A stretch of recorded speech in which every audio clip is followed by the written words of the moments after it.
Jump scare. Jump scare. What do you mean jump scare? I'm here exactly when I should be. At 2:50 o'clock. Also, do I sound different? Do I sound a little different? I might sound a little different today.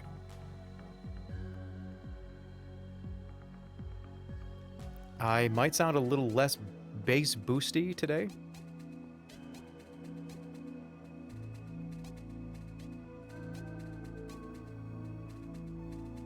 This is not the Vinny headset microphone. I love how that's what we're calling it too. That's funny. Ads are gonna start. We'll get rid of the pre-rolls.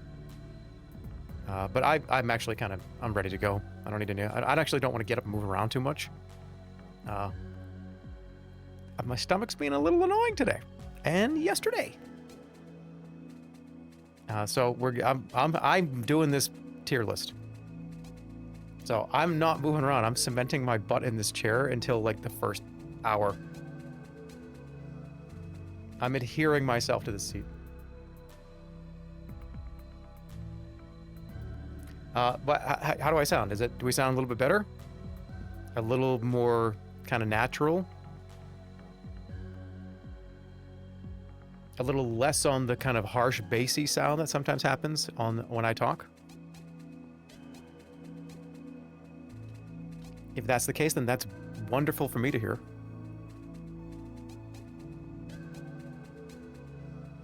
Do you think people with Twitch Turbo are second-class citizens to people with subs? No, I don't. I do not, because if you have Twitch Turbo, I actually get Twitch Turbo money every month. So, no, that's fine.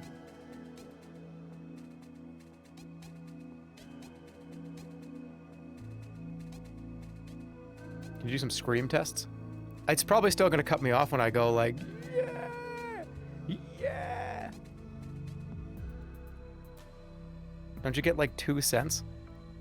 Actually, I don't think it's like a huge, massive amount of income for the stream, but hey, if you're doing Twitch Turbo, then that's good for every streamer, right? Because the ads you would have been shown, you just don't see them, and then all the streamers kind of collectively get a cut of it, I think, at some point.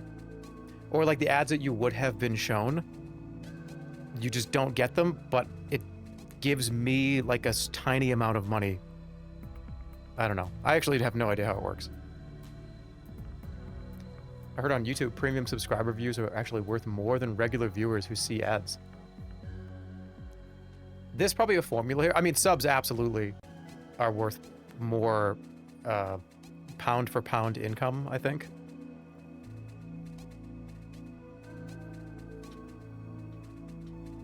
Like if you're talking about like per sub versus per Twitch Turbo view, I don't know. Prime versus real, we get less money for primes. I think the split on primes is pretty low. I think it's like, I don't even know. I don't want to give a number and be wrong. But I think it's like I want to say like $2 and like 25 cents or something for every prime. It's something like that. Primes are lower.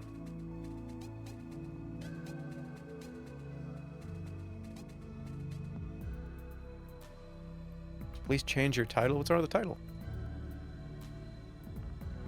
My whole life in game thumbnails, seeding continues. That's exactly what we're doing today. The seeding yeah, like we're doing a seeding. It's the seeding rounds.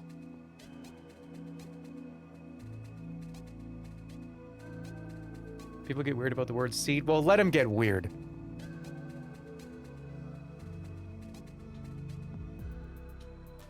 You know, words have more than one meaning besides fucking like Pornhub searches, okay? Words have more meaning than one meaning.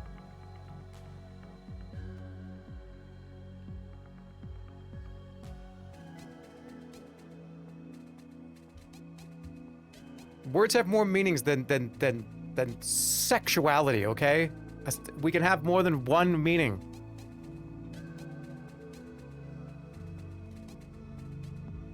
Anyways, Yeah, I think the...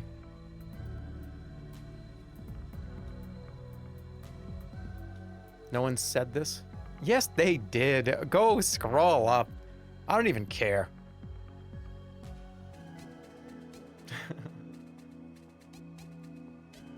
It makes me think of farming. It makes me think of anything that with the context of the words before it.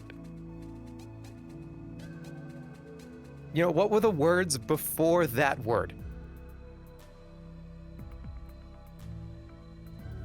He's hearing voices again. You are the voices. You're all here talking.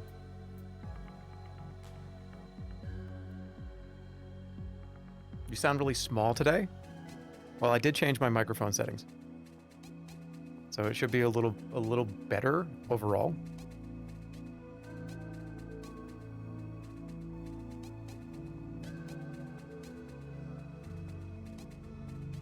He sounds so cute and petite today.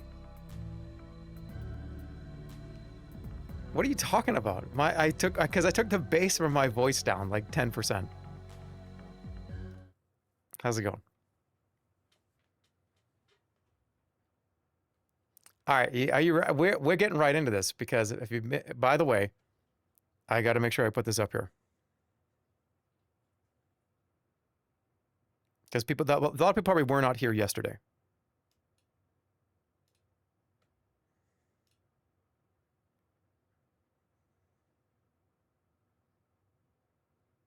I want to make sure you all read this, that we're not here yesterday.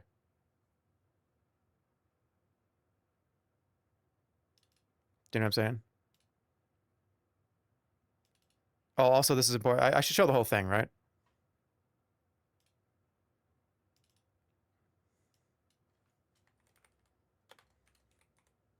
So I have a little program that was made.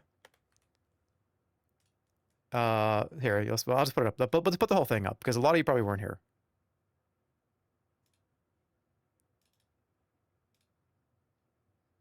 Why do I have this in such a wrong order? Okay, well, I fucked the joke up. The joke was done yesterday, so who cares, right? It was supposed to be a different game today.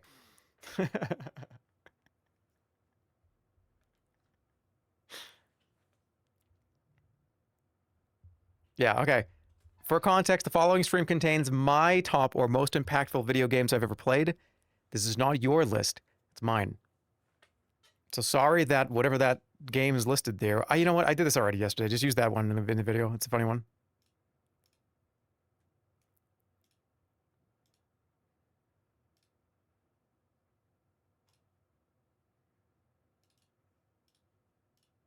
Okay. Where we left off yesterday, we did the NES. We did the PlayStation 2. We did the Super Nintendo. We did pretty much every single console up until PC. And I think PlayStation 1. So let's just go for it. What did you give Bully? What did I give Bully? Very quickly. We'll see it later. Okay, you ready? Let's go down to the Wii. Did the Wii... I eliminated the bigs, did I? How could I have done that? All right, here we go. PlayStation 1. Right off the bat, we're going to do Chrono Cross. Chrono Cross is the sequel to Chrono Trigger, obviously. Also, I can do this. I think it'll probably be a little helpful. Will it be helpful? Maybe for the first little bit. Actually, can you read it if I go? How far can I go?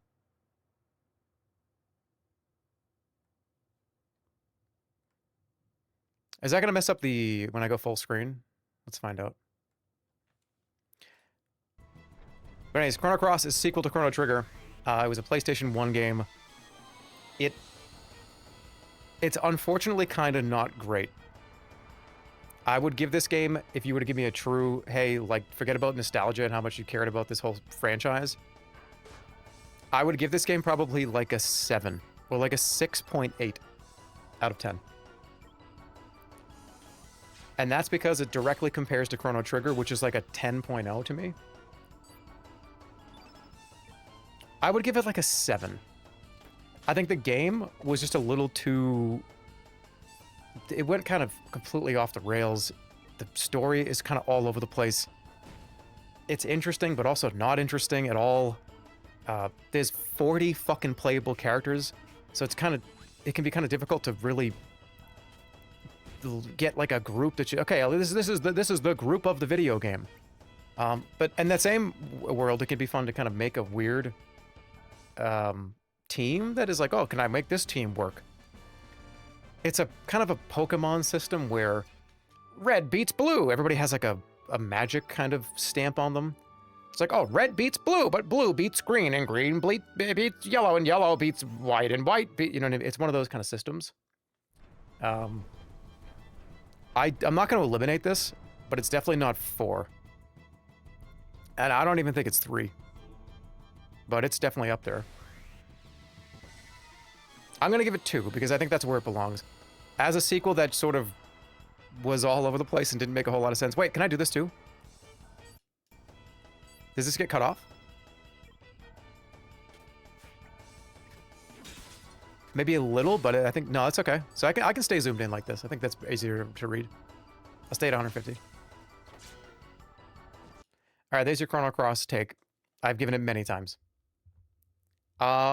Bushido Blade. Bushido Blade. This is a... Alright, this is a fighting game, but... This is a fighting game where you die in one hit. It was awesome. This is one of those games where anything can kill you. If you get touched with the sword, you pretty much die. Notice how this person's running away. It's because they're afraid, because this player is probably a little better than them. So they're trying to get an opportunity where they can get a swing in. Almost got it.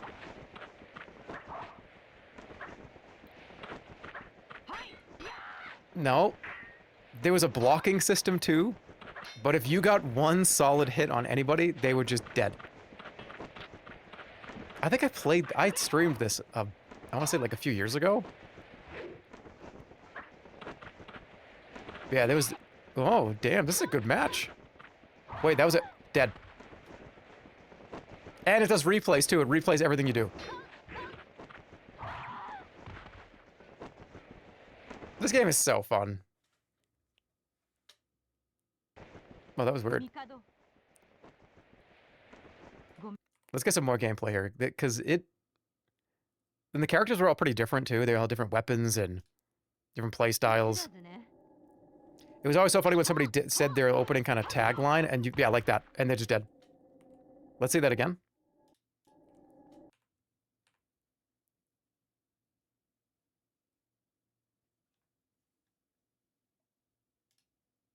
Is this me, or is this you? Okay, it was me.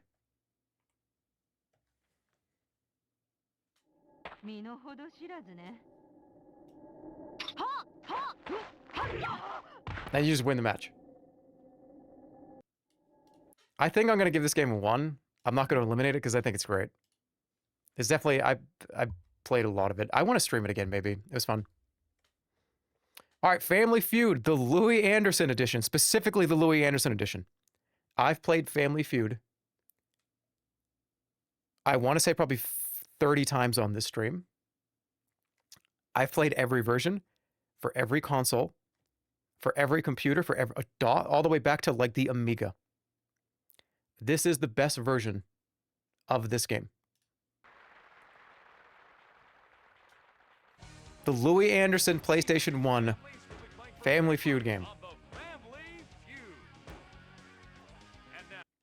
Okay, I gotta correct this person. Because there's always one every 20 minutes. This person says, I love this game. It was so incredible. Gives it a 1. Okay. These are Michelin stars. These are Michelin stars. Everything on this list is the best restaurant in your town. They're all Michelin-starred restaurants. The 1-star Michelin star versus a 4-star Michelin is a difference. There's a big difference. But that doesn't mean that that you're still going to a 2-star Michelin restaurant. I'm more of a Zagat's guy. Oh, delish desserts. I just think of Chris Farley every time. The Zagat's. Oh God, the Chris Farley skit is so funny with that. But yeah, they're all Michelin stars. It's not, this one is, I'm giving this like 1 star out of 4. This is a, you get it. So this one's probably a 1. It's time for the feud. I've got the questions, you've got the answers. Let's have some fun. I love that green screen footage where they just shot over the course of maybe 2 or 3 hours every single thing that was going to be in this game. Plus he dances. 100 people surveyed. We got the top 7 answers. You just gotta guess them. Good luck. He just like screamed. Ready? Name something a teacher might take away from a pupil. Note in class. Your answer, family number 1. Yep. That's number 1 for sure. All right, yeah, this is a 1 star. It's great. I love it. Not quite a 2. I feel like the PlayStation 1 is going to have a lot of 1 to 2 stars. That's loud. All right, this is Die Hard Trilogy. This is a game that was broken up into like 3 different games. It was this third-person game. There was also a kind of a first-person on-rails shooter included in this as well. A lot of arcade ports, yeah, they are. Did I stream this? I think I did. Pretty much all these PlayStation 1 games I think I have during that PlayStation 1 Omega week that I did, right? But yeah, you play it as the Die Hard trilogy, Die Hard movies. This is back when licensed video games and licensed movies were great. They were very good. Some of the best games I've ever made were licensed games. Let's go to the on-rail shooter part. Where is it?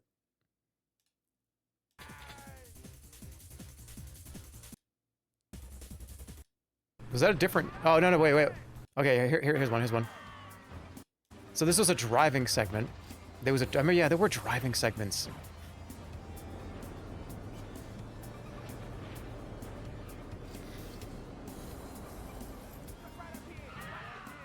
Dude, with the windshield wipers on? All right, I'm going to give this a... Hold on, here we go. Yeah, this is more of like the kind of light gun without the light gun. This game was good. It was like 3 different distinct genres in one. It was kind of crazy. What happened?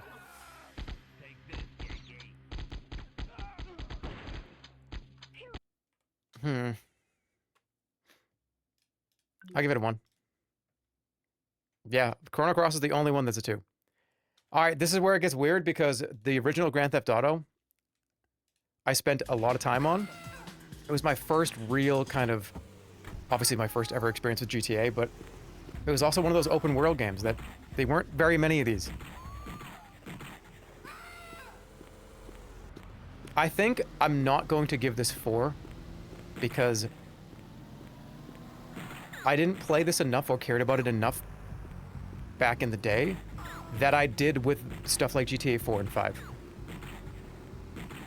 In fact, I don't even know if... I don't know. That's gonna be weird. I think this is a 2. I think this is probably a 2. Yeah. And it's sequel if it's on here. It is.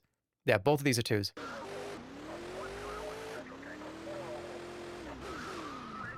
It's actually kind of remarkable how they went from this to what they did in 3. I genuinely thought you were playing this. I think it's on PC. I'm pretty sure they did a port at one point. Pretty terrible one, probably.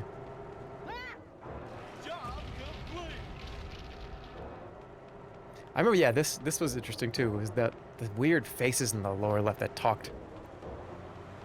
I remember the telephone going to the payphones and just hearing the like You just, it was just kind of like Banjo-Kazooie to speak. It's a 2. I'll figure out which one's better after. Oh, you know what?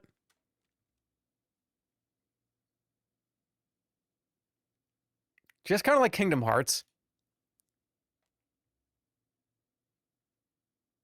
I feel like only one of these should stick around. Because they're the same, they occupy the same place in my hard drive in my brain.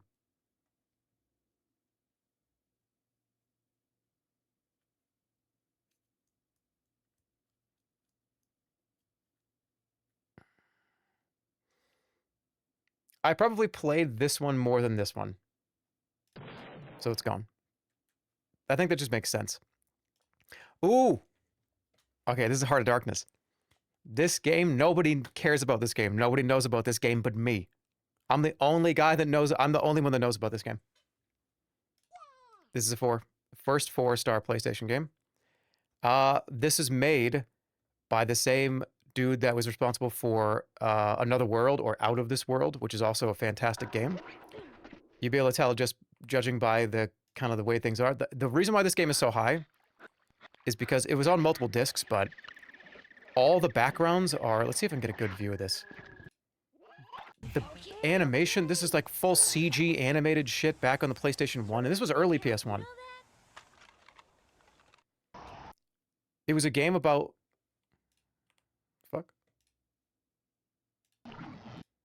You got this laser gun? Creative Another World worked on this game? Yeah. I mean, this was his magnum opus. I think it's unfortunate because... I forget his name.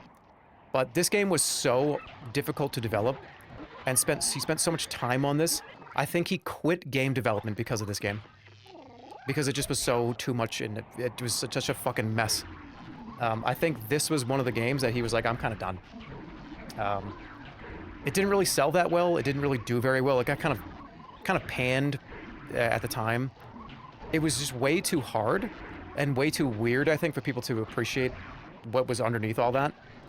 And the game is very, very difficult, like I said. It's one of those get hit once, you die. If one of these guys touches you, and they... Well, he got touched, but you know what I'm saying?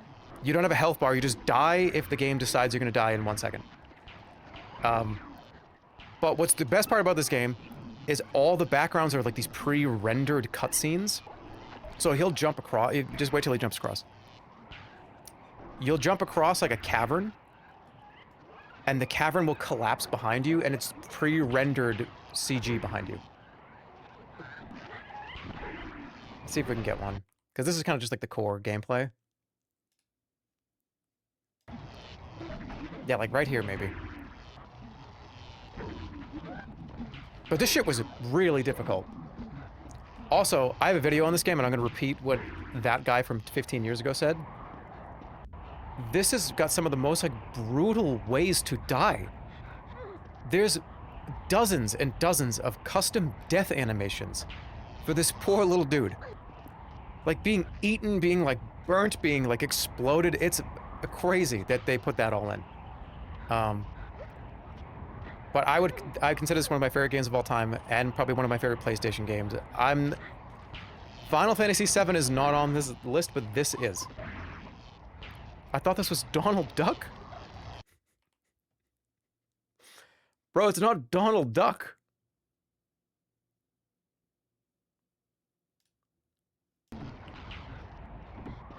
Are you ready?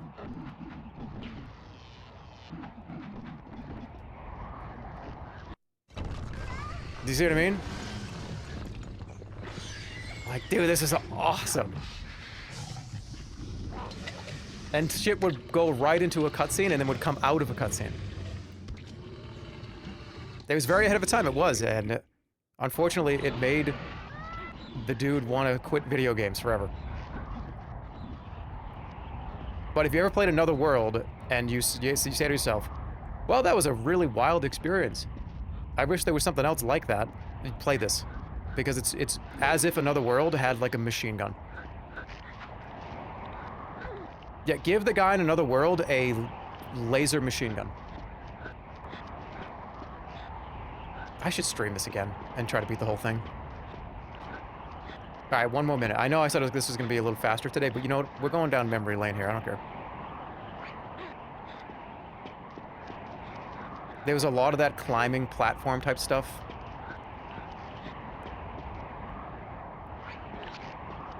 Yeah, it's a beautiful game.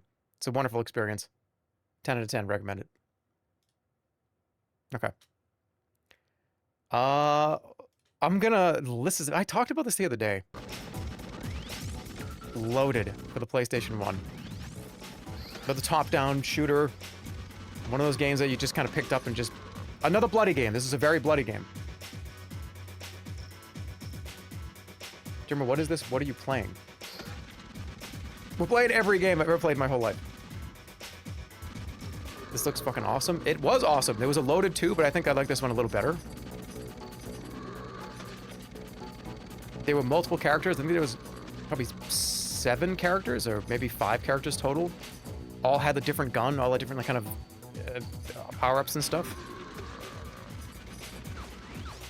Maybe I shouldn't eliminate this, because I loved this game. I played this so much that I think I almost melted the CD at one point. I'm making that up for comedic effect, but you know what I mean? It felt like that at some point. You know when you touch the top of your PlayStation 1 and it's hot? And you go, oh, oops. I remember doing that. I remember the disc was hot one time. So we're just lying now. Yeah. Hey, this is my list. I can lie on my own list.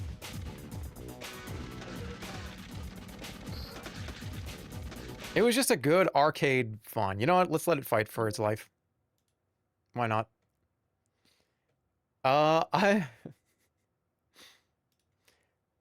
This is one of those classic PS1 games that is medieval. And I loved the vibe of this game more than I liked playing the actual game. Am I on a... Alright, 1080. Make sure I'm on 1080p. I love this game's whole aesthetic. But I didn't really... I guess I did... I beat it like twice.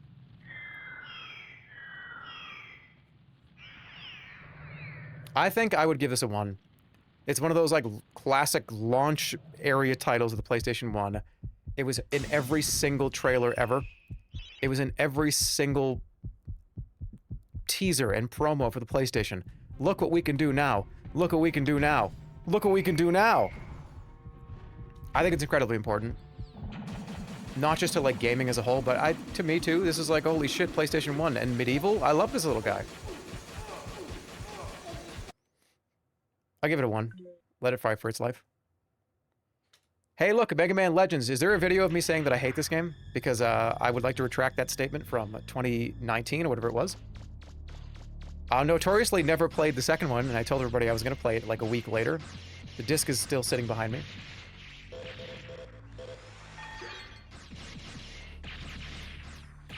This is a good one, though. I had fun with this. It's one of the only Mega Mans on this list because, well, of course, it's one of the weird ones. I have to put a weird Mega Man on here.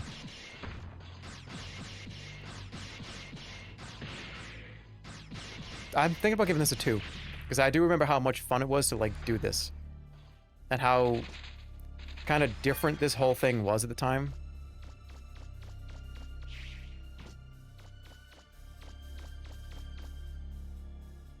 Normal Mega Man is a snore. This was a great one, though. I'm going to give this a 2. I think it belongs there. Alright, here we go. It's time for another... Do I give this a 4 just right now? Just get it out of the way.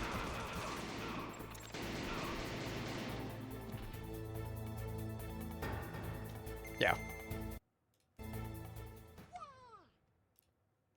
Metal Gear Solid, obviously. One of those... It's just like changed... One of those changed everything video games. I love this game because everybody that got to that part where you had to get tortured, it was very difficult to not have... You have to get to the end screen.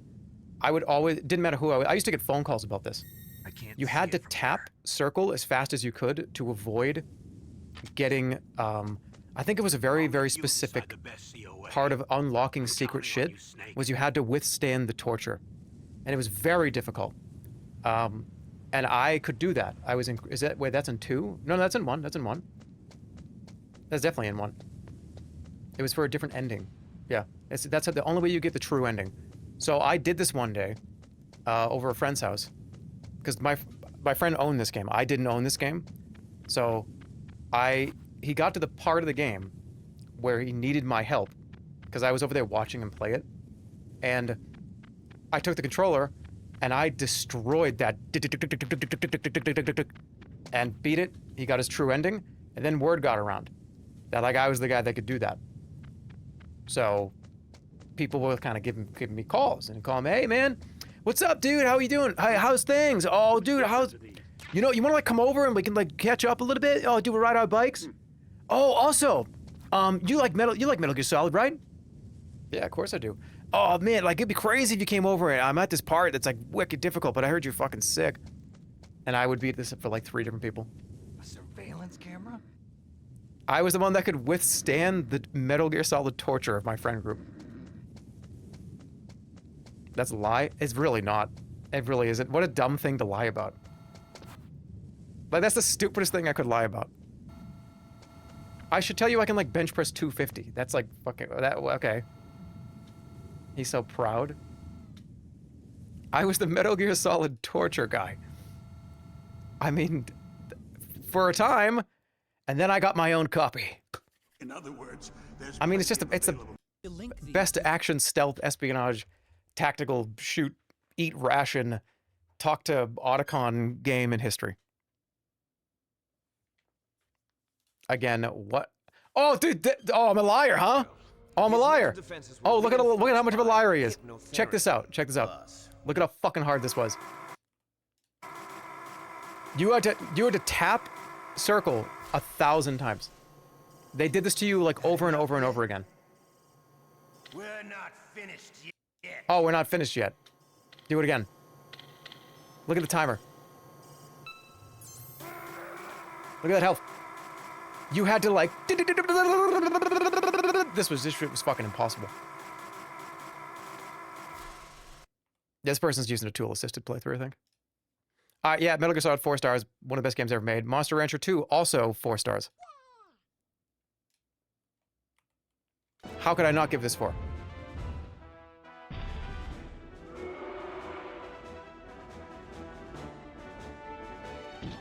I actually might give it a 3. I just thought about it for one more second. Hold on. No, this gets a 4. It's definitely a 4. It's definitely one of my favorite games ever.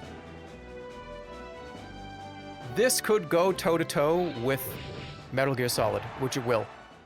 But I have to decide which one's more important to me. This one's more important to me than anything. This is gonna beat like half the shit on this entire list. This is a 4.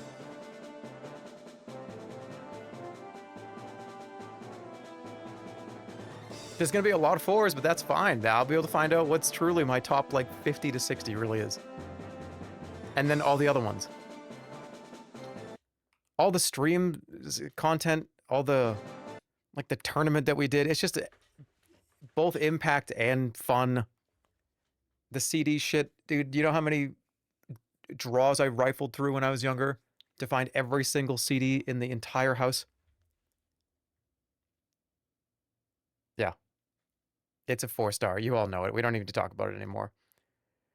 Okay, Oddworld is another one of those, like, PlayStation is a new console, and look at how crazy it is that you can do so much interesting things.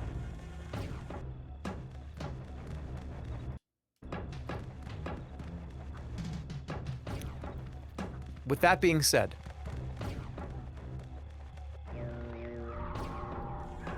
it's going to get eliminated.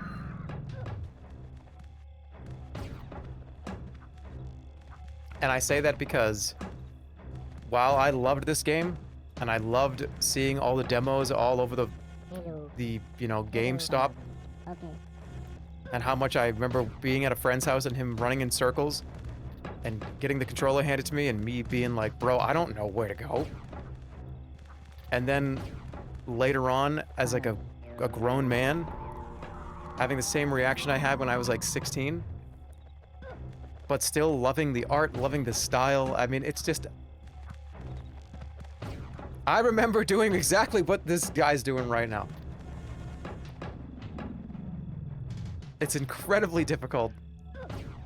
Everything can kill you. Everybody has a gun that shoots across the whole map. I love it though. I love this whole thing. I remember all the advertisements for it. I remember being at friends' houses and we just laughing. But it was so, in my PlayStation catalog that I was ever exposed to that I ever really cared about, that's not one of them. That's going to continue. This one absolutely is, though.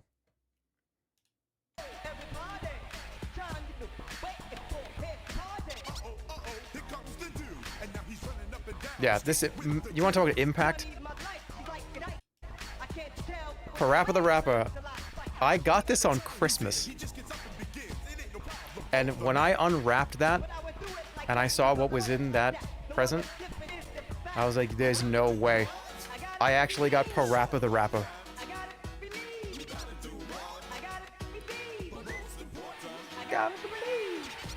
What you gonna do when they come?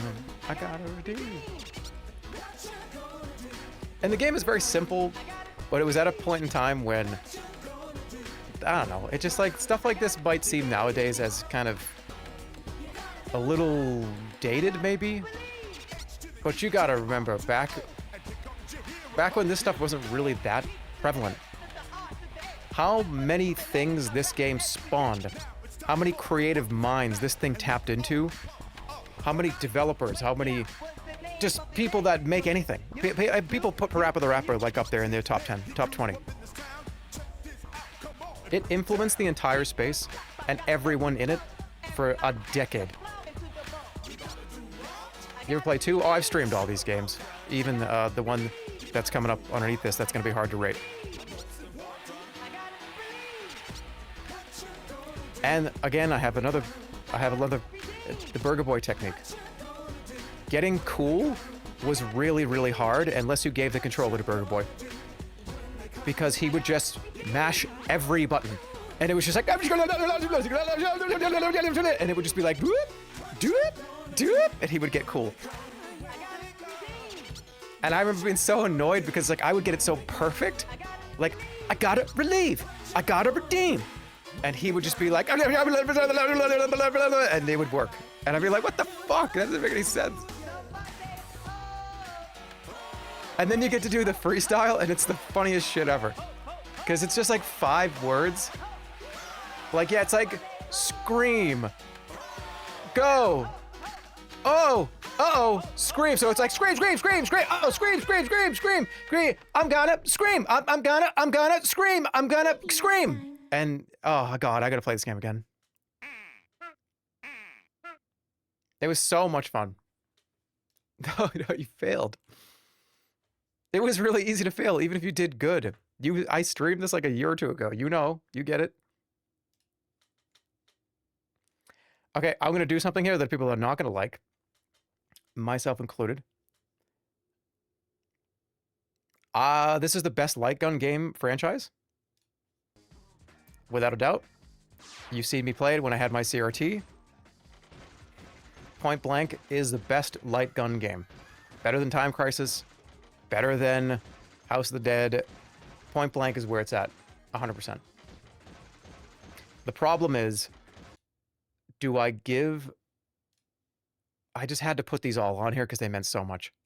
I had the light gun. I did eventually have the light gun in my adult years for Point Blank. It was kind of like Mario Party meets light gun.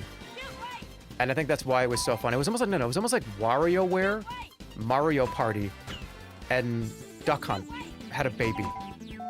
And that was why it was just so engaging. Dr. Don and Dr. Dan, obviously, iconic video game characters that have been forgotten. I don't know how they haven't been in anything else. I think they were, like, stickers in the PlayStation Smash Brothers Ultimate game or something. But I don't know if any... I think what I'm... Because I put... Let's just go down here, just for you to see it. The arcade version of this game, this one here, is the one that I probably put the most time into, if that makes sense. If I'm going to rate a point blank, it probably should be the arcade one. I remember going to this machine when the arcade was a big thing and getting a handful of tokens in my pocket. I would go to this machine and I would stay there until all the tokens were gone because I just wanted to play it over. I probably sat there for like hours playing this. And yeah, was there a line of people behind me saying like, "Come on, dude," and me being, you know, with a snarl and foam in my mouth, like, "Get it!" But whatever, it's a 2-player game.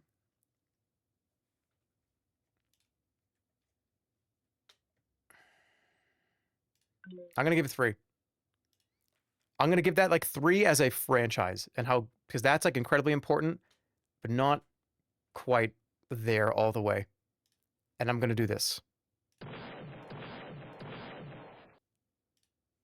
That's painful to do that, but I think it makes sense.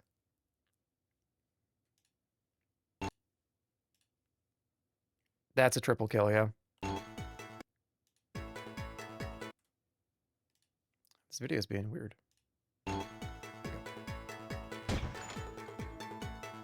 They're all so good, though.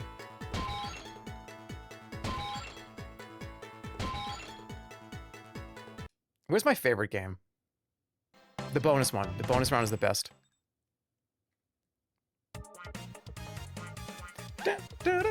I love the theme song, too. The intro is always awesome. There's always this 3D animated intro. What was the intro for 3?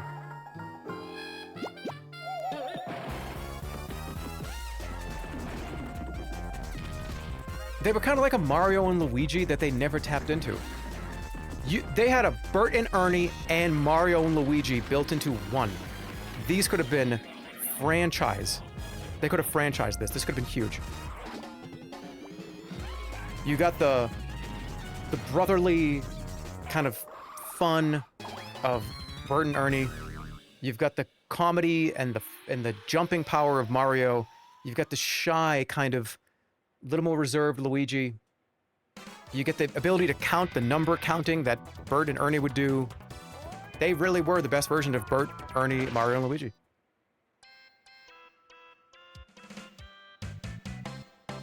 That could have been huge. PlayStation fucked up. I think it was Namco. Namco fucked up. Who made this game?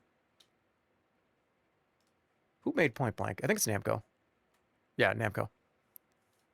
Dude, they could have had a Pac-Man Point Blank crossover and really brought in the viewers. You know, they could have put American Dad after Family Guy and kept those viewers that were watching Family Guy. They just fucked up. All right, original Resident Evil for the PlayStation 1. I don't know how this gets anything lower than a 4.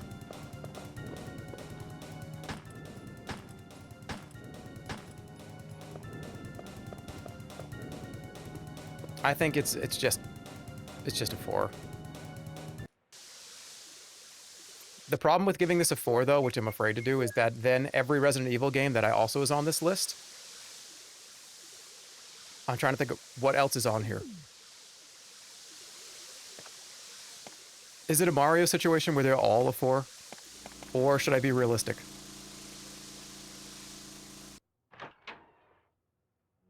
Because Resident Evil 2 is on here. The remakes are on here too. Those are definitely not getting 4.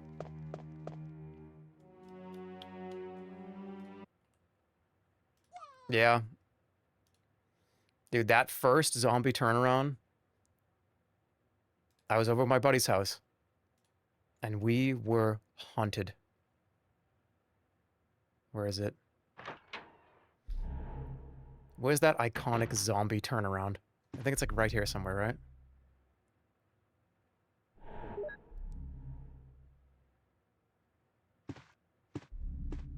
Where is it? Right here?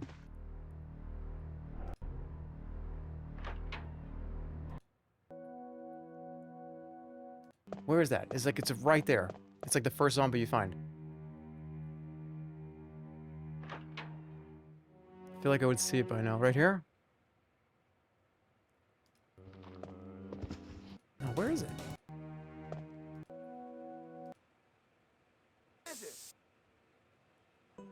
What?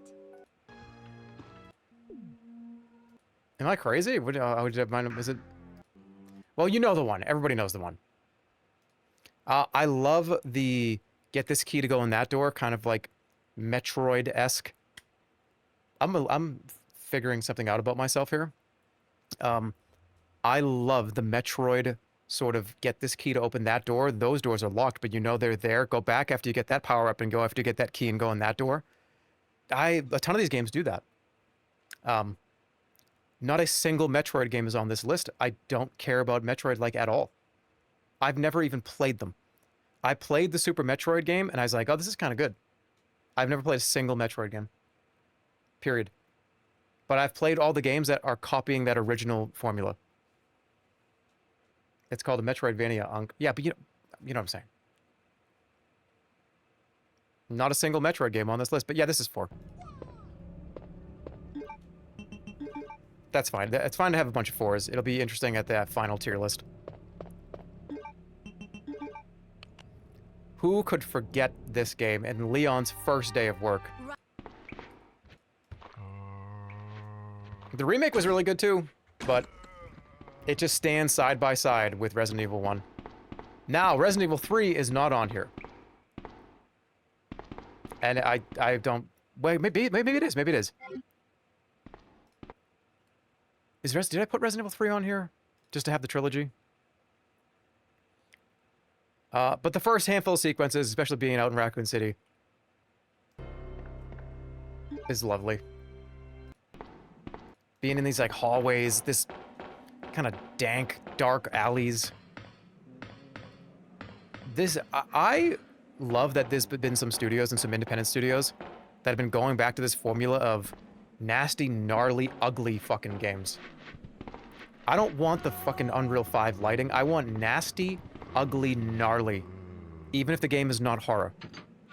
Bring back the gnarly, dirty, rusty fucking games. I don't even care. Bring them back. Bring back those textures that like just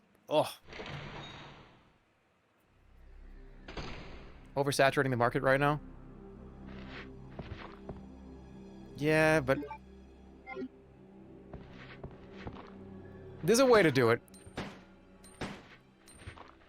It's funny because I would love to see a AAA studio do this, but they just won't. Like, I would love to see like a $50 to $100 million new old Resident Evil game that Capcom makes. I feel like the appetite there is massive for them. And I did see the Code Veronica thing. That's really cool. But the remakes of these games make them look better and kind of up the graphics and make the textures better.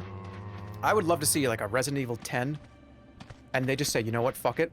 We're gonna make it $100 million Resident Evil 2 like, right? Like those old style graphics. I feel like that'd be awesome.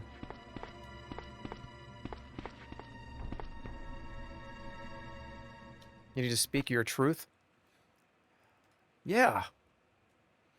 Okay, Skull Monkeys. This is gonna be pretty high. Not that high.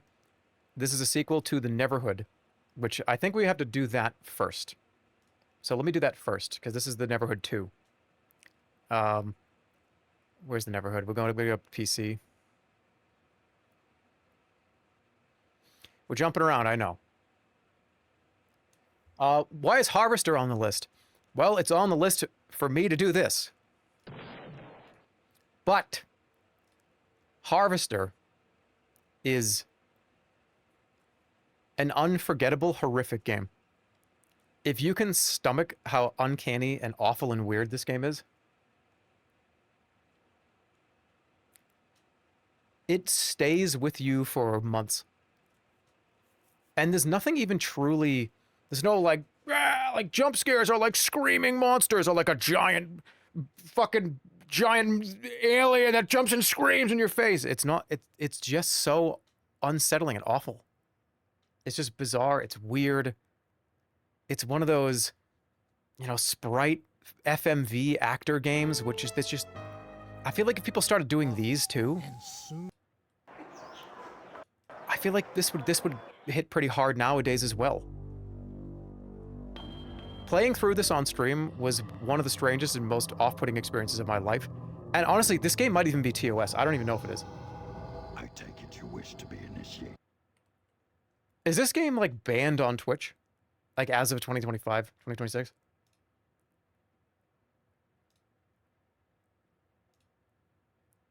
No, okay. Because I remember it was somebody just awful themes, and it was... I can't even describe it. But it's not gonna... I don't think it's gonna move on.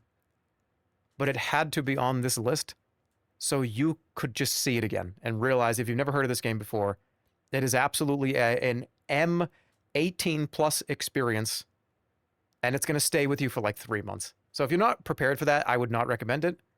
I remember the Horsemen were talking about this, like, oh, should I play it? And it's like, if you want, like, to like a month to go by and have you to be like, just, ugh, it's like, bleh. It's like, feel like gross. It's very memorable. But it's not even that bad. You get it when you play it. You just like, this, everything, all this stuff feels just bad and weird. Okay. I got that out of the way. All right, here's the neighborhood. We're going to go through this. It's against TOS. Okay.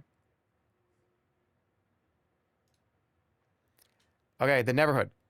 This is, let's just do that. I am going to be very honest with everybody here. It's going to be very difficult. In fact, nearly impossible for something to be more important than this game. Anything. I'm talking Team Fortress 2. I'm talking World of Warcraft. I'm talking Diablo. It's going to be very difficult. That's going to be hard to do this. This is the single greatest video game experience I've ever had in my entire life. Probably. Probably. This is back when DreamWorks... So this is a weird scenario here where, like, DreamWorks at one point was like, you know what? We're going to make crazy high fidelity video games. And it's back at a time when these kind of claymation based... clay was kind of really in back in like the kind of mid 90s. And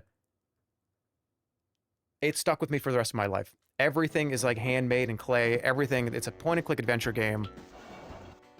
They went on to make a couple of sequels that I didn't really think were very good, but still okay. The music of this guy, Terry Scott Taylor, you've heard this soundtrack 1,000 times. It's just one of the most important pieces of media. TV show, movie, book, game. It's up there in like the top 3.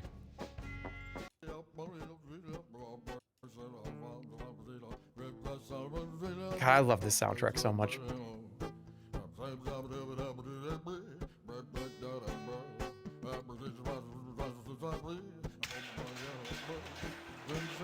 And everything is and by the way, let's keep this in mind. None of this is fake. This is all 100% made out of clay or wood. The entire game is. And some of these scenes were... And you know what else is really interesting about this game? Actually, Holly brought this up when I was talking about this.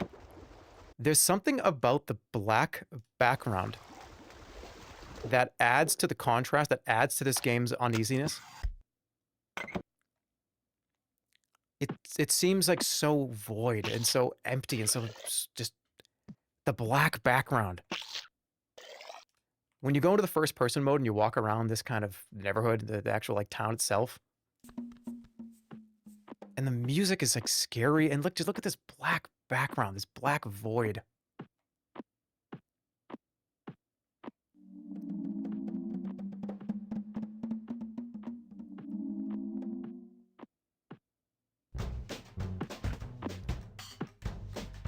It's a 4-star, and they did make a couple of sequels. I have a video on this game. I've talked about it 1,000 times. There were cutscenes. There were full claymation cutscenes. Let's watch one of them. Why not? Generally one of my favorite games of all time. Nothing like it. There really is just kind of nothing like this. And there's been some indie studios that have made some kind of games in this kind of world, but it just doesn't hit the same way. This character, and this is the Earthworm Jim, people that made Earthworm Jim, and it's just that kind of weird, cartoony, but not all the way cartoony.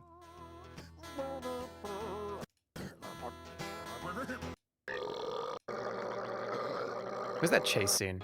Yeah, this one here.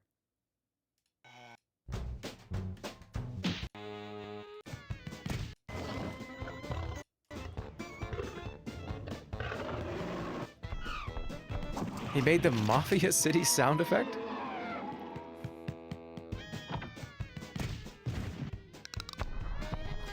This game feels like an expensive Soviet film. Oh no, expressive Soviet film. Yeah, I kind of get what you mean. It stays with you. It'll stay with you forever. I played it when I was like 12, 13.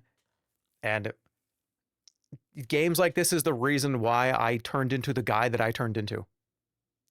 It's just a fact. Doesn't matter how I want to spin it or talk about it. This just is a fact. And that's going to be one of the hardest games to beat in that like top 10 list for sure. So going back down here, doing all that, the actual reason why I want to do that first is because this is the sequel. This is technically the Neighborhood 2. They decided that they were going to make it a kind of a platformer. It went from being like an adventure game to a 2D platformer. I still like it. I still really love it for its existence. The soundtrack is amazing. Again, it's Terry Scott Taylor again. But it just didn't hit the same. It wasn't really a great platformer as much as it was a great, again, showcasing what cool claymation can look like. And there's people that fart. So I know all you farters out there.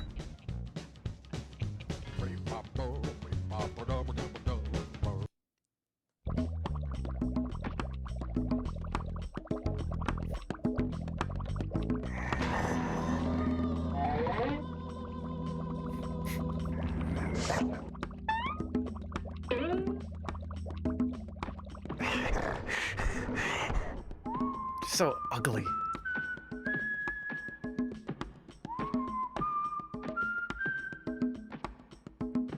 See, it's so ugly, but in the cleanest, most beautiful way. Do you know what I mean when I say that?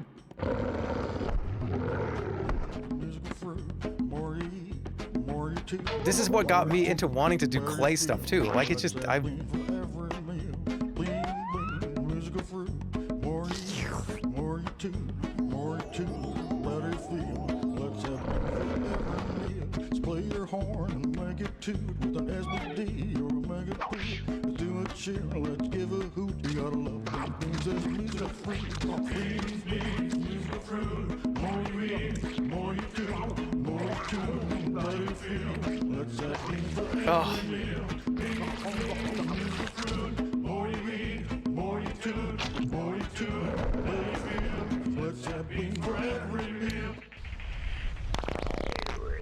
This is like a eugenics song. Got it.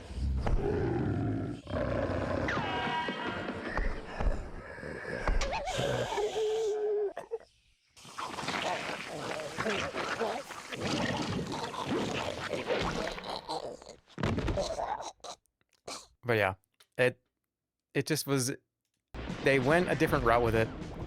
Didn't really love the platforming, but I'm glad it exists. But I'm gonna do something that's gonna be that's very difficult for me to do. I love this song too.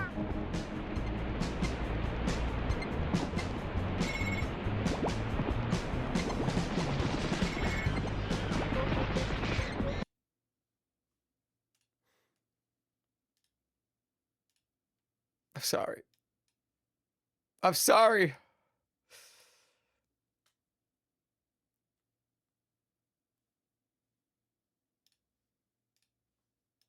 I had to do it. I had to give it one. I had to give it one. I had to give it one. I couldn't just let it go. I couldn't just let it go. It gets one. It can fight for its life. Theme Hospital. Great on PlayStation. They actually remade it, didn't they? Yeah, am I crazy or did I do a sponsored stream for the remake? Oh no, that was the university one. Another game where you just kind of people come in with like invisibility is a disease that you have to cure. People come in with like inflated heads. It was a fun kind of tycoon simulation game that didn't take itself really seriously at all, which are my favorite kind of tycoon games because I don't really love those games where it's like you need to read the spreadsheet to be able to play or understand what's going on, or I just want to kind of make the fun buildings and have the people do stuff. 2 Point Hospital, right? Put the intro cinematic on. Doctor required an inflator room. Oh yeah, the lady. Um, I gotta take a break. I'll be right back. We'll play when I get back. I'm getting too gushy.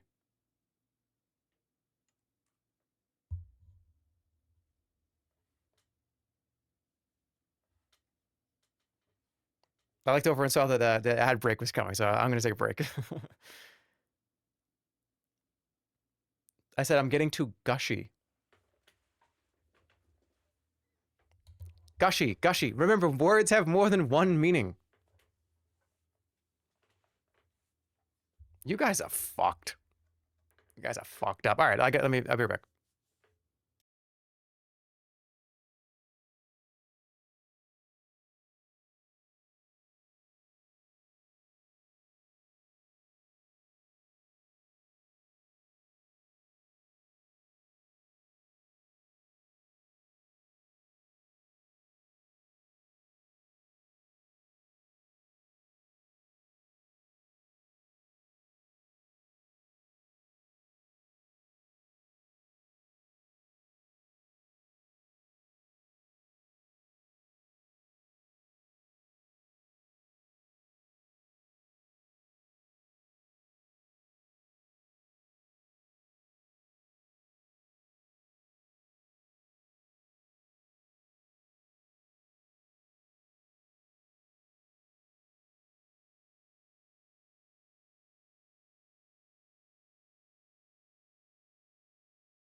How's it going?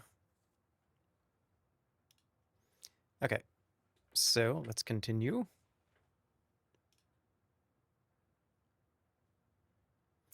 The opening cutscene. I'm not sure this has the opening cutscene, but I'm gonna give this one. Was the gushness reduced? All right, you're getting in trouble. There's a place where everyone can be happy. It's the most beautiful place in the whole wide fucking world. I actually probably shouldn't play this because the VOD is going to get deleted. This will be... You know, I was muted. Tony Hawk 2 is the best Tony Hawk in my opinion. It's my favorite one. The other ones are fantastic, but they just kind of don't compare to the way that I felt when I was playing this for the first time. I loved the balance of collecting things and level design. I think School is my favorite level that they've ever made, and this is where it was introduced. School is the best level, period. It just is. It's one of the best skateboarding games. It's also one of the best games of all time. Wow. Listen to me. Hitting you with some just truth. And listen to how crazy that is. Wow. It's the best game up. We'll see how it fares against like Diablo 2. I don't think it's going to do very well against a game like that, but can I at least get to there's a place where everyone can be happy.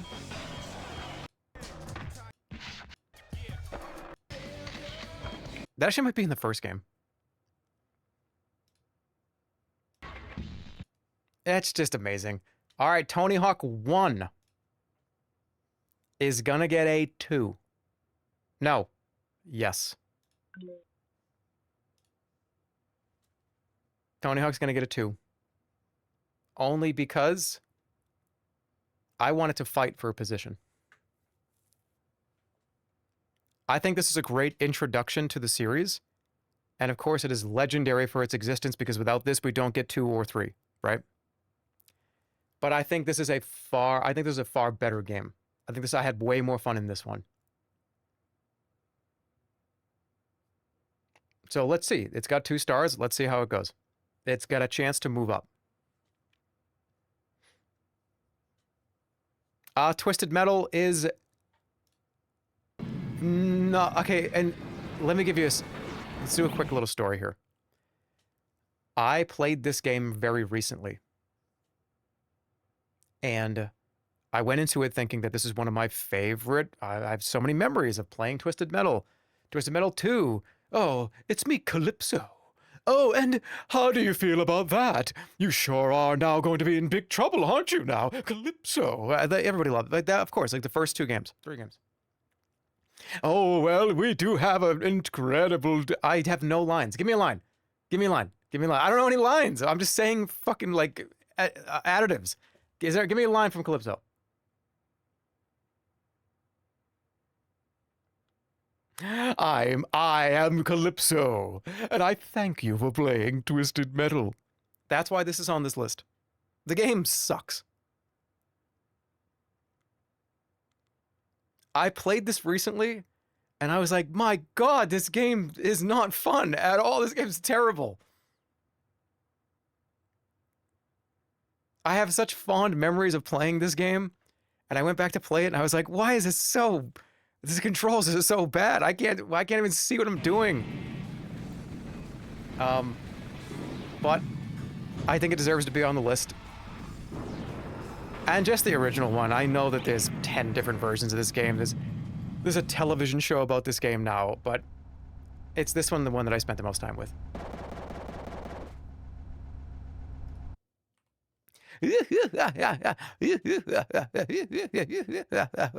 Those that know? No.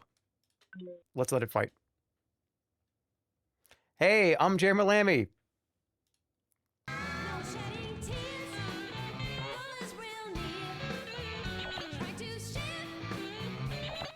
I'm Jerma Lammy is Parappa the Rapper, but you have a guitar. And it's wonderful.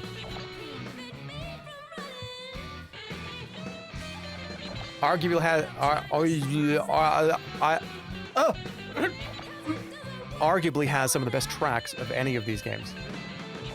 I almost just swallowed my tongue.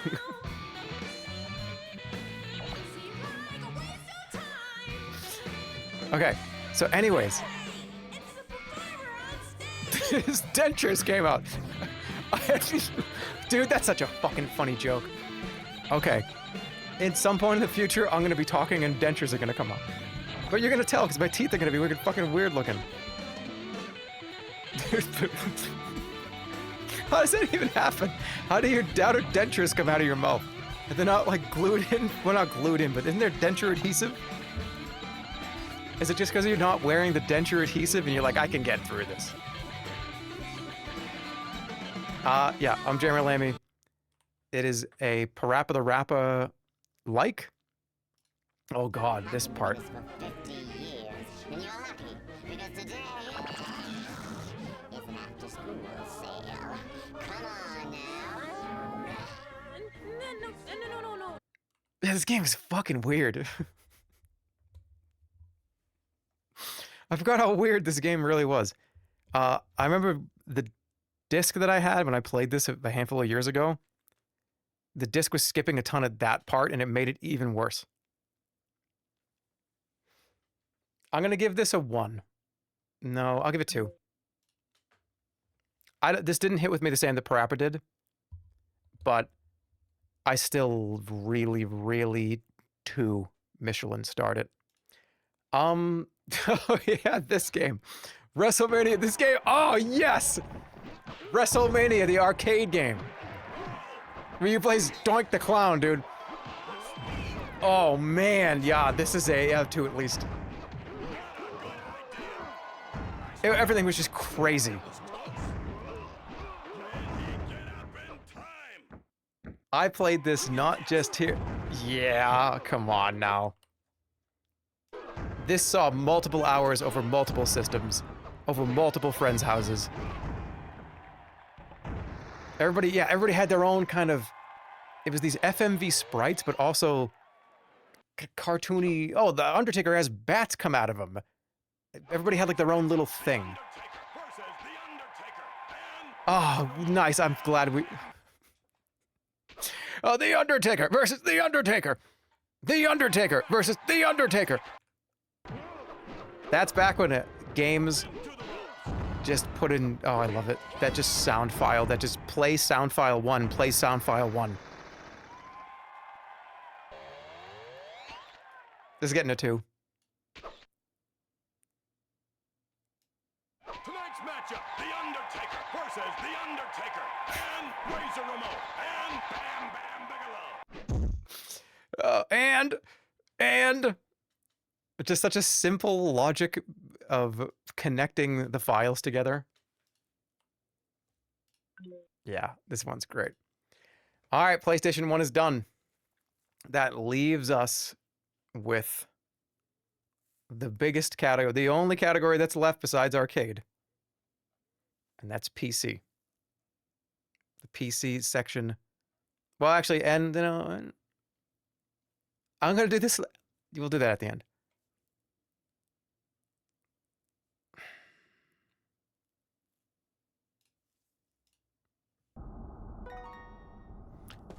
Okay, hold on. I just saw this and I need to think about it. This is Lost Odyssey. This game's soundtrack is unbelievably good. And it's the only reason why it's on this list.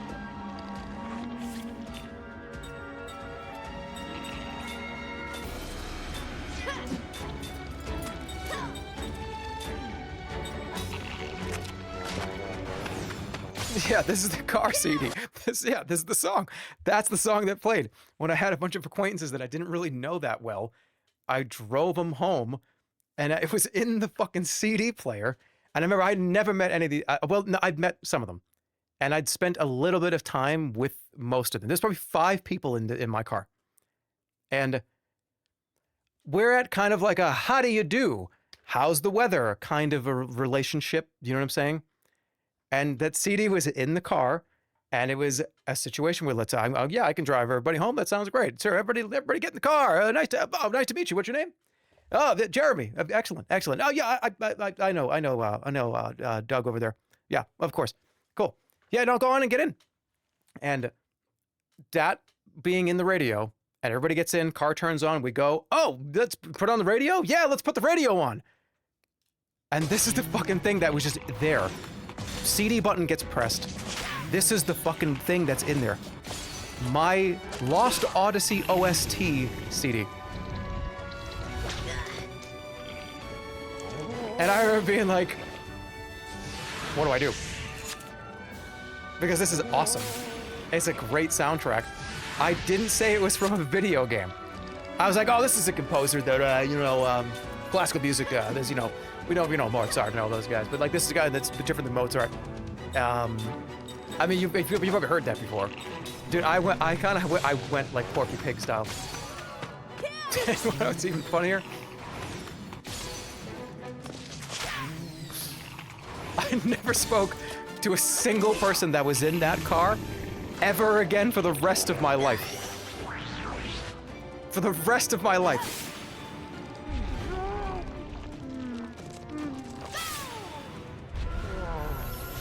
That was the first and only real interaction outside of like, we are just acquaintances in the same room. They probably still tell that story.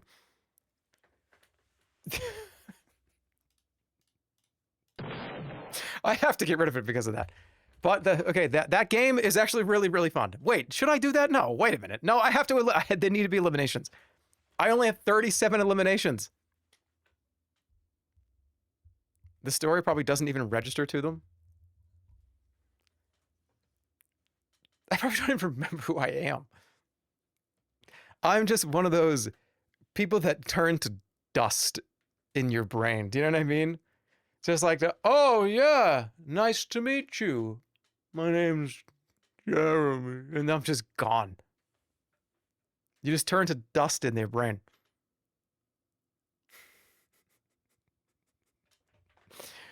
The soundtrack is phenomenal, though. It's one of the best soundtracks. You know what? Hold on. Let me put the boss fight music on, and we'll see.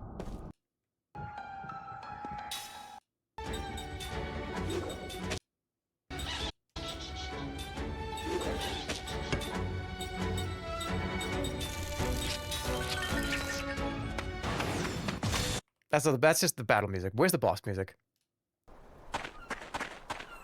It was a good game, too. It was actually a really good game. It was a turn-based RPG. A lot of fun items. There was a bunch of playable characters. It had like a time-based attack system.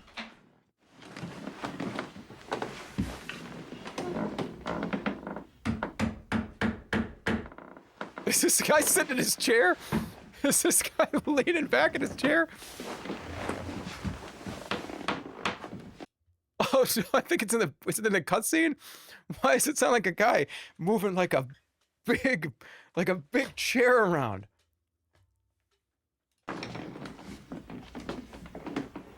Oh, it's building a house. Okay. I thought it was like a fucking like shack level chair, just kind of like somebody sitting in it and like shifting their butt around.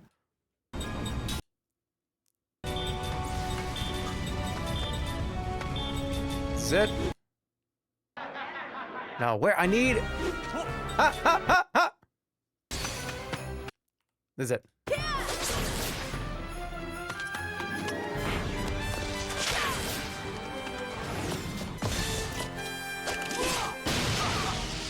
mere handicap. Consider yourselves lucky.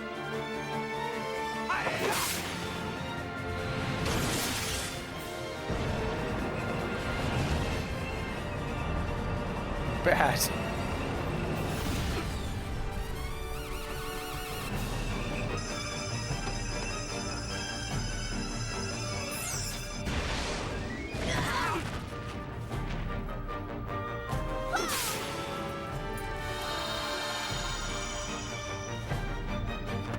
Same studio made a couple of games.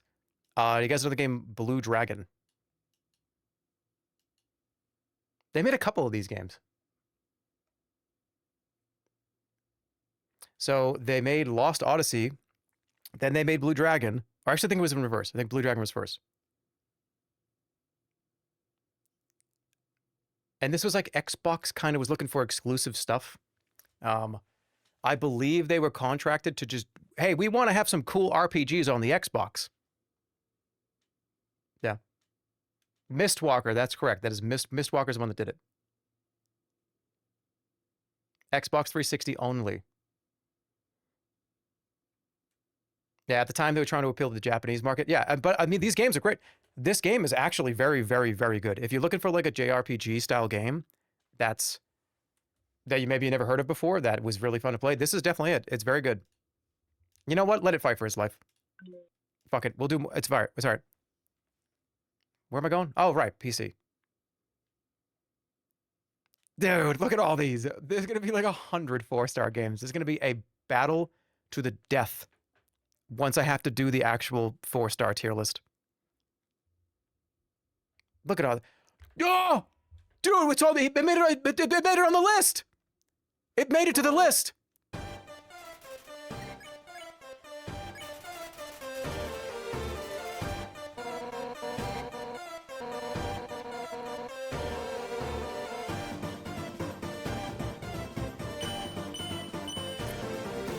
I know that a lot of people fucking hate this game because they hate the community and they hate everybody that plays this, and it's like one of those games where, oh, the community. This game is incredible. It's one of the best. It's one of the best games. It's one of the best. It's one of the most fun games I think I've ever played. A lot of people see, like I said in my top games of 2015 list.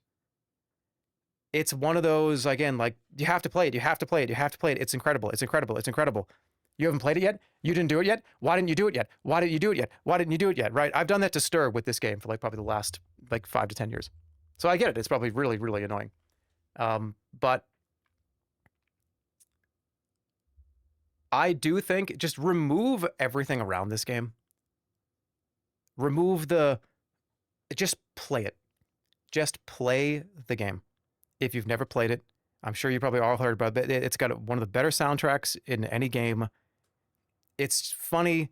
It's a fun game. It's got a lot of interesting humor. It's just a great experience. The whole thing. Just do not look at anything around this game. Just play the game. Just play it.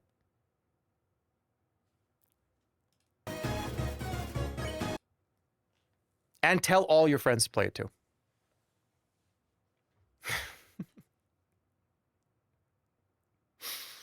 Make sure you DM your friends every day about it.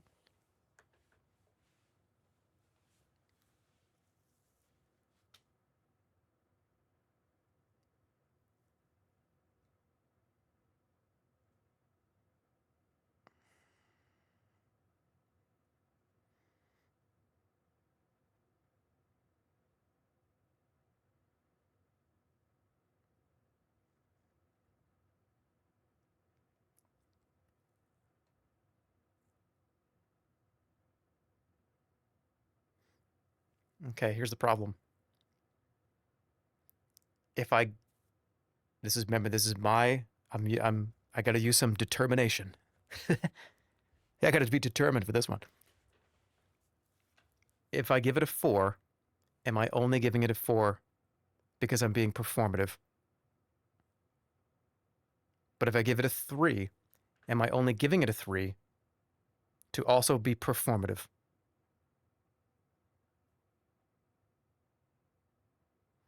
Am I giving it a 4 because I don't want somebody in chat to threaten me? Am I giving it a 3 because I don't want somebody to do a bat chest if I do 4? How do I feel?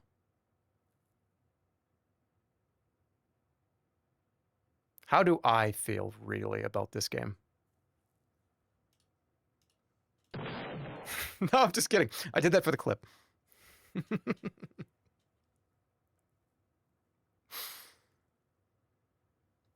All right, there's no chat here. There's no one here. I'm the only person here.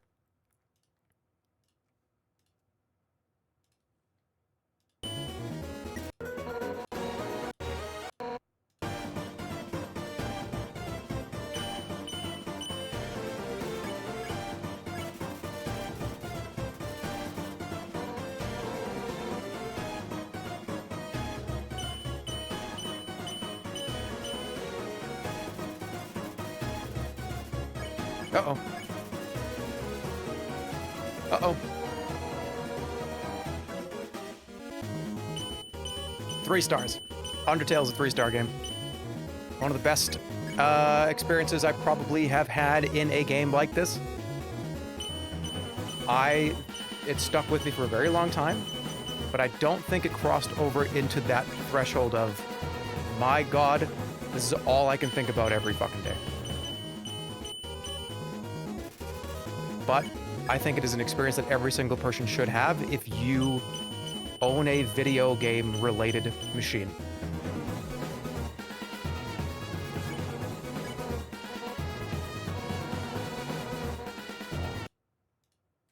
Now remember, 3, let's be honest, we have to be realistic. Okay, let me help you out here, all of you that are upset that I didn't give it 4. Hold on a second. Where does Undertale stand next to Gotcha Force? This is gonna beat Gotcha Force. Wait a minute. Yeah, it is. Yeah, there's no doubt. Do you see what I'm saying? Now do Vampire Survivors. All right. Dude, this game is sick.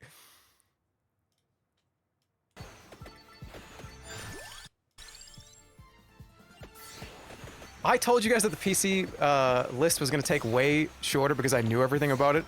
But that honestly makes it way longer because I have a lot to talk about it. Whatever, I don't give a fuck. I'll do this for a month. I'll do this for the next week. I don't care.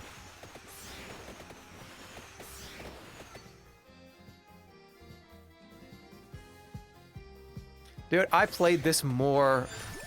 Me and Holly were obsessed with this game. It's like the first thing we did when we woke up and the last thing we did before we went to sleep at one point. Damn, this game is so good. But I think it actually should be... Oh, man. This is why this thing is so hard to do. It's definitely not 1. It's way more important than that.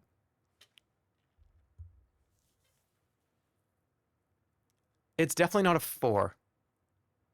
But maybe it might be eventually. Do you know what I'm saying? What I mean by that?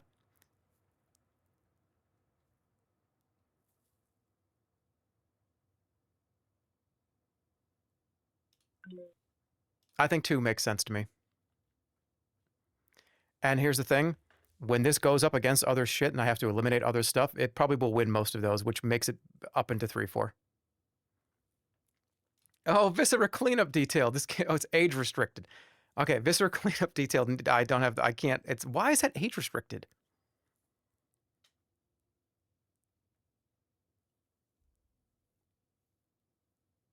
This is, okay.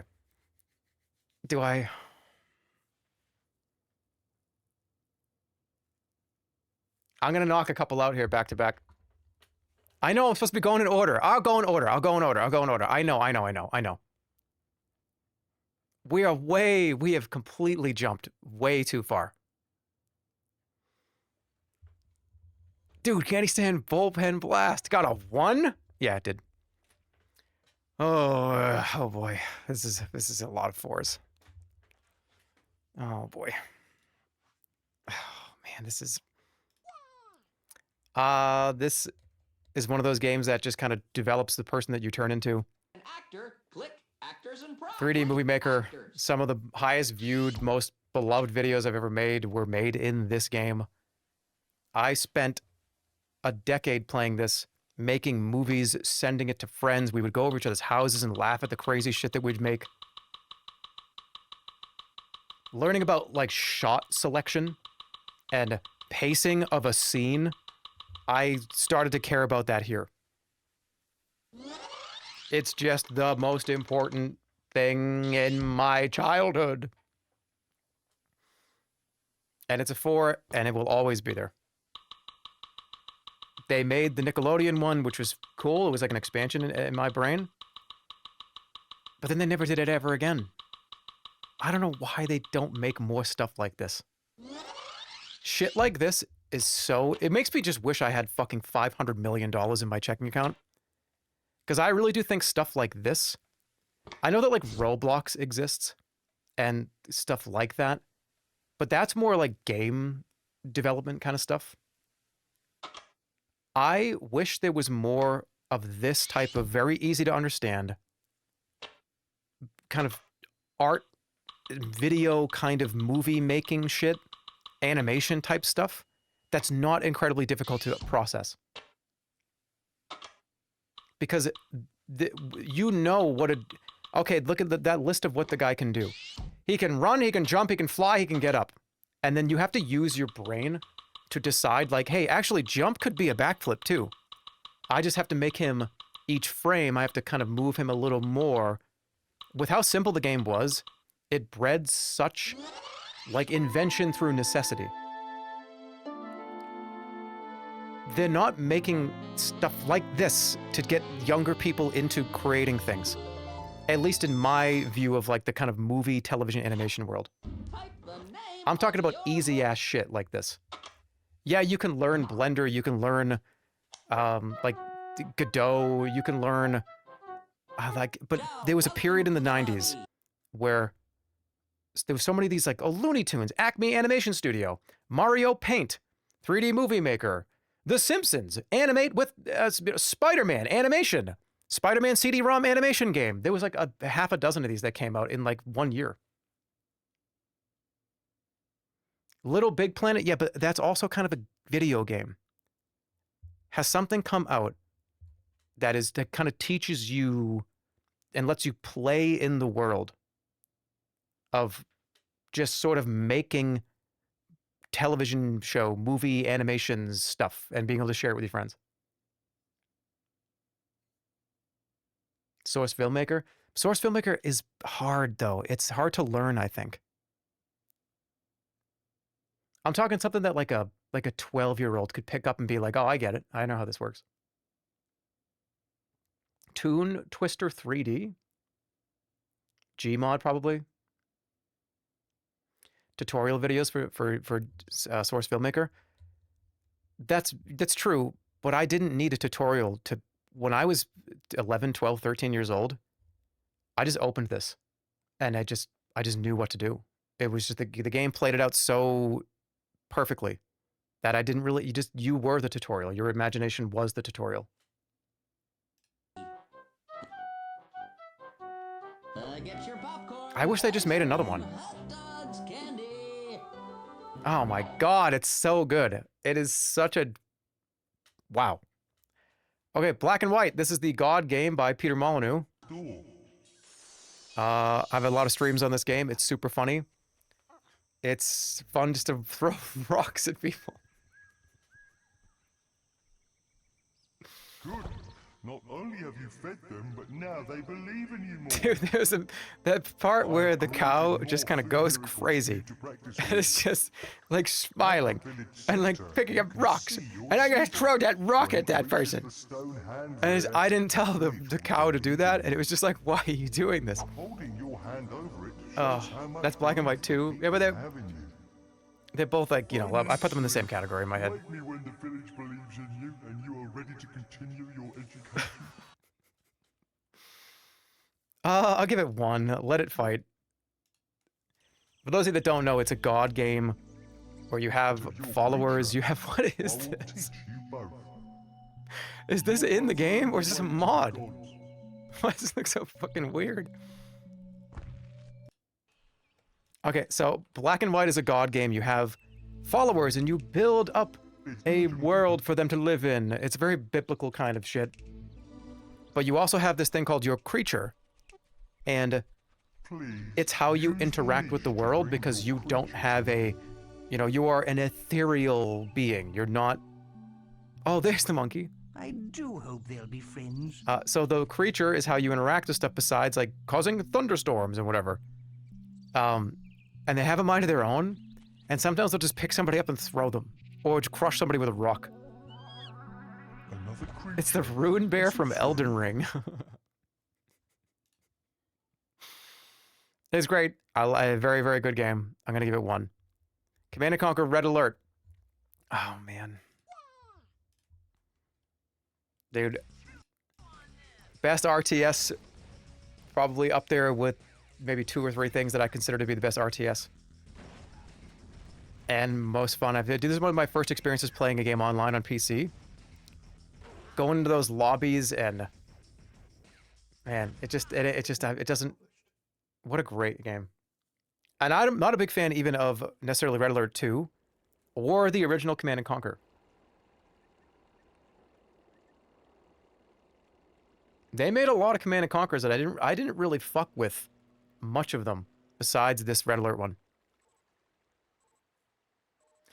I liked Tiberian Sun was all right. Red Alert 2 I think went a little too far in a direction that I didn't really love.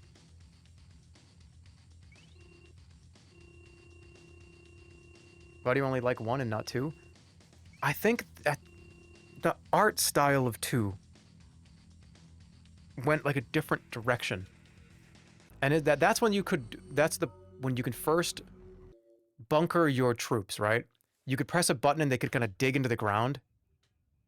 And then the art style went a little more cartoony. Commander, I prefer I wish I could say I had these kind of sprites. I like the sprite version rather than more of like the fully fleshed out kind of 3D, not 3D, 2D kind of animated characters. Is this the one with Tim Curry? Tim Curry is in the original Command & Conquer, I think. Is he in? No, he's not in Red Alert. Wait, is he in Red Alert? Wait, Tim Curry is in this one. Yeah, no, he is.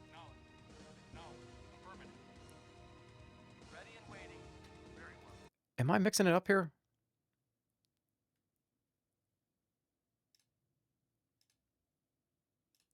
Maybe not. Maybe he's not in this one. I think that's a different one. But anyways, yeah, it is there's two different distinct I believe it was the Allies and the I want to say it was it Soviets or something? What is Red Alert 2? Or Red Alert 1?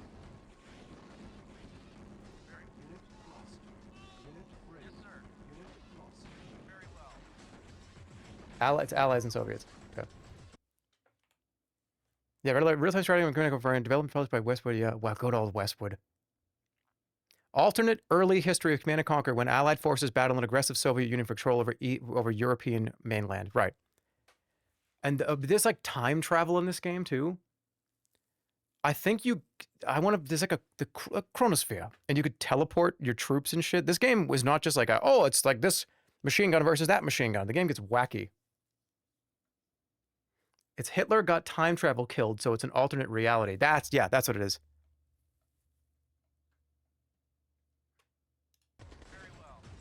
It's a really interesting game, and it's one of the best RTSs, period. 4 stars. Multiplayer was a blast. We were actually going to do multiplayer Horseman with this, and I still look forward to doing that. Counter-Strike 1.6. Where does this go?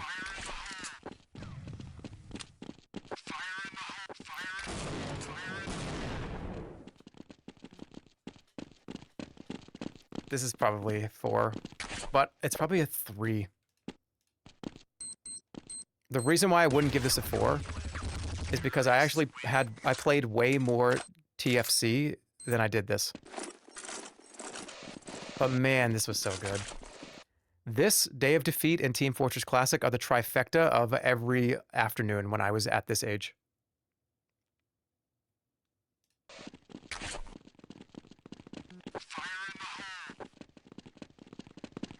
This original 1.6, the sound effects.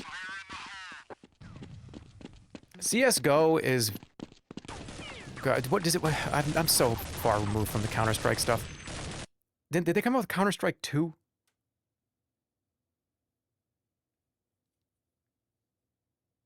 So CSGO, then it was Counter-Strike 2. I don't know, I've never even seen what the main menu of Counter-Strike 2 even looks like.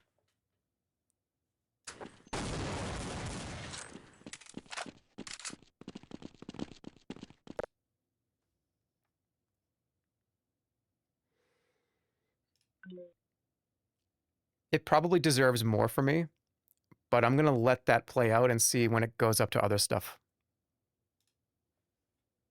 I played 1.6. I didn't play a lot of CSGO. I tried to. I even made a video on my channel. There's a video on my channel talking about how CSGO is coming out, and man, that's going to be my main game on the channel. Oh my God, I was so wrong. Dude, Desktop Destroyer. Now this is a good one. This is one of those classic, is this a virus, old Windows 95 games, which I don't know. It was fun. It was fun. This is also one of those things where you pretended to fuck up your family computer. I remember very specifically doing the prank. This is how we pranked people back in the day. It's a series of little tools to like destroy your desktop. And all it is just a screenshot of the desktop, and you're kind of just playing with a layer on top of the screenshot. But Dad didn't know that. Mom didn't know that. Friends didn't know that. So you'd pull this up and be like, oh, hey, dude, you see, like, oh, dude, I'm burning my desktop. What the fuck? And it'd be like, dude, how are you going to fix that? And it's like, it's just a joke, dude. It was so much fun. Oh, this song. And you think, well, yeah, that's cute. Why is this on this list, man? Because this, oh yeah, you can put bugs all over the computer and then be like, Mom, look, this termite's all over the computer. What did you do? How do I get to Quicken? I need to get to Quicken. I'd be like, I don't know how to fix it. It was just kind of dumb fun.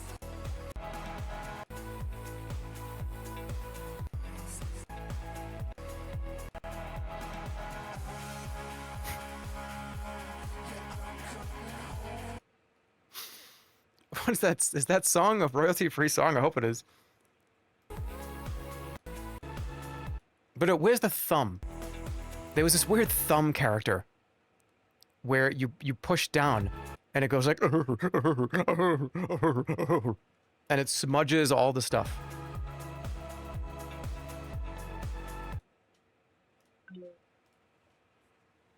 Okay. Oh, hey, look. Diablo 2. Oh. Beware. Okay. The evil is strong ahead. Maybe I give this like a 2. Beware. I'm currently playing the remake right now. Look, just cut. I'm gonna move my mouth for like maybe 100 frames. And you can just go back to every VOD I've ever talked about this game and just loop the GIF and just play the VOD. You know what I'm saying? Ready? Like, actually, you know what? I could probably just do this on my own. Give me 1 second. Just give me 1 second.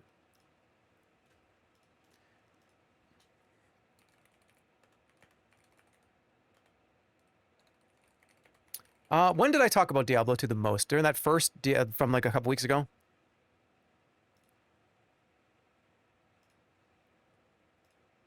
Is this thing installed? Yep. Wait, what's going on? Where is it? This is gonna be the same conversation. So, from NASA, it's the Milky Way galaxy. And I go, dude, that's cool. That's where we are. Let me learn about that. Pick it up. I know. It's a habit. Randomness that feels like it did it the best. Hold on. Hello. Anyways.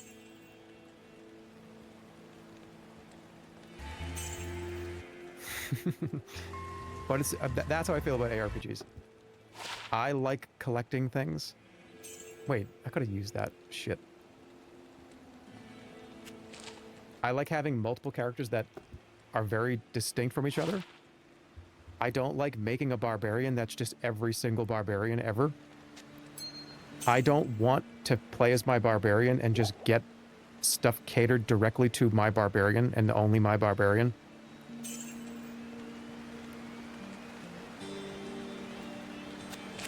I hate it. Play Grim Dawn. And look, like I said, I know that other ARPGs do this, but there's something about Diablo 2 in particular that feels like it did it the best. And everybody else seems to try to do it somewhat differently, and it's like, bro, no. Just do the Diablo 2 formula. You don't need to reinvent the wheel. The Dorito already exists. We don't need to reinvent the Dorito. I want the Diablo 2 loot system. I don't want a bunch of other weird bullshit.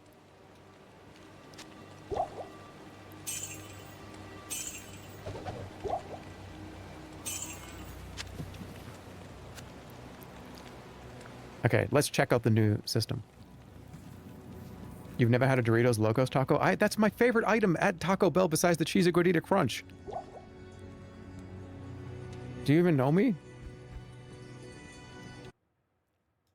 Okay, so as you can tell, there's other games that have tried to do this formula, like I just talked about. Diablo 2 did it the best. Diablo 2 is the best ARPG ever made. It's my favorite video game of all time. Or is it? We're gonna find out. The loot system, the generations that you get to keep, having your barbarian hand stuff down, getting the uniques that actually worked and you just didn't out-level them in 2 fucking minutes. Oh, dude, look, a legendary just dropped. It's a level 5 legendary. Oh, a level 6 item just dropped. Dude, throw the legendary in the drug. No, go salvage it. I fucking hate video games. You know what?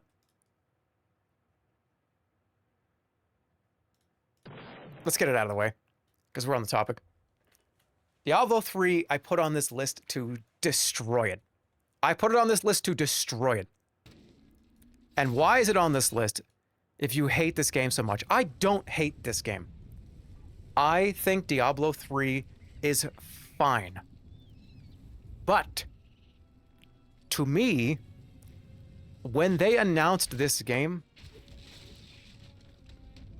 I remember, look, this is probably in that VOD. I could skip forward 10 minutes and tell this story again. I'm going to tell it a little differently. Me and my brother, all through college, were talking about, I remember the Game Informer cover of this, where it was like, dude, it's finally happening. We're getting Diablo 3. And it was like, holy shit, I can't wait. And then they got rid of all the reasons why I liked Diablo 2 in the first place. The loot system completely changed. They added the real money auction house, which was just stupid. They put a real money auction house in the game, which meant they had to make the drop rate of all of the fucking items in the game so unbearably low that, like, you had to buy it. There were like 3 or 4 legendaries that even anybody cared about in the first place.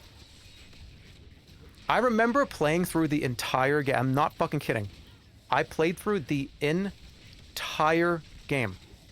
I did not see one single legendary drop. Not one. Over, I think, 2 characters. At some point, they said, wow, maybe we should just delete the real money auction house because it's kind of stupid. So they delete the real money auction house. And then things got a little better. They patched it a few times. It was okay. But I don't know, man. Fuck that. They finally come out with the expansion.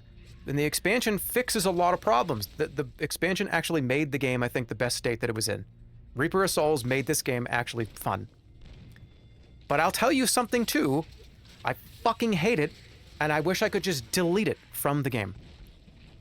When you kill more than 3 or 4 things in this game, as you probably see, it gives you a pop-up window about how awesome you are. Get out of here. Get the fuck away from me. I don't need a pop-up to pop up and say, hey, dude, 25 monsters killed plus 4,400 experience points. I don't. Stop showing that to me.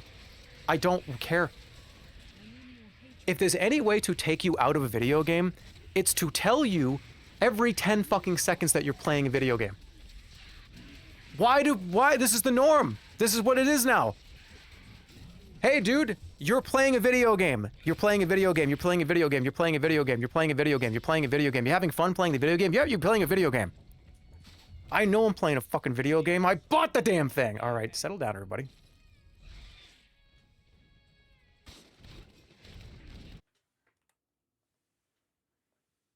And you can't turn it off. I remember when the game first came out, dude. Okay, we're gonna move on after this. When this game first came out, I was like, oh, that's stupid. I hate that. It's probably a UI setting I can just disable. No.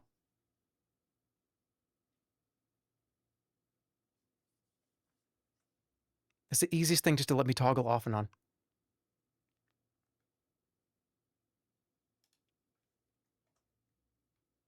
I want to suck I don't want to get fucking magic missile, frozen orb, destroy, splash, power, boom, 20,000, 10,000, 10,000. I want to have a fucking club in my hand, and I want you to beat my ass. I want to have a shitty fucking gray weapon. I want you to beat my ass while I have a gray weapon in my hand. I want to earn it. I want to earn that unique that I get. But I know those of you that are typing up like a 5-page essay about like how wrong I am that D3 is terrible. I still played it a lot, and I did enjoy it. I did enjoy it with friends. I'm just a hater, and that's it. Because for the longest time, Diablo 1 comes out. Damn, what an amazing game. I didn't love Diablo 2 the way that I love Diablo 1 the way that I love... Oh my God, hold on. Correct the record. I didn't love Diablo 1 the way that I love Diablo 2. Diablo 2 felt like a direct sequel to Diablo 1. Diablo 1, great. Diablo 2, damn, we're moving on with that same formula. Diablo 3 felt like a different game. It was just too different for me. I wanted Diablo 1, Diablo 2, Diablo 3. Instead, we got the fucking real money auction house. Okay, Unk, we get it. You're banned for life. I'll do it myself. Where are you? How do you ban somebody in chat? Delete that message. Anyways.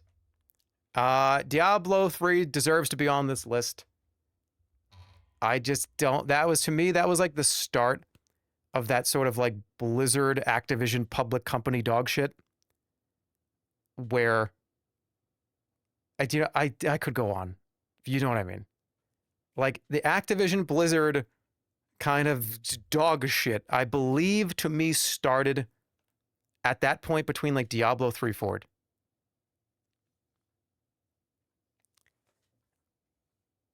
And I love this company. I love Blizzard. I still do. Blizzard's a great company. Blizzard makes great things. I love the things that they've had. Look, Diablo 2 Remastered was great. You personally just reached into the chat and squeezed that guy?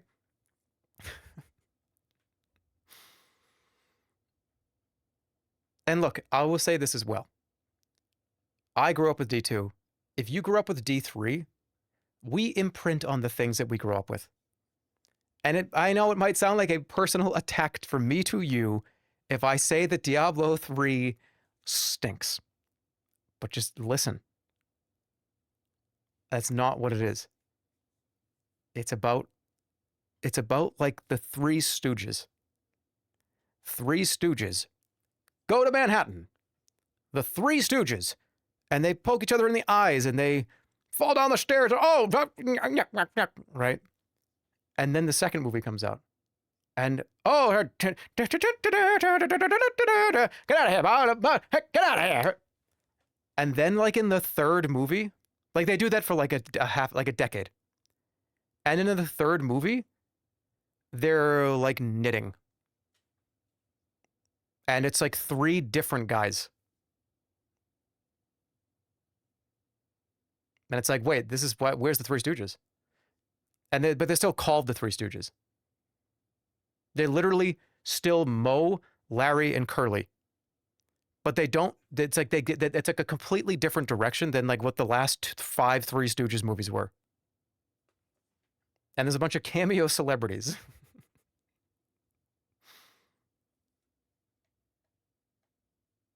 You turn something lots of us know about into something way less of us know about. The Three Stooges would be a 4-star on this. All right, anyways.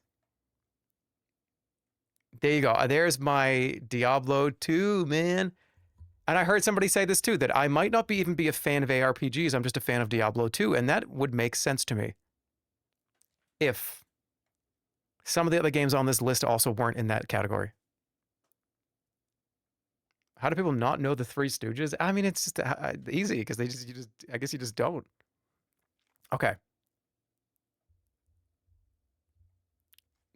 I'm definitely not going to get a fucking invite to that BlizzCon fucking VIP party.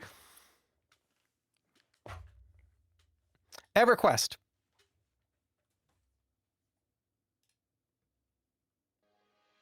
EverQuest is... It's just the pre-World of Warcraft. It just was the original kind of MMO big deal. I know that like RuneScape is really great too, but I didn't play RuneScape. It's not on this list. This was peak. It was my first MMO. Okay, so this is not my first MMO. No, I guess it was, because I heard World of Warcraft was coming out. And... it does look kind of goofy, but that's why it was so charming. This game was hard. This game was crazy. I heard that WoW was coming out. And I believe I got this because I heard it was kind of what WoW is inspired by. And I played it for a little while, and I was so bad, I just didn't get it at all. I was so terrible. This game was so stupid hard, I didn't know what to do at times. Yeah, a lot of the times in this game, couldn't you aggro every monster in the zone and just put it on somebody else?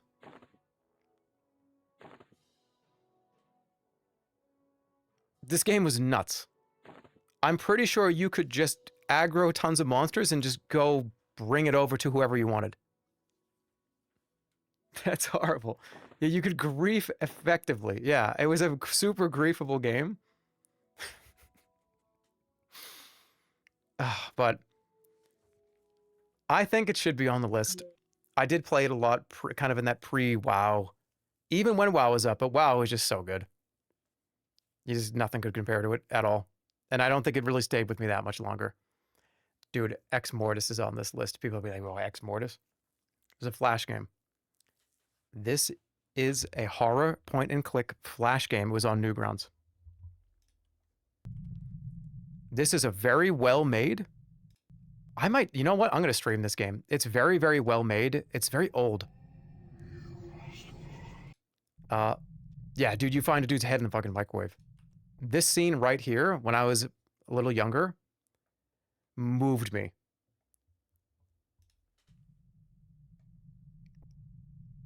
I remember you click on everything, it's like, what the fuck is that? And then you realize this is definitely like one of the developer of this Flash game's friends, and they took this probably with like a digital camera. And he cropped it up in Photoshop. But yeah, it's like a point-and-click escape room type experience. I think it's a great little horror game. It has a lot of, just like you can tell, like a lot of love went into making the environments and stuff. It's just a great game. It's just very, very nice. Back in the heyday, the absolute heyday of Flash, which for me to announce my upcoming stream. I'm going to be streaming. We're going to do an improv Flash night, where I don't know if you've ever heard of this thing called the Flashpoint Archive. It's like 250,000 Flash games. And it is pretty much every single thing you've ever heard of. It's a curation and a preservation project, because Flash is dead. Flash has been gone for a while now. And I thought it would be kind of funny or fun to get it. And because there's such a vast amount of these games, and they range from Super Mario, side-scroller go-kart where he shoots carrots out of his mouth, and it's just like, what the fuck is this? To games like this. And I think it would be fun if I just pulled out random keywords from the audience. We do like an improv style. Porn games. What I will make, there's tags in this archive. I'm going to make sure that all the not safe for work tags are all unchecked. So there's not going to be a possibility to come across something like that. Because a lot of that shit will be TOS, and I will be banned from Twitch for at least a day or two. So we got to be very careful on that stream. I'm going to have to like have it on a different monitor and like vet it as they come in. Because some of that shit that's been archived is like, oh boy, that's a ban from Twitch for sure.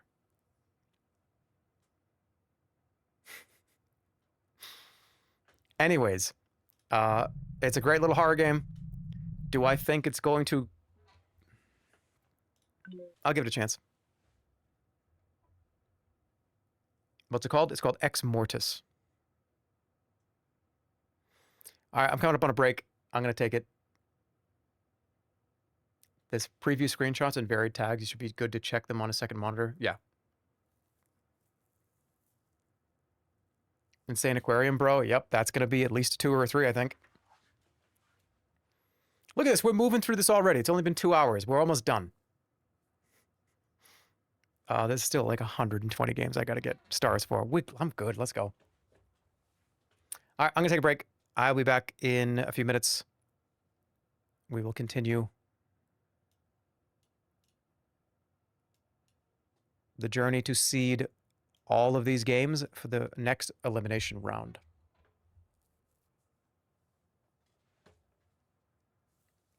Play a song, please. I'll do you one better. We'll put on...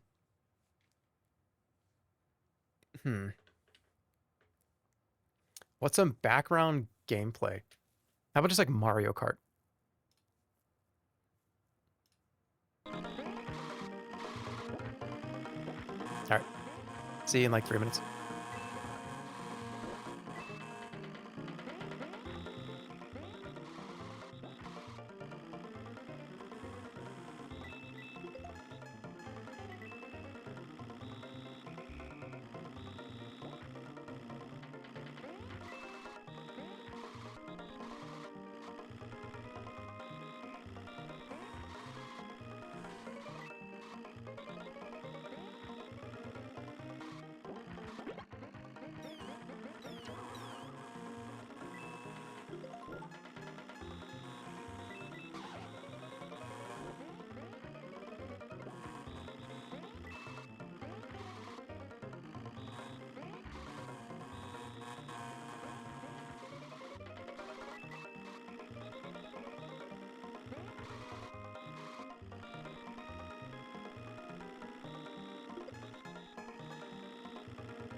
My name is Peter. My name is Peter. Hi. Sorry.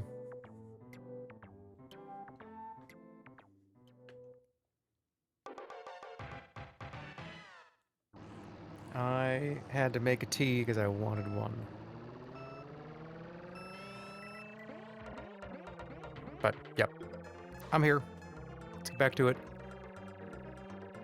Thank you for your patience. I appreciate it. Dude, that track was hard. Now turn it off. Okay.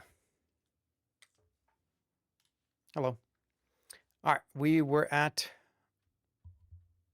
Where were we? At Diablo 2 X... What is... Gearheads. Oh, Gearheads. This is another great one. I have the...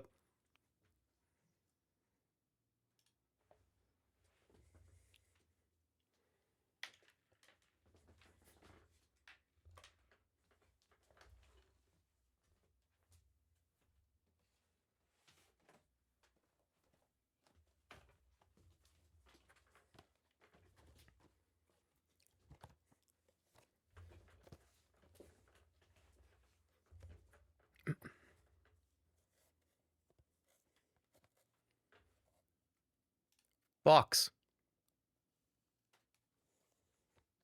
I have the Gearhead box. What do you think? Oh, let me get... you gotta get a good view. I actually got scared.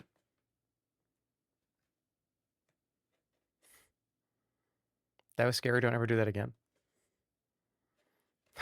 Holly says, I thought you scalded yourself. Dude, that's a PogChamp box if I've ever seen one. Wait. I thought you scalded yourself. Gearheads!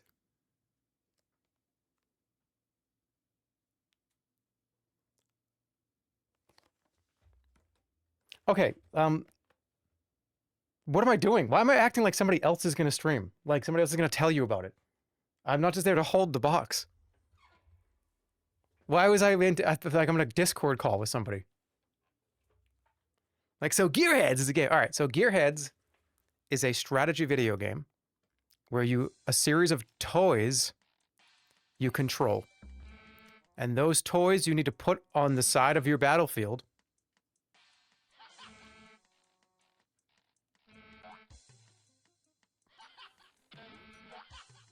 I fucking hate these things.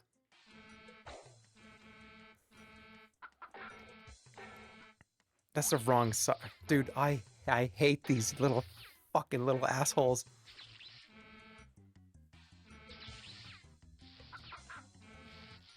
Get in there and stay in there. What do you mean H music? Is it listening to me? Oh, it's okay, it's not transcribing me. All right. All right, so Gearheads is a game where you control the toys, and there's various toys, and you go. It's usually a two-player game. Somebody has one side of the keyboard, the other one has another side of the keyboard. A keyboard was smashed when I was younger over this, and I didn't talk to a friend of mine for about 2 weeks because he was spamming the tractor, and I found that to be. Everybody's using the tractor. Yeah, everybody had their own path and their own reason why you would want to use... Dude, this would be sick to play with somebody. Chicken was pretty based. It could come out and it had summoning, and it summoned other monsters unless you got rid of it. Why? Was that actually listening to me? It was pretty simple. The game was not crazy, but it was one of the games I believe that came with my Sony Vaio 1995 or 1996 that my parents had.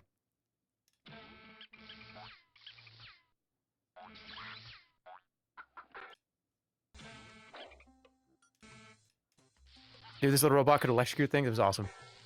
Vaio were sick. Vaio was awesome. This is the kind of game you get out of a cereal box, and that's kind of...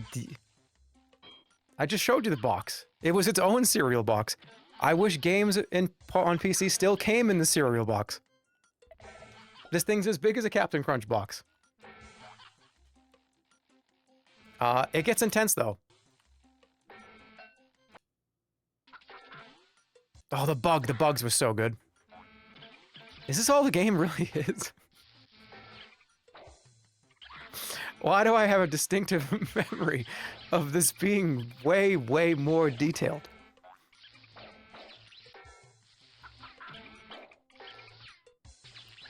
This is like $2 in the bargain bin at CompUSA. It was so much fun, though. You know what? I'm going to give it a 1. Okay. This is a big one. This is Half-Life 1. Oh, go to the thing after this? Yeah. Yep. Okay, where is the thing for PC? This is PC Man.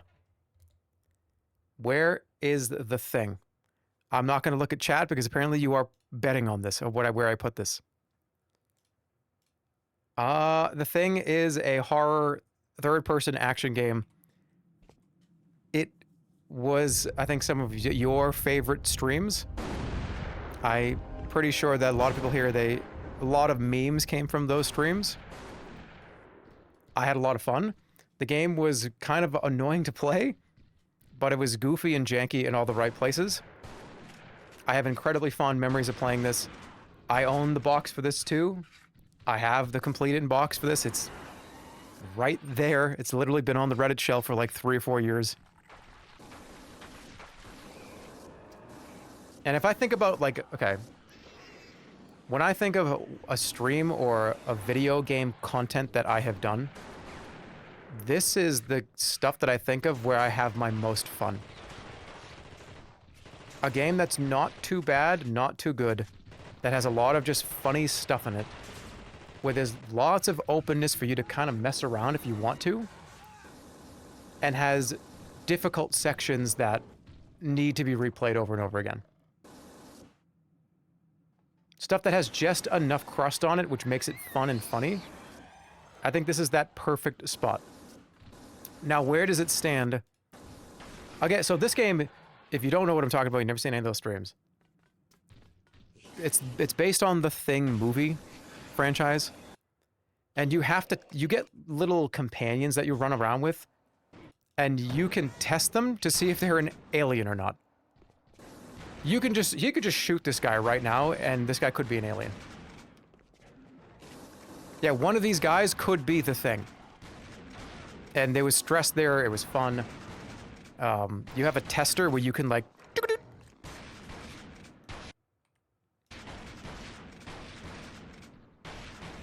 Okay.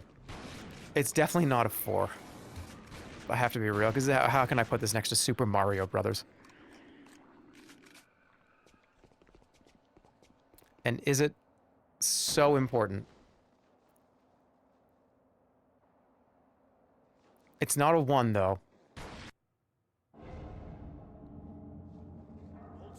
Because I had so much fun with this on stream, even though I kind of hated it a lot of times.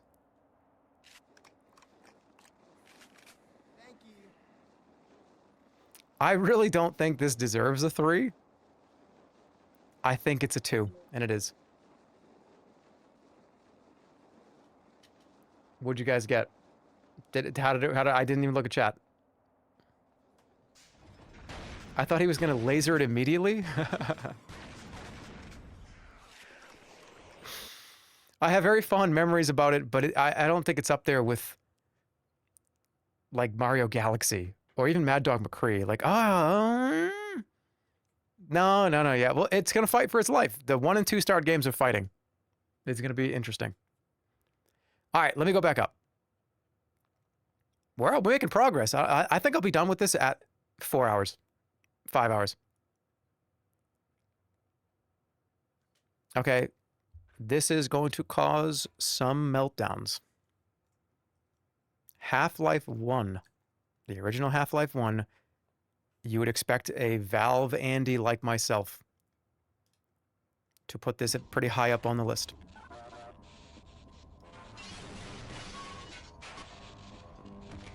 It's not.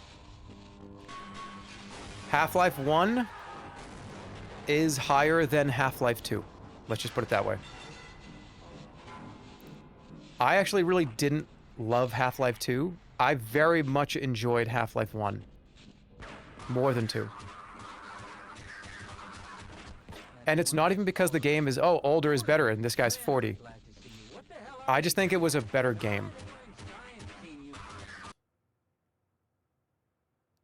I don't think this is that high, though. If I have to be really, really, really honest, in the grand scheme of all video games, it's this.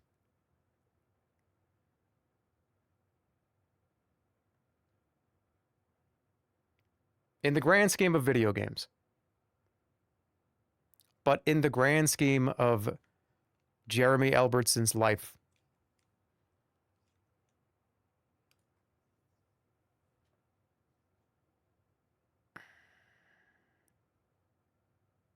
whatever I give this, though, Half-Life 2 has to be lower.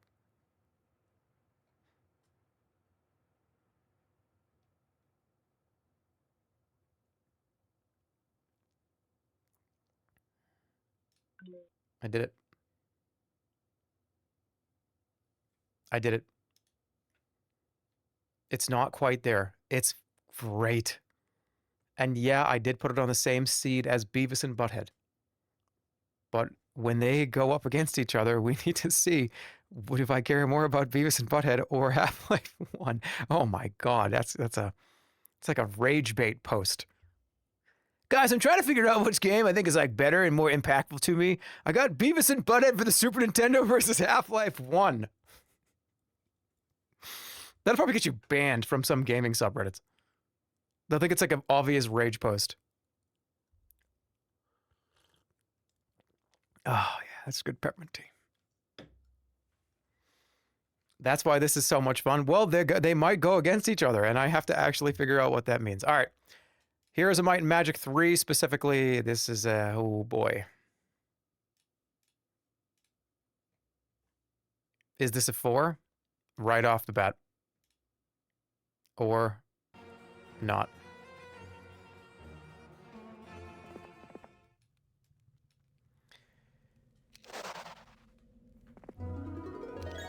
I played this against myself thousands of times, probably.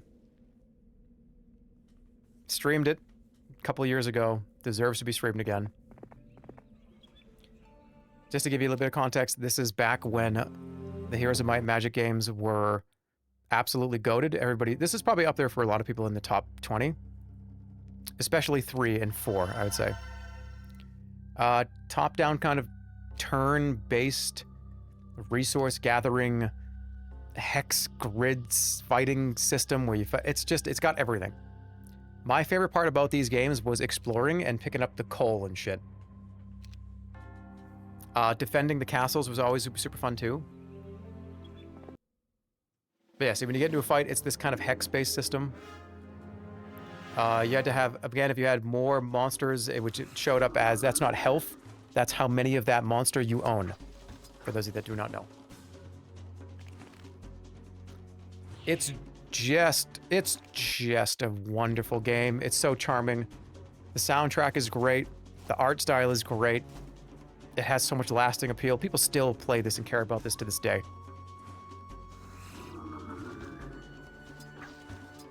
It was so fun just kind of taking over a castle and owning it and then getting those creatures too. Yeah. It's one of the best games ever made. Period.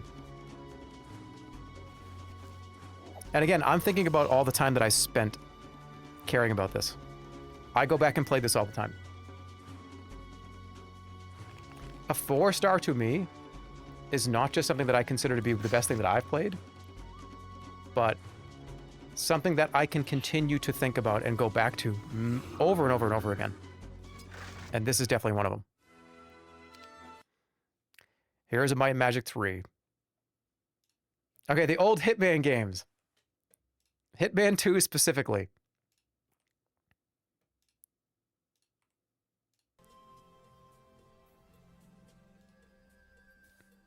Why is this in 140p? Hitman 2, I'm not going to give it 4. But I think I'm going to give it probably... Oh, man, I don't know. It's one of those first games that you could really... At least in a third-person setting, besides like GTA, the freedom of just being able to strangle a guy is just... There's something about it. There just is. I have this theory that if you make a video game and you make it whatever third person first, it doesn't matter. Your ability to just punch a dude in the face is going to make your game more fun. It just is.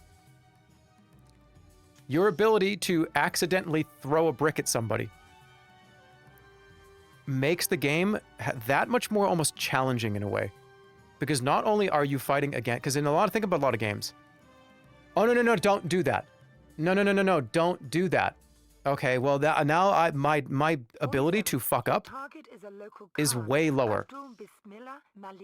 If you give me opportunities to accidentally cause a problem, you're making the game harder. Because you have to fight against your goofy brain to not accidentally hurt somebody else, to stay on task, and to plan around other people that are here, especially in these old Hitman games. There's something so inherently fun and goofy about that. I don't know what it is. What's the first thing you do when you open up a Grand Theft Auto game? Be honest. No, tell me. That's sus. When you open up GTA 6 for the first time, what's the first thing that you're going to do when you get into the game and the fucking opening cutscene's over? Let's go. You're going to turn around. You're just going to punch that first person. Or you're going to steal a car and just drive it off a cliff. That's like the first thing you do in any of those games. You're going to rip somebody out of their car. You're going to find the nicest car that you can see, and you're just going to drive until you crash into the wall. And you're going to go, wow, dude. Oh, my goodness. Okay. What's the mission? There's something about the inherent freedom that makes these games so much more fun.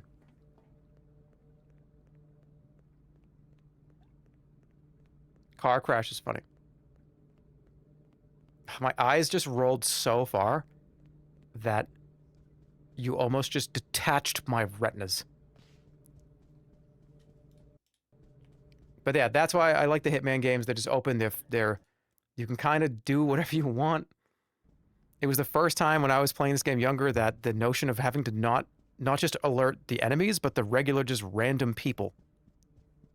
Like if you're just like crouching down in a corner and somebody's like, hey, what are you doing in here? It's like, oh, wait, you're not a bad guy. You're literally not an enemy. What do I do? Oh my God. Goodbye. It's.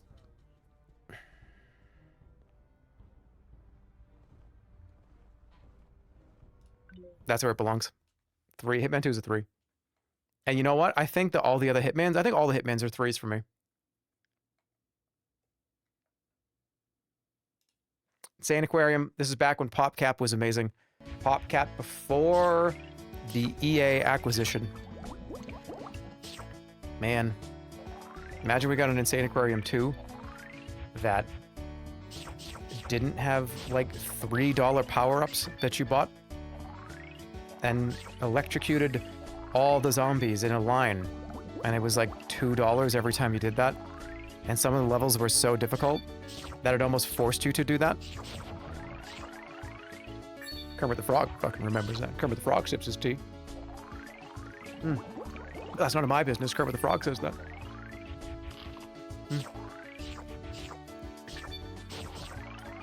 It's just the heyday of back in when PopCap was making bangers every single thing they released.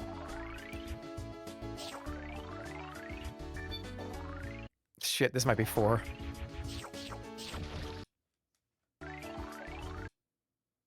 There's something about the feeding mechanism and the collecting the money and then buying the upgrades. Every tank was unique.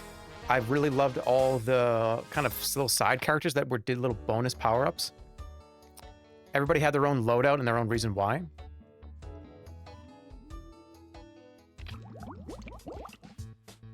Dude, I'm 4-star Andy, I think. When this game was on the original PopCap website,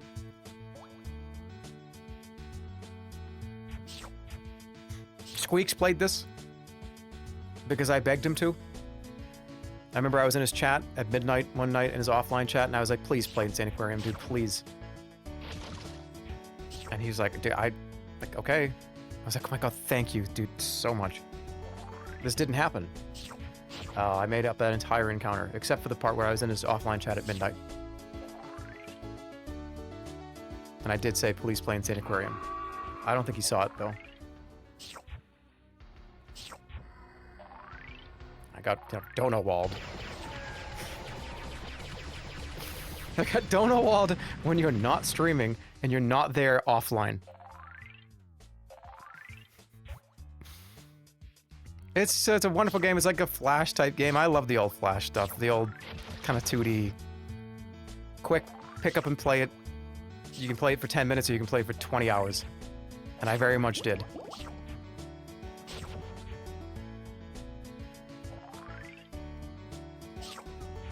Damn, does it deserve that? Yeah, it does. It does. It does. It does. Let's move on to Jezball. This is one of those classic Windows games where, again, you can play this for 10 minutes or you can play this for 25 hours. Very simple concept. Just put a line up in front of the balls and don't touch them in an increasingly smaller square.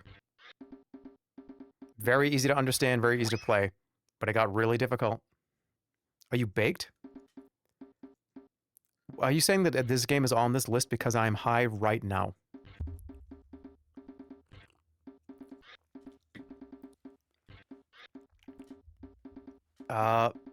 No, it's Jezball, man. It's great. Show this tea that you're drinking. It's peppermint. It's peppermint tea. Just straight up, nothing in it. It was just on the computer. It was one of those. I think it came free with every Windows. It was just the pinball, the Purple Place type game.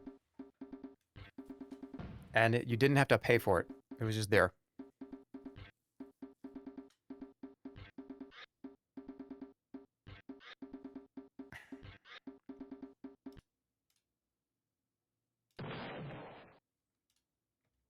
I had a vibe check for that one. It was like it was a vibe. I had to do that.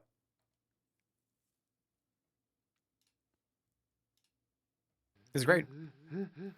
The Zumbiniville! You all know this is one of my favorite games ever made. What else can how do I even talk about the Zumbinis? The logical journey of the Zumbinis. The pizza making, it's a series, of course, of... The whole point is you're trying to get all the Zumbinis to this new land called Zumbiniville. And you can lose them along the way. People die in this game. You lose the Zumbinis. If you don't, you can literally end up with nobody. Each one of these games, these kind of puzzle and logic games, you could lose some along the way.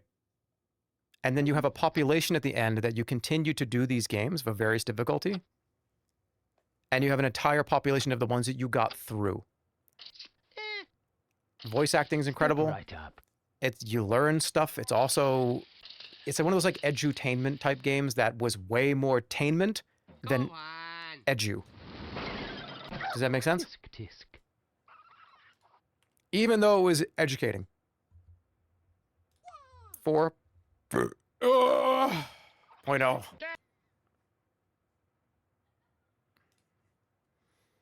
Mech Warrior 2. Amplification. Who doesn't love Mech Warrior? Especially 12-year-old me, who played this game at 4 frames a second. Mission. The computer definitely wasn't good enough. This is back in the day when you did not know and nobody really understood or really cared that there was such a thing as system requirements. I just thought that's how the game was played. games that ran like shit, you just didn't even know. That's just the way the game was. There was no, oh, dude, you gotta up your graphics. You gotta get a new graphics card. Oh, the game is like not really optimized. No, I put the disc in, I installed it, and it ran at 2 frames a second. That's just how that's what I thought the game was. So my game actually looked like this. Let's see if I can bring back the nostalgia.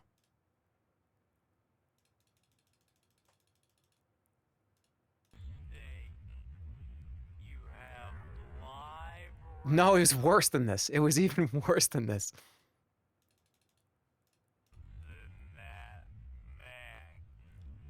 Okay, this is close.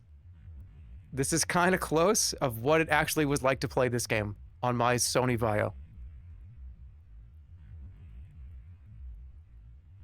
But make this all happen faster. Were gaming PCs even a thing back then? I mean, not really. Hey, streamer, you're being really loud. What? But yeah, it's a classic mech warrior who doesn't love, I keep saying that shit. It's like the word of the day. Who doesn't love mech warrior? Probably a lot of you. External camera engaged. Pilot kind of mech shooting first person, third person game. It came bundled with the Sony Vaio. And it ran like shit, but I loved every second of it. Proceed to nav beta. Shoot the stationary target, scrub. It would have been more impactful if I could have really played it for real. Oh, this is OG Missile Command. Yep, the first ever stressful video game that I ever played when I was like fucking 7. Missile Command, you gotta defend your town from meteors or missiles. And there's a lot of skill. That predictive shooting. Kind of that, this is the first time I ever used the Huntsman. This is what it felt like.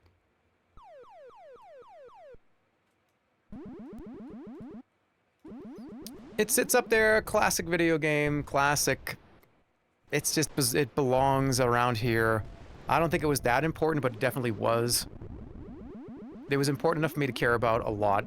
It's wonderful. Game still holds up. The gameplay's still good. Gameplay loop is still fun. People have been making games like this for decades after. It is a 1.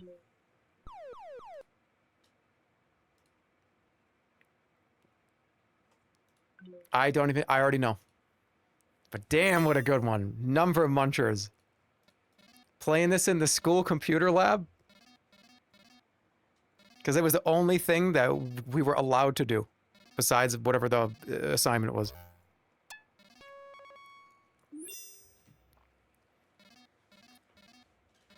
Math Blaster? I was more of a number munchers than Math Blaster.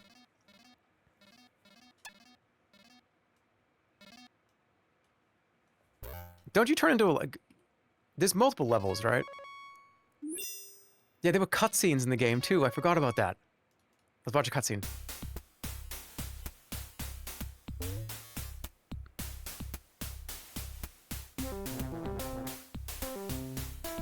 Oh no!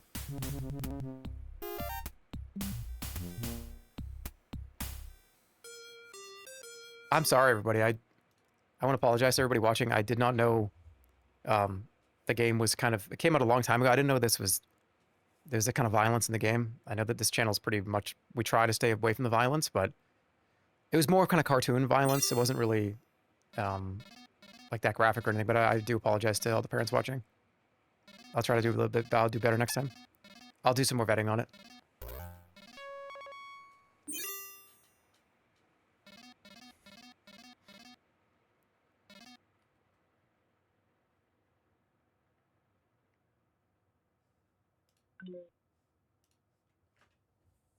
It's as impactful as Missile Command and Mech Warrior, I think.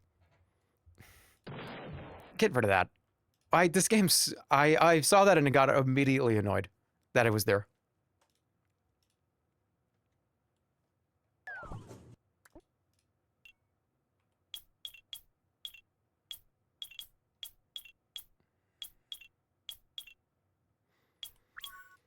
Yeah, but it was the free game on Windows. Do they even do that anymore? Another reason why Windows sucks. What happened to this? What happened to just the stamp on the operating system? Do you know what happens if you type in games into the search bar on Microsoft Windows 11 and Windows 10? You got to go to the store. You got to go to the fucking store.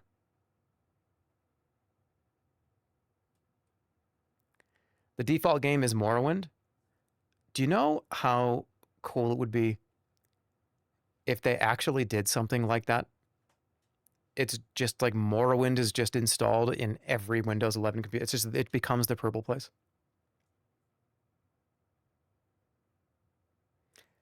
Talked about this for a second in offline chat. What a great opportunity to bring this up. Somebody in offline chat before the stream said that there's some console. I think there's like a switch that you can take a switch out of the library. You can check out the switch from the library, and it got me thinking about that and how hopeful. I really do think that would be awesome if you want to get people back into the libraries. You want the public libraries to actually be something that people care about. Why is every NES game and the NES not there to be able to check out? Is it a monetary thing? I think that would be awesome. If there was like because I think that's what a lot of people in my generation and lower are going to care more about than books. And I don't mean that to be negative. I mean that just to be in reality. They're expensive. Kids will break them. I think if you had one or two that you just were like the we don't give a shit machine, and I guess maybe you could do a thing where it was at the library, but not necessarily you rent it out.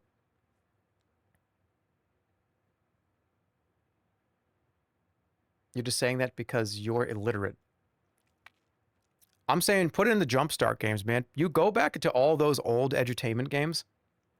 I think you'd fill the libraries back up if there was, you could check out like a little computer or something that had all this shit baked into it. Emulation could work too. I feel like there's a world where a lot of these game companies could just like shut up for a few minutes and like your old catalog, give it to some of these libraries to be able to like be checked out with like potential emulation. The ones that like nobody cares about, the ones that like people aren't really, but you know what I'm saying?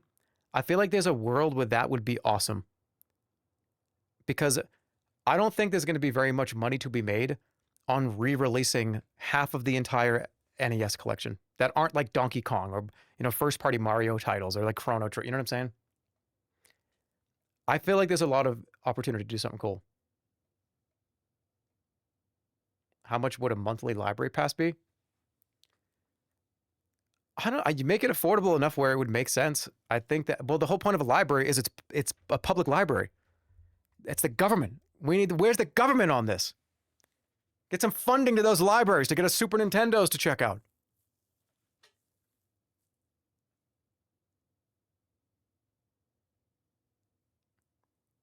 He's a communist? Let's give them those. Let's let those kids check out the Super Nintendo from their library. He's a communist.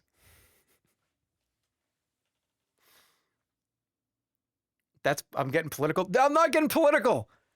I just said I want a world where little Isaac Albertson can go into the library and there's a wall of regular NES games and they all have a punch card to check out, and we go back and it's like, hey son, yeah, of course that track and field really was a fun game. That's what I read when I was a kid.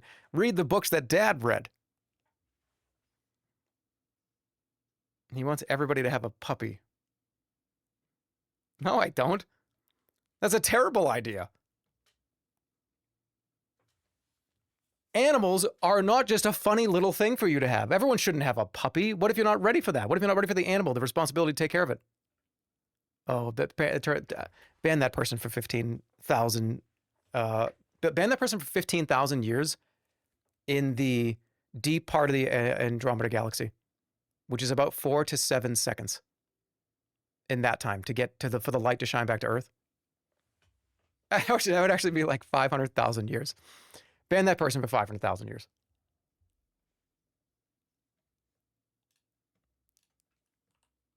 Rise of Nations.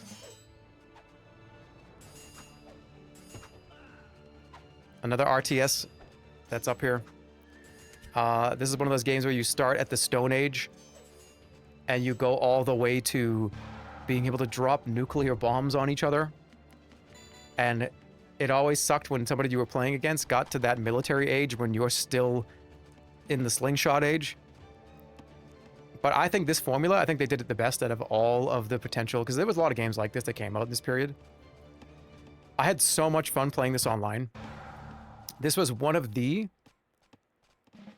just, man, I can't even, like, the building, the food system, yeah, that's right, I'm sorry, I'm just all flooding, it's all flooding my brain. Yeah, you had these lines where you couldn't build past your line. And the only way you could continue to build out, especially in a multiplayer experience, was you had to take over their city, and that gave you more kind of a border to build into.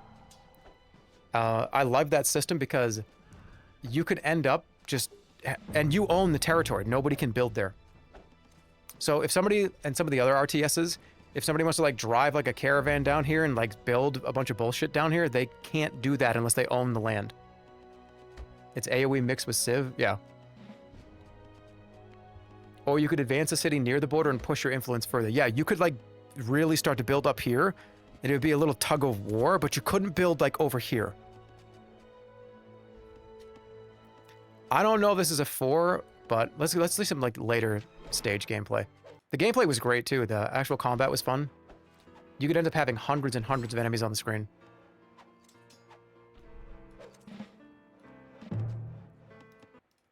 I love the music too. And every nation had a specific buff. There were like 100 different nations, and all of them had a very specific thing that they did well and didn't do well.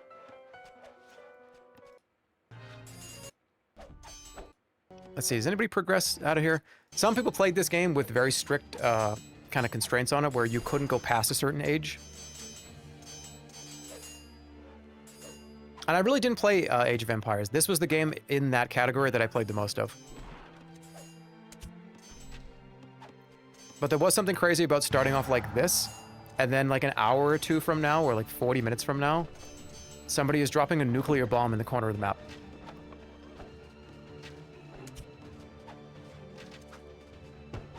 And then it just became a nuke off. And I think there was a lose condition for everybody, where if enough nukes went off, the whole game had to end because you got into like nuclear winter.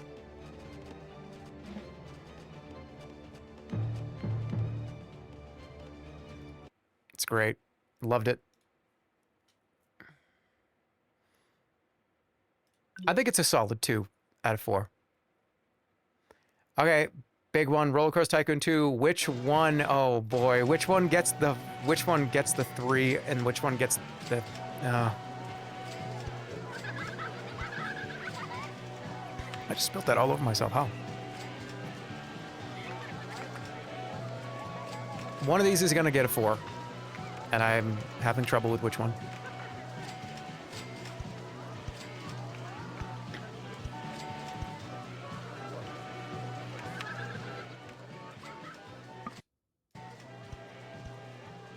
Because we just did this a few weeks ago or a month ago with the Horsemen.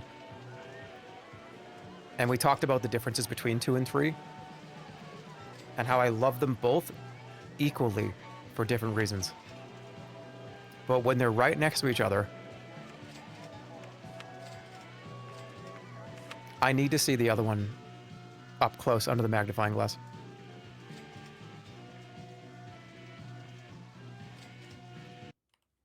Because the freedom in this one, the actual full game of this one, I think is better. But the 3D on this one was so fun. I feel like there was a lot more interesting stuff in my brain. I feel like I don't know why I want to say this, but I think I like this one better.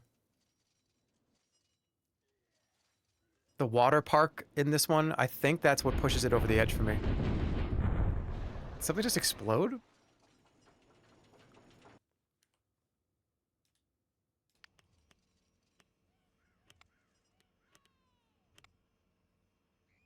I'm thinking. Being able to make, because I grew up with a couple places that I used to go to when I was younger were kind of a double. It was a amusement park and then a water park. It was a double. Some of the Disney parks are like that too. And I love that concept of being able to make a water park and then an amusement park in the same lot.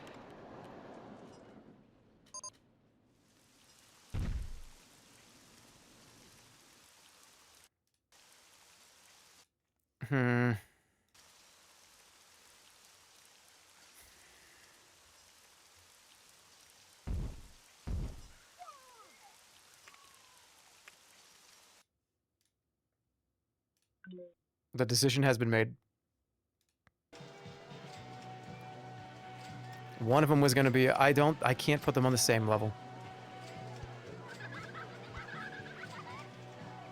But maybe I can. Ah, shit.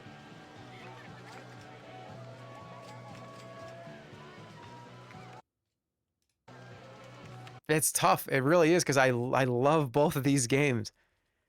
But I had way more time in 3, and I enjoyed playing 3, I think, a little more than 2. You can, they're separate. I did this with Mario, but I think Mario's a little different.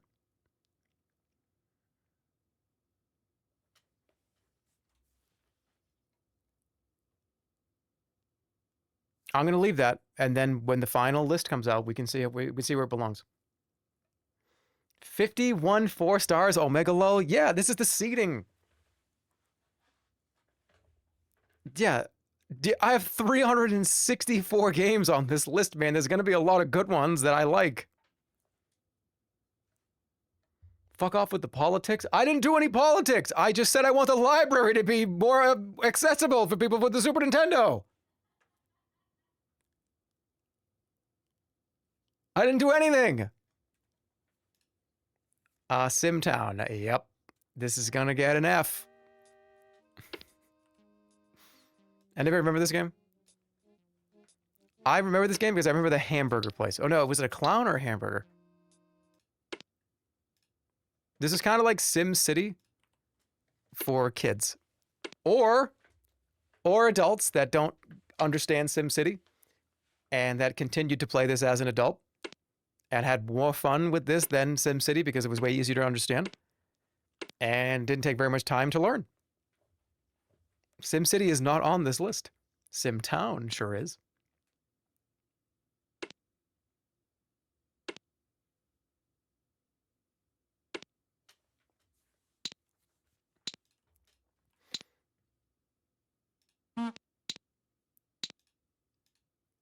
There it is.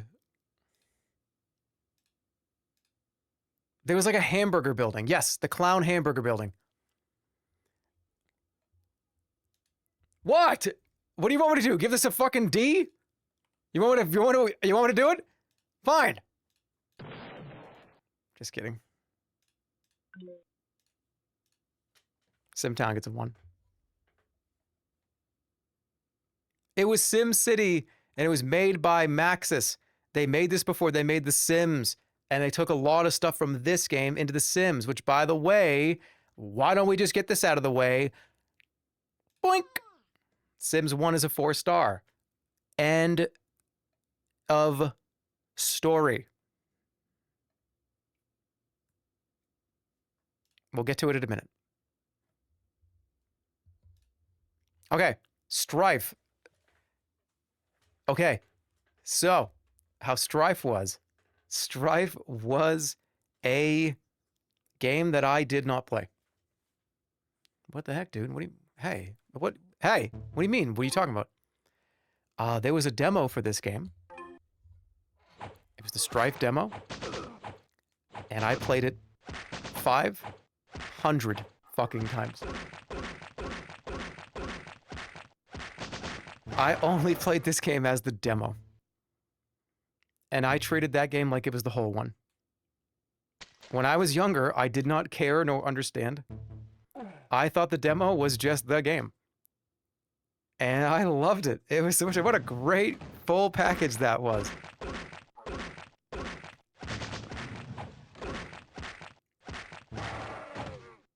I'm going to eliminate this, but just know that of any demo I've ever played in my life, this one small world, word travels fast. takes the cake. I've played it probably 15. I probably played like 20 to 30 hours of the demo, maybe more. Oh, and you can kill that guy if you want. There's freedom in Strife. You can just attack people in Strife. Release me. Leave an old man alone. The freedom... I didn't even do it. I didn't do that. But did you see? He just killed that guy for no reason. I'm going to have to give this a 1. Dude, the demo was fucking lit. It's going to be 1. It's a great first-person shooter, back in the boomer shooter, emergence of all of that shit. Not Doom, but Doom ain't on this list. The Strife demo sure is. That's a 1 star. Oh, dear.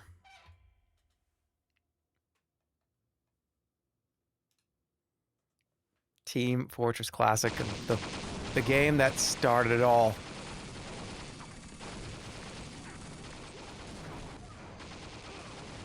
I played this. TF2 is probably higher than this on the final list. But it's just one of the best shooters ever made. And it turned it... Team Fortress, as a series, is the best shooter ever made. It's better than everything. Nothing can compare. Not a single other game compares to this. All those old two-fort never-ending conflict. Dude, I remember drinking like a case of Mountain Dew Code Red and just top fragging. And this would happen all day. The concept of the spy changed everything for me. Because even if you weren't that good, this is why TF2 and Team Fortress are just the best games ever. Even if you weren't really that good at doing very much of anything, you still could do something fun. Go to any TF2 game or any TFC game and just hold down tab and see how many spies are playing in that lobby. And then count how many points they all have collectively. There might be one guy that's at the top, but there's just people putting costumes on and walking around and stabbing people. And guess what? They're having some of the most fun in their entire life. I was not that great at first-person shooters. TFC was one of those games that I could just jump into, put on disguises, and I wouldn't even attack people. I would go try to blend in with the snipers up on the sniper roost. I wouldn't even attack them. I would just try to pretend to be a sniper because that was like a rush. Like, whoa, they don't know that it's not, they don't know it's not me. They think I'm a sniper. I would just hide and just hang out. And then when I had my perfect opportunity, like a trapdoor spider, I'd get like 2 kills a game as the spy. Because I would just be stalking this one person that was a sniper, and I would just hang out with them for like 20 minutes. And then I would just stab them one day. And I maybe got 1 kill.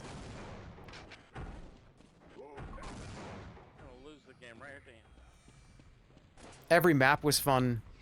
They all translated to Team Fortress 2 so well. And let me be very clear. Let me be clear.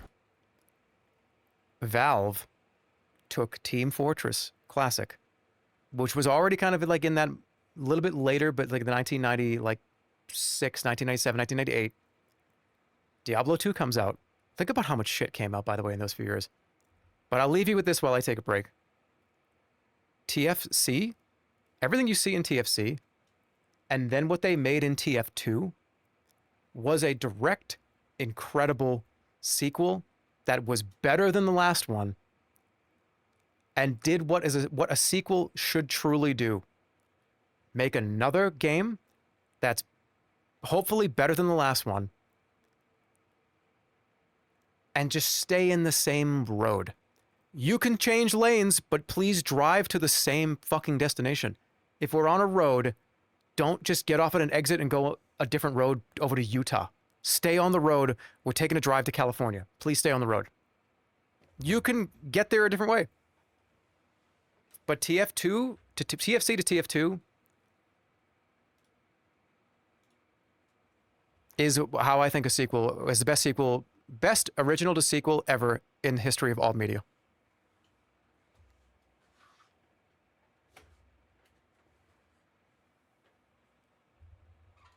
And I'm biased.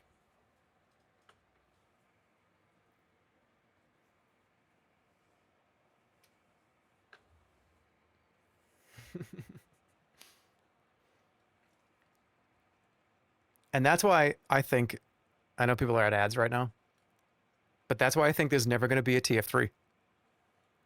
But do they have to do that?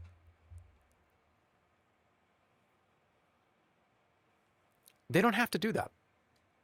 What if it's just good? And what if they don't? It's like, hey, we made it. We made one of the best things ever. Why are we going to make another one? I think the biggest fear that all of you should have in regards to Valve's IP is if they do get bought and we do get a Team Fortress 3. If somebody ends up coming in and, you know, offering $50 fucking billion for Valve and they get all the IP and we get a TF3, that's where I think you should be the most concerned about.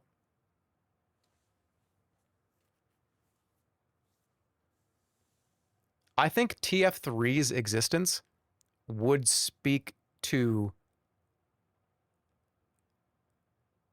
it not going well overall.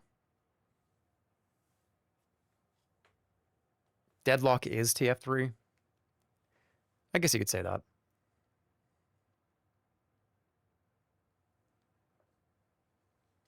Because as much as I can sit here and just kind of be the, oh, you know, the way things used to be, or the way things they were before. Valve is one of the only companies that are left that did not get absorbed by somebody else, that have made that many great 10 out of 10 experiences. And I don't know if at one point somewhere Valve along the lines was like, if you make like 5 10 out of 10s in a row,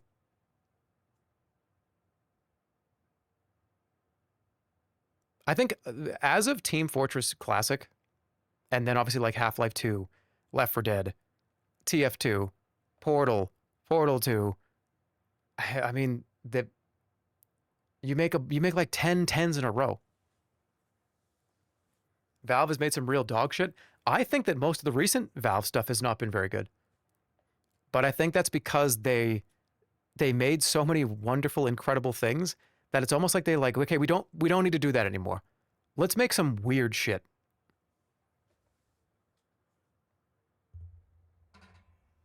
People like Deadlock and CS2. I think those are just mainstays. I don't think those are ever going to go away. Although I have heard that Deadlock gets changed like every few months. I heard that Deadlock is like a different game now than it was even like a year ago. So we'll see. I don't know how much I'm going to play that game.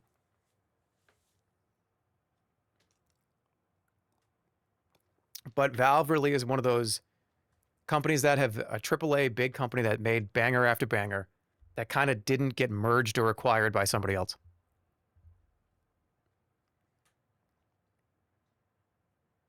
And I think that all those IP, the billions of dollars worth of those IP that they have, if they ever did merge with somebody like Blizzard did, it would be like, oh boy. Oh no.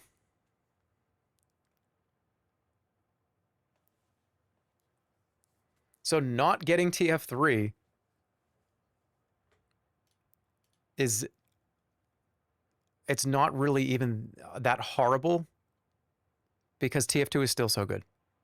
Still. Okay. Moving on. Welcome back, everybody. If Half-Life 3 releases and it's dog shit, yeah, but that's the thing. That's what I mean. Like, if you make 10 10s in a row and then you make like a fucking 5 on a beloved, I would be terrified to make anything Half-Life related. Impossible quiz.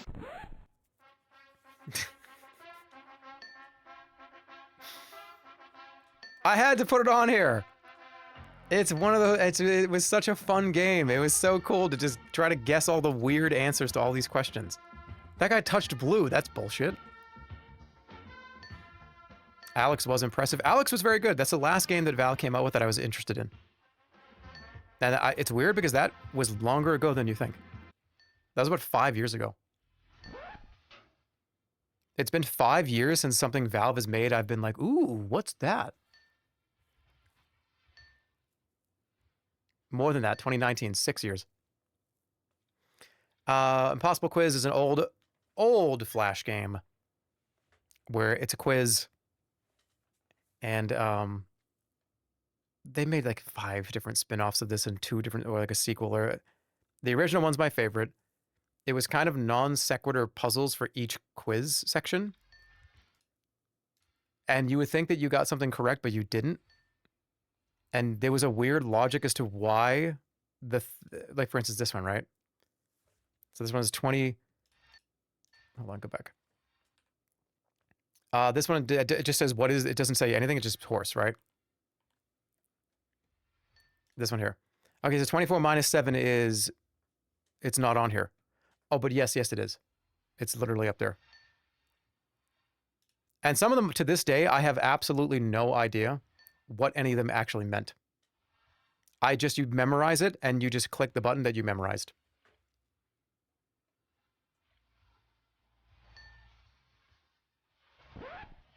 I wanted to stream this. Maybe I will. No spoilers. You get 3 lives. If you go to 0, you have to start the whole thing over again. And there's like 150 questions. I'll put it at the 1-star ranking. I loved it. Ooh, I owe a stream of this.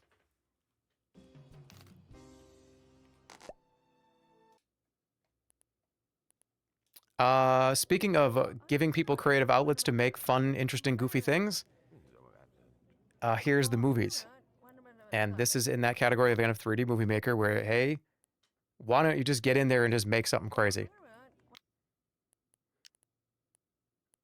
I have so many good memories, fondness of this. Your videos about this game made me cry laughing. Me too. This is one of the hardest I think I've ever laughed, period, was during some of these. It's being able to just throw ideas together that don't make sense, but then they make complete sense when you see the whole thing scene to scene. The fight scenes, the being able to throw people through the glass windows, the car crashes you can do, the drama, the like marital drama that you can come up with just by oh my god!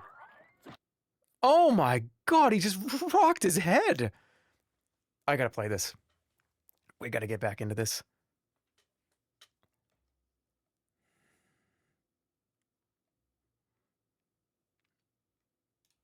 I'm gonna give it 3. It has a chance to move up the ranks. Okay, The Sims, already gave it 4. I can give you a brief explanation.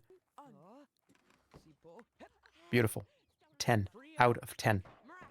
Wonderful.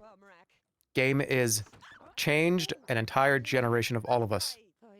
We got to take our little people and just make them do whatever we wanted.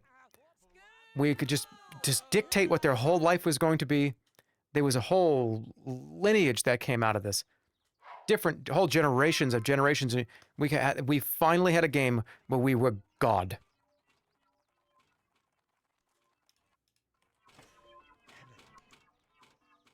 And the other ones are great too. But I think they're both 4. Sims 1 and Sims 2 are both, they're both 4. I have to put them both there. The Sims 1 is a little weirder than The Sims 2. It's a little scarier. But The Sims 2 just added so much more without going into how Sims 3 sort of fucked it all up a little bit. I still love The Sims 3. But I think that this is the peak Sims right here. Sims 3 and Sims 4 I love for different reasons. They're not on this list. Actually, no, they are. They are. I think 4 is for one reason I'll tell you about.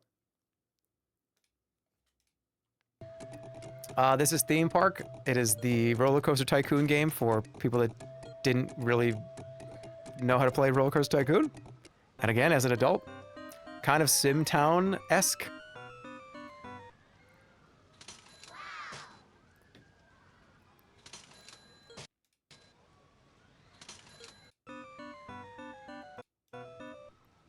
It's unlocking core memories in my brain.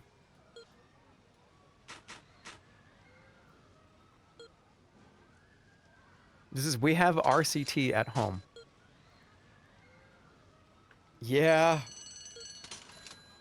Yeah, but look at how cute this is.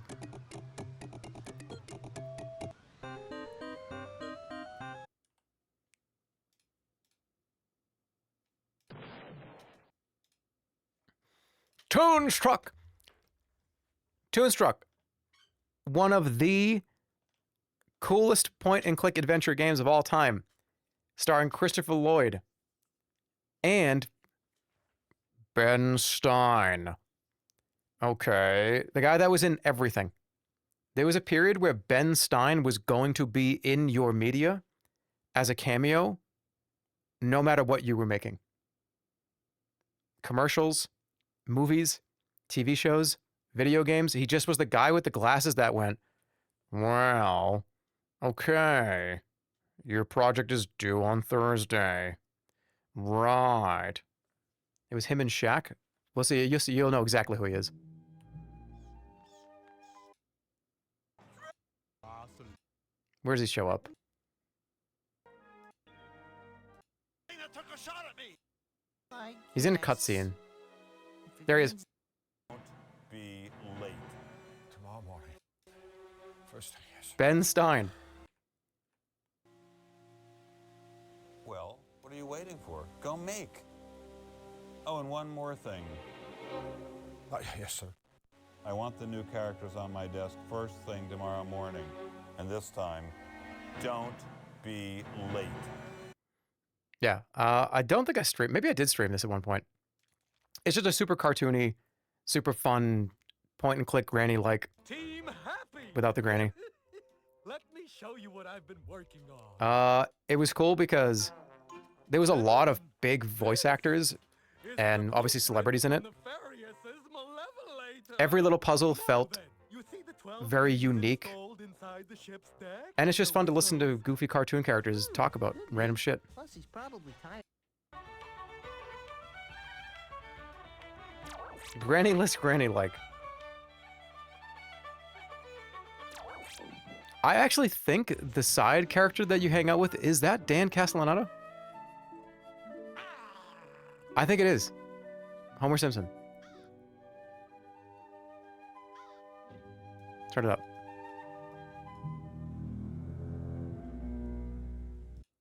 I'm pretty sure it is.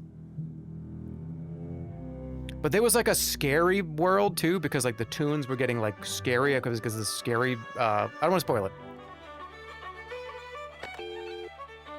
We need him to talk. He never shuts up in this game. Why? Tricks, stogies. Smoking this sucker is real bad for your health. Best of all, it's guaranteed to go off in your mouth, not in your hands. Check it out.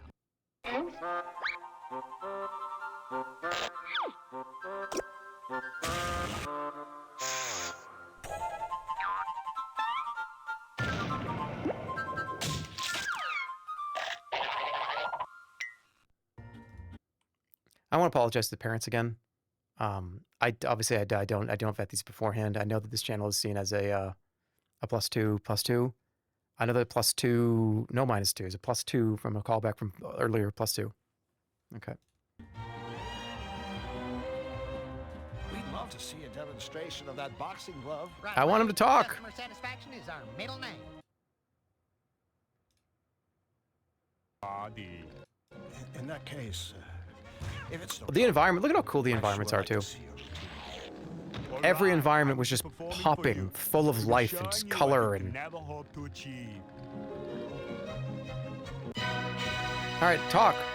I don't want to spoil this whole game. Wait. There we go. Them. By the wear and World a great big fluffy bun You recognize that voice? you. Sure, I guess. But you can't. Wow, that was hard. The leap? The floor. Yep. I'll give it 2. From The Simpsons Hit and Run, weirdly.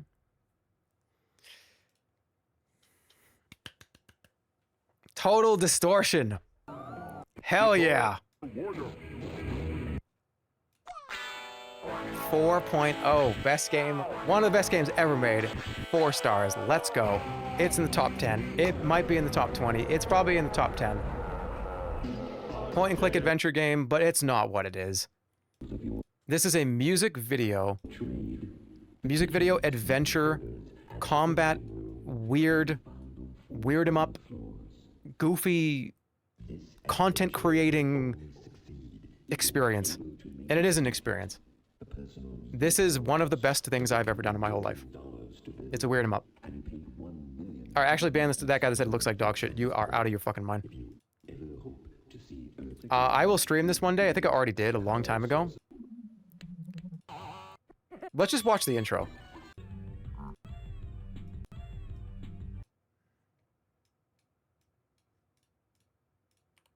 And you'll find out why I like this.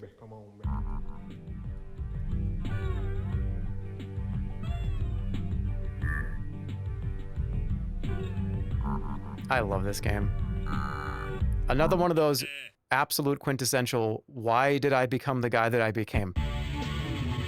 It's because of games like this. This imprinted in my brain at such a young age. Woo, yeah. Wow.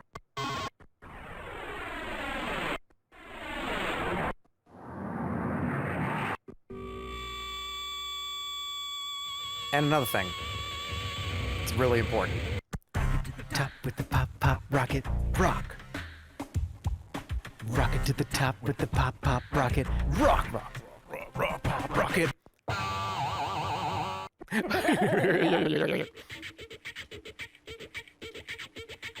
Begin total distortion.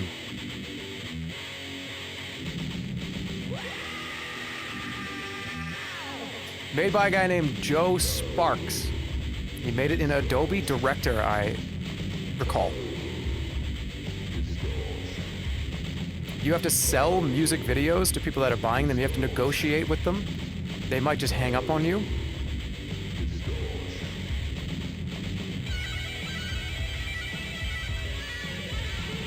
Did you have a metal phase?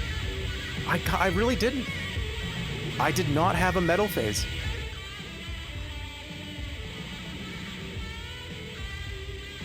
You're making this game seem cooler and cooler over time, I swear. I am fucking begging you to play this game. Just go in. Don't even think about anything. Don't even listen to me. Just play it.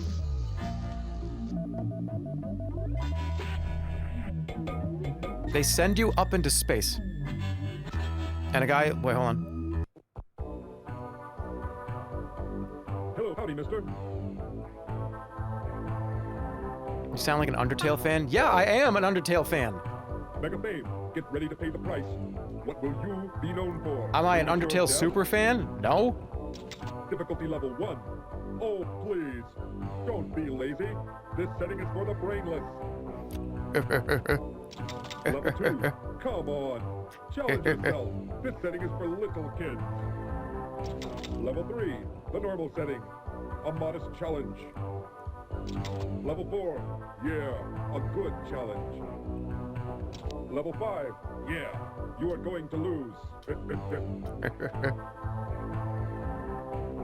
Danger level 1. This setting is for cowards. You little baby chicken wimp. Level 2. Don't be a baby. Come on, get tough.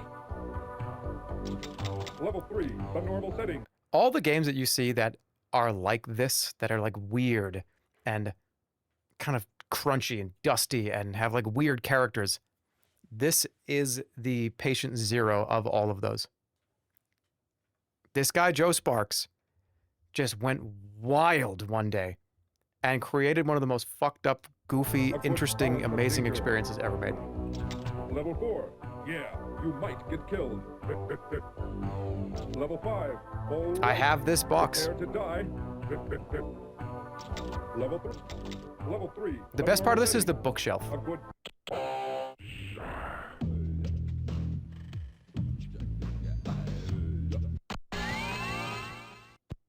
I just watched the. But I gotta rate more games, but You are an adventurous music. let's go to the play part where you make sandwiches. Do not come any closer, or I will destroy you. I love this song too. I think about this all the damn time.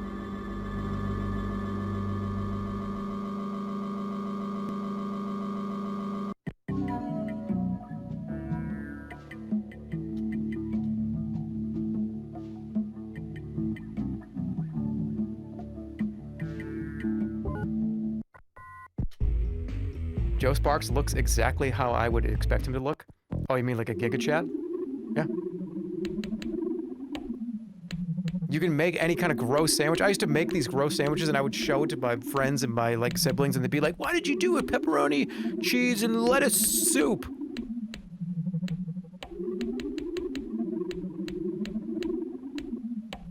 Okay, doing hamburger bun, beef patty, beef patty.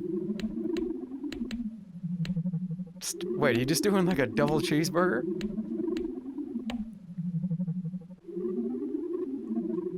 Is the tahini crostini possible? Probably. Okay, the audio on this video is a little crunchy, but it sounds a lot cooler.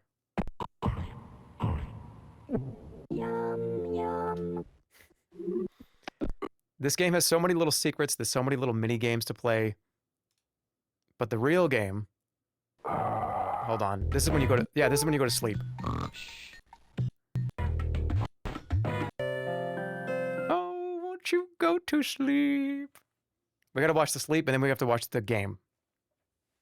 Joe Sparks still answers questions about this game on your original YouTube video to this day.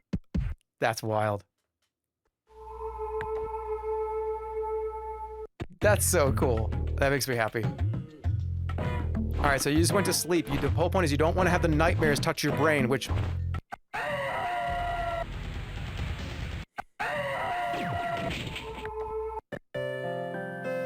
And this game was so hard, if you had a nightmare, it fucked up your entire playthrough.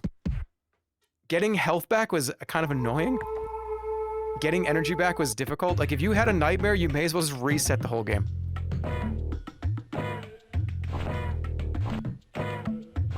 All right, so you got a good dream.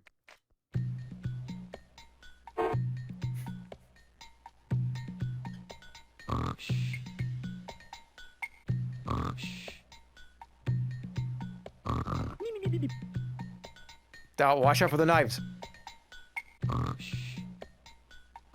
He's doing pretty good. It's funny when you get hit by one of these, because it does that like... Oh, okay. But let's... You know what? I'm going to show you a lot because this is definitely in the top 5, top 10. So you go outside and it becomes like a first-person adventure game where you have to go around and you have to take pictures of stuff. You fight stuff with a guitar. And here's the first enemy of the game. And the point is for you to take videos of stuff for you to use in a music video because everyone's looking for the next big thing. So you went to an alien planet to get some footage of shit that like could be in a cool music video. The master of this dimension, the Metal Lord, does not welcome you. We're gonna have a third day of seeding? No, I'll get through it. Who are you? I am a guitar warrior, loyal to my master and creator, the Metal Lord. Joe Sparks did all the voices too. The Metal Lord, and he's so good. is the He's great. supreme dictator of the distortion dimension. It's just kind of that every character just sounds kind of fun. My lord will not allow fools from Earth to plunder and exploit his dimension. But I come in Do peace. not come any closer, or I will destroy The you. Master knows why you are here. Who is the Metal Lord? The Metal Lord is the supreme dictator of the distortion dimension. Why am I not welcome? My lord will not allow fools from Earth to plunder and exploit his Guitar dimension. warrior. But I come in peace. Liar. The Master knows why you are here. Cannot. Then why am I here? Cannot. You know why. You plan to steal away all that is unique and sacred about our dimension. For a second, I was like, oh, I gotta click one. I am not a thief. I only want to videotape. I don't know the. I only want to do. All right. I could gush for a year. Oh, yes, I There we go. can. No, you can't. I can too. Cannot. Can. Cannot. Can. Cannot. Can. Who is the Metal Lord? The Metal Lord is the supreme dictator of the distortion. Please stream it. The Metal Lord is an idiot. No, you are the idiot, and you must leave. Do not come any closer, or I will destroy you. Guitar warrior. Battle time. And you had to. I think you had to match the actual scale, or you had to go past it. You are almost dead. The Master asked me to give you one more chance to save yourself. Turn back now, or I will finish you off. Do not come any closer, or I will destroy you. We need to hear the song too. Guitar warrior. He's probably gonna die. This game is impossible.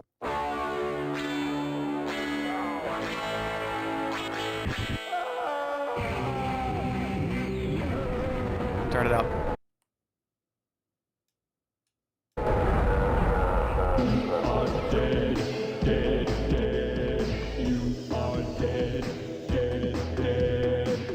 Thought you were hot. Guess what? You're not.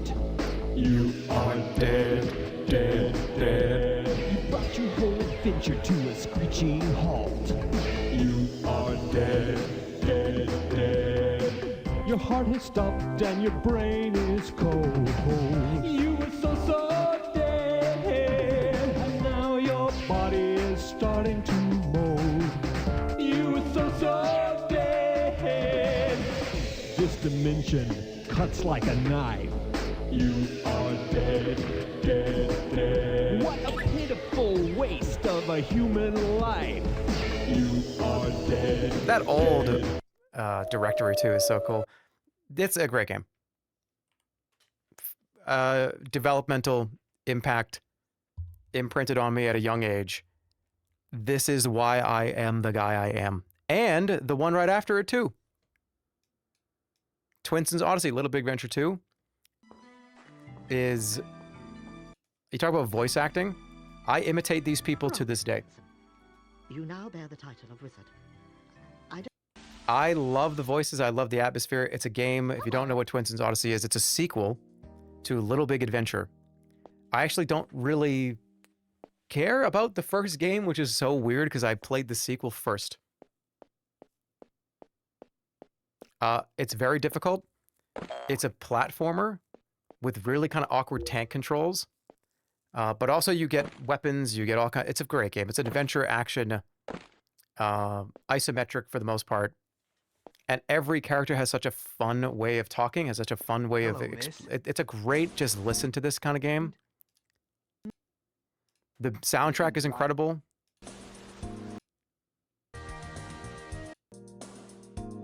Could you help me treat my injured dino fly?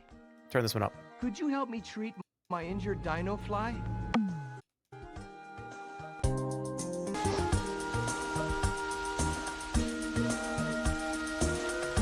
Yeah, you have to become a wizard. To the lighthouse at the You effectively end of are a the wizard line. already, but you have to get your robes, and then you have to kill this guy at the end of the game. I can't even talk about it. I'm gonna start to get emotional.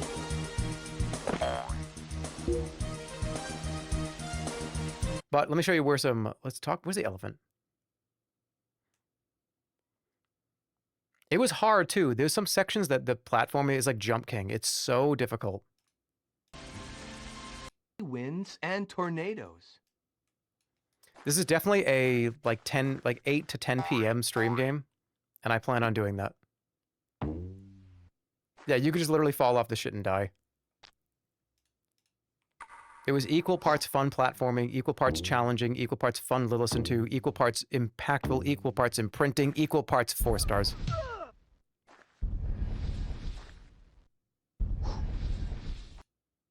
Now, they've remade the first one. I wonder if they're going to remake the second one.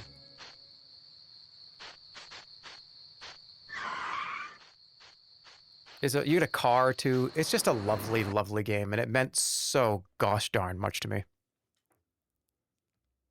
Hey, we are close. We're close. We're close. We only have one more section. And it's only been 3.5 hours.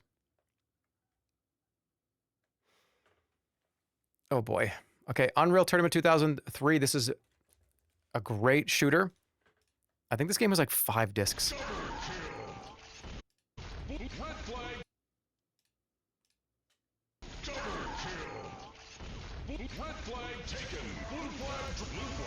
It's just one of those old FPSs that everybody was playing at the time. Gunplay was awesome. The weapons were so much fun to use. Yeah, the voiceover, it was kind of like Halo before Halo. This to me is what Halo, when I look at people play Halo 2, I see Unreal Tournament. That's what my brain puts together.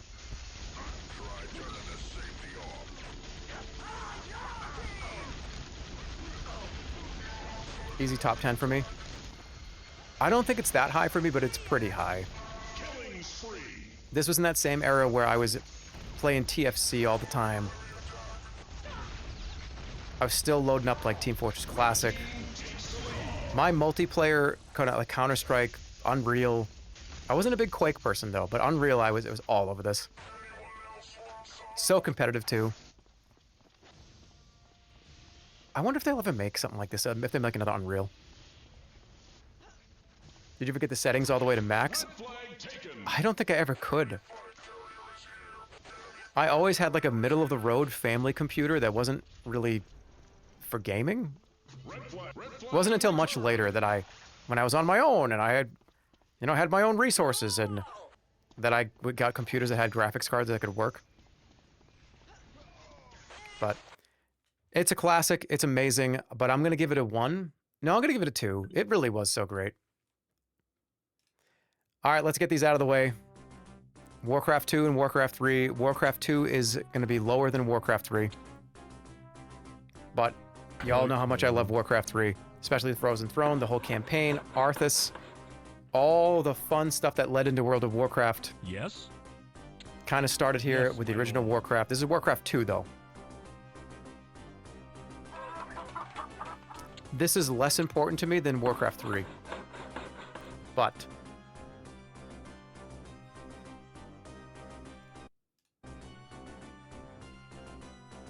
again, a lot of the importance of these kind of come back to how you felt when you were playing them.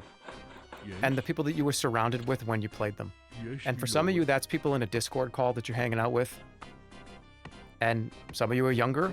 Okay. For some of you, for me specifically, it was kind of a room full of people. Whether that was your parents or your siblings or friends. And I just kind of get teleported back to being in that computer. Yes, the mouse in my hand. And, my brother or my sister kind of hanging out right here. And backseating each other and wait, no, you have to build more. You have to go that way. You kind of lock in these generational memories. Yes. And that's why you like this stuff. At your service. Because it reminds you of that moment where you were hanging out with your friends and that exact time that gets to be burnt into your brain that you can pull back and recall. I can't recall a lot of stuff where back in this time period, but I can recall very specific moments where I was playing this with my brother and sister. I can remember it like it was yesterday. Yes, my lord. They're both getting 4. Warcraft 2 and Warcraft 3 are both getting 4s.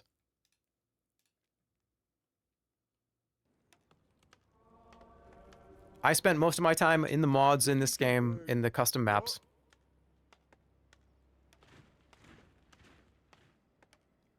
You got to see this a few weeks ago. What do you need? I would love to go back to this because it's the custom stuff was so fun. More work? Off I go then. Horses are under attack. So much shit started here. Again, this is like the original Roblox for a lot of everybody.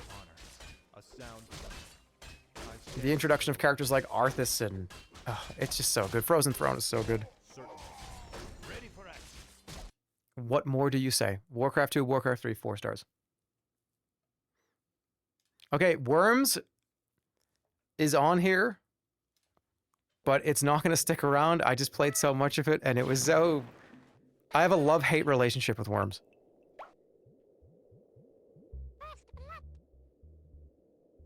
I think if they only made 1 or 2 of these, I wouldn't have the hate relationship with it.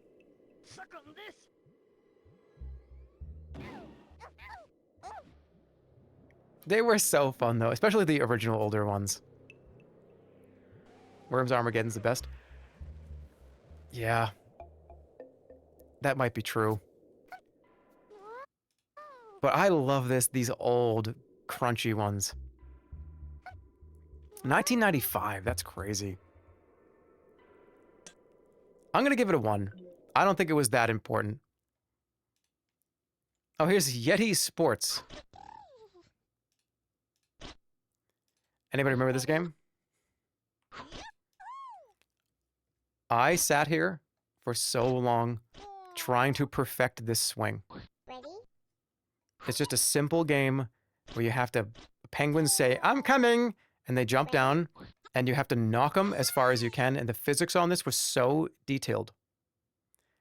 And I believe this was sponsored by eBay. Yeti Sports. Where does it say it? It's like, yeah, eBay had something to do with this.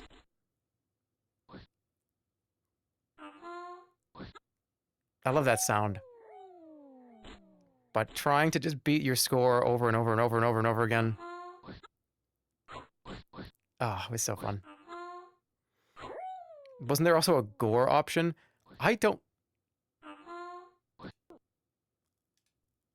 Okay, I don't remember this. I don't remember this part. Why is there so much blood? Holy shit, I didn't play this one. Oh my god, that's fucking gnarly.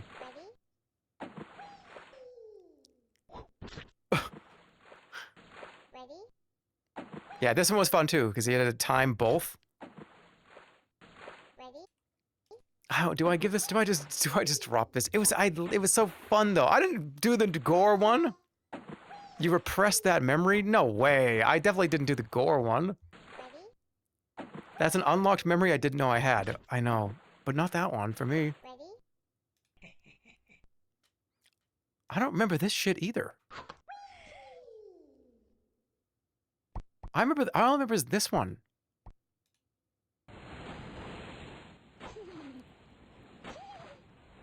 Dude, this version looks so cool. I'll give it a 1. It was a generational. What can I say? Who doesn't love 700,000 games?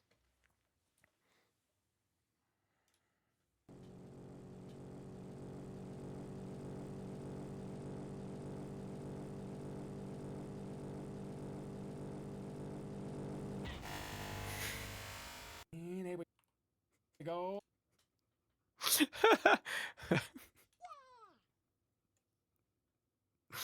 No, fuck that. It's 3. I'm not giving this a 4. That's not going up next to Diablo 2. I'm sorry.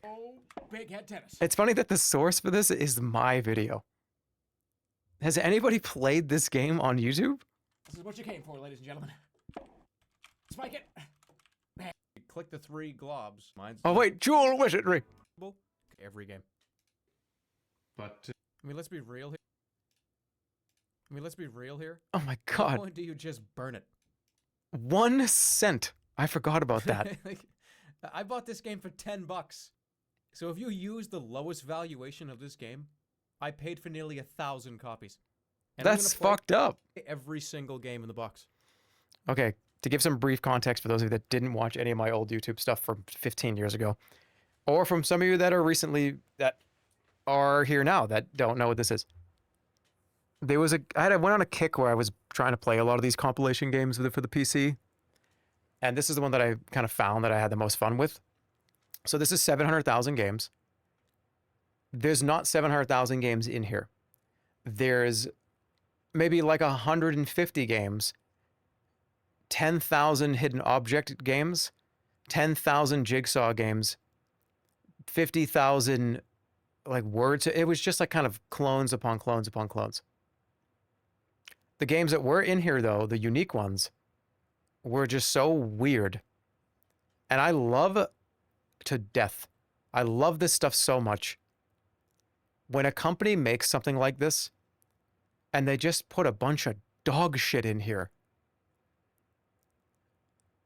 picking through the trash sometimes is the most fun you can possibly have doing anything that we do here as gamers or as media consumers.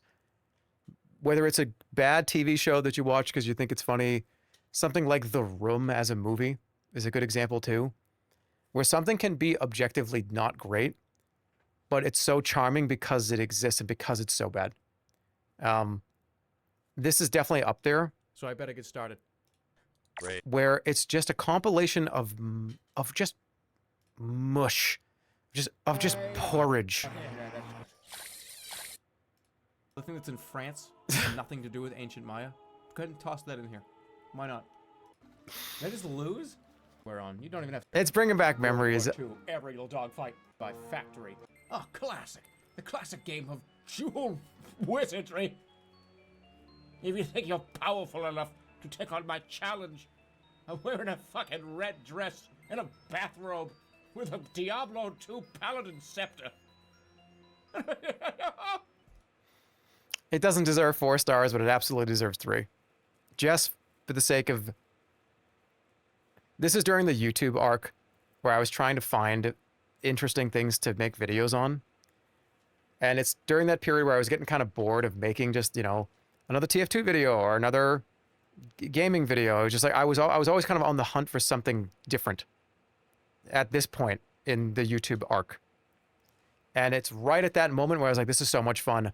I have a newfound like love for making videos because it was so fun to make a video on.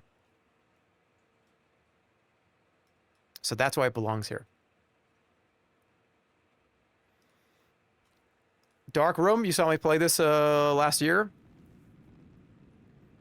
Browser-based game at first. It's been ported a couple times to iOS and Steam. I beat the whole thing on stream.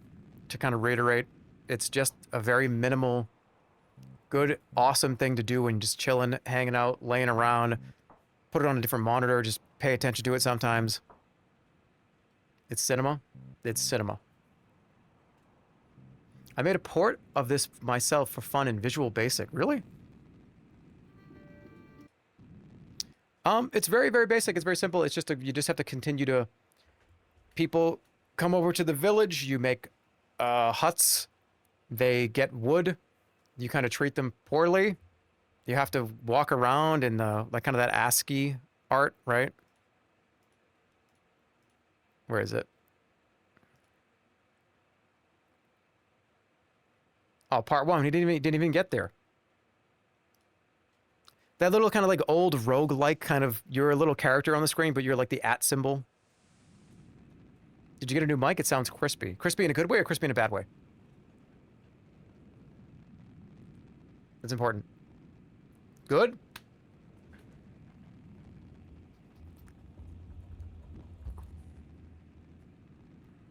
I'm going to give this a 2.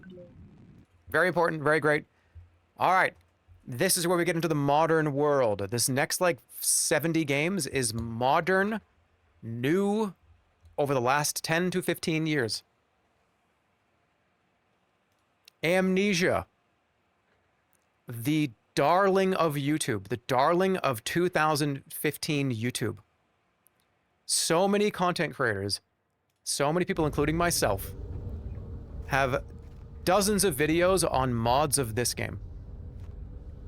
2012 to 2015 was dominated by Amnesia and Amnesia mods, as well as Slenderman. The original game itself is also still pretty good, but I think I enjoyed this because of the mods. It's another Warcraft 3 scenario.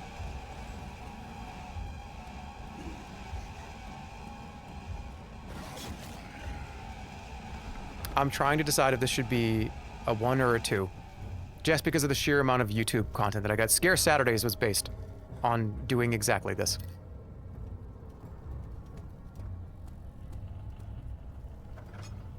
I'm gonna give this a...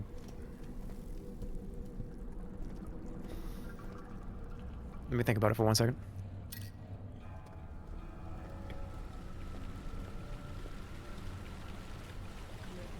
We'll see, because I can fight. All right, this one here, Balatro. I debated on putting new games in this list once in the last year or two, because I had this philosophy where more than a couple of years had to go by. Like, is it fair for the recency bias to put games of the year from a year ago? And my idea was that I think like 2 or 3 years had to go by for you to remember if you loved it as much as you say you do.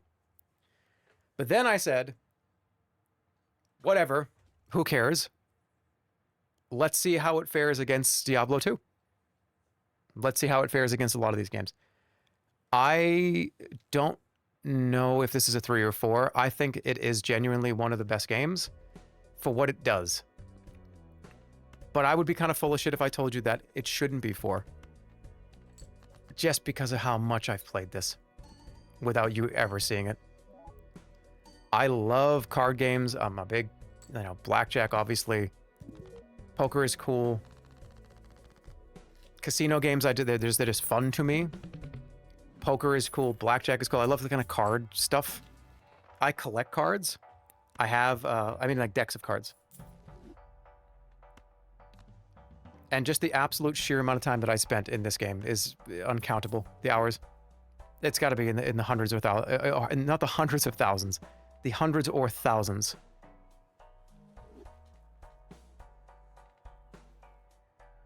But should it be next to some of the other ones? I'm going to give it 3, and when I see it in front of other stuff, I can make a decision. This is the easiest 4. Binding of Isaac.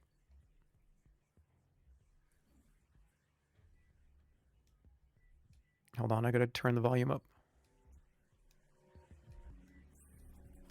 Yeah, Binding of Isaac, all the way from the original Flash game to where it is now. I think this is Edmund McMillen's best game. I think it's not just Edmund McMillen's best game, this is one of the best games ever made. And I think it took a while to get there. How this game was when it was the first Steam release was good. And then he just kept adding more and more and more and more and more to a point where there really is an uncountable and undoable amount of things to do in this game. I have thousands of hours in Binding of Isaac across 3 different consoles. I probably have played... my entire friend group was obsessed with this too. Every day we talked about it. Every day we would screen share this game to each other. I don't know if you guys remember Boo. Boo Man. From the old videos and some of the old content. He was an encyclopedia for this game. And we would be in calls all day, and I would be trying to, I'd be playing. I'd be like, oh, I just picked up, hey, what is Mom's knife? What does that do? And he would just try to chime in and be like, oh, it's Mom's knife. He would just give the exact item description. He knew every single thing. That's like how much we just played this every single fucking day for like 2 or 3 years. And Pooh is in the call. What a weirdo. What is wrong with me? Like, I don't know what the hell I was doing. It was just like too much coffee.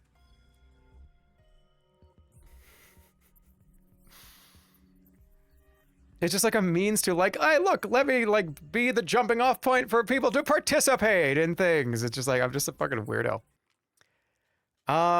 Zelda is, you know, this is based off of the Zelda formula. I think this is, I think this is better than Zelda. Binding of Isaac, I think, is better than Legend of Zelda. Should I hold the shield up? Bioshock Infinite.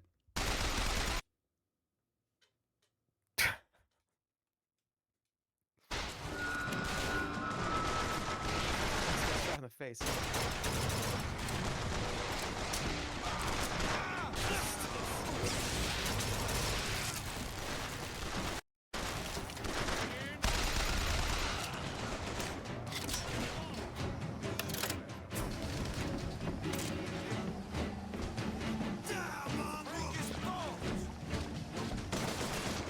Go ahead. You bet.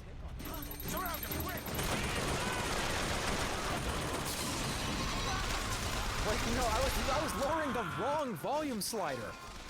Sorry. Hello. Hi. I was putting that one. All right, we're back. We're here. What do you mean centrist slop? I haven't even given you my take on this. I joined the BioShock train late. I watched people play BioShock 1 and 2. I didn't really play it myself. I did enjoy it, what I saw. This was my kind of introduction to the series as a player. That's why they're not on this list. Story was cool. I think out of all the BioShocks, I liked this story the best. BioShock 1 is probably... Actually, that's not true. BioShock 1, without spoiling anything, the BioShock 1 stuff... This game always, at least the BioShock games, had these grand reveals that were crazy. I kind of caught on to this one's, I want to say pretty early on, but I wanted to see how they were going to actually do it. You're going to get crucified for this one? What? I just said that I thought BioShock 1 was cool. I just didn't play it. I didn't really... Look, if I played BioShock 1, maybe it'll be on this list. Get your shield up. Infinite was trash. 3 was hated for so long. Can I give my take? The first 3 hours of BioShock Infinite is a masterpiece. I love the first, like, 2 to 4 hours of this game. When you actually get to Columbia, and you get the reveal of Columbia, and you go down and you get the circle song, it's just like, whoa, this is weird. And then everything's so beautiful and so wonderful. And then the game kind of starts to get going. You're like, wait, this place is fucked up. This place is weird. I think BioShock 1 is probably a way better game. I just did not play it. There's my take. Do I think this thing belongs on the list with everything else? I'll give it a 1.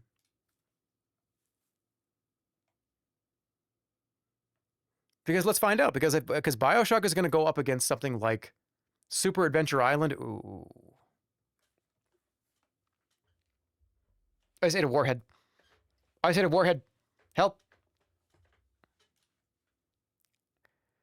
Blueprints. I'm going to talk shit about somebody in this offline chat, by the way. Somebody in offline chat said, I actually can't believe that you even played this game all the way through. Because I'm like so stupid and so impatient that I couldn't enjoy like what is effectively, I think, a masterpiece. Implying that like I have so bad ADHD that I can't sit down for 1 minute and play something, enjoy it, and get it right. This game is amazing. I will give you a negative on this game though. I think the whole point of the game, getting to a... I can't even say this without spoiling shit if you've never played it. The discovery of... Okay. The discovery period of this game where you're finding out what everything is and what everything does is what puts it so high up on my list. It's one of the most unique experiences you can ever have. It's like a shuffling kind of... It's like a card game, but it's not. You walk around on the cards. It can be very repetitive. It can be very grindy, especially because you have to do very specific shit that requires very specific random shit to happen, which can be pretty frustrating and pretty annoying.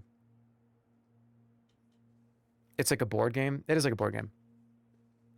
Late game gets too grindy, but the story as it plays out is cool. All the little magnifying glass to see hidden stuff. You have to go into this game with the patience that you are going to play it and care about it, and even if the game is a frustrating, grindy mess somewhere after the halfway point, the end result is worth doing. Now, we have a finite amount of time on this earth. Do you really want to put 40 to 100 hours on this one? How can this game be grindy? It's because there's RNG on top of RNG. So you have a layer where this thing needs to happen for you to continue. So this very specific thing has to happen already in a game that's dice are rolling to even get the ability to even get to this point. So dice roll on type of dice roll on type of dice roll. It's just RNG all over it. It's just all an RNG simulator. But Holly and I actually played this together, and it was a wonderful, wonderful couch kind of get out the notebook and write notes about, oh, what was that? Write that down. We should probably remember that. It very much is a write everything down kind of game, especially late game. So Holly carried you.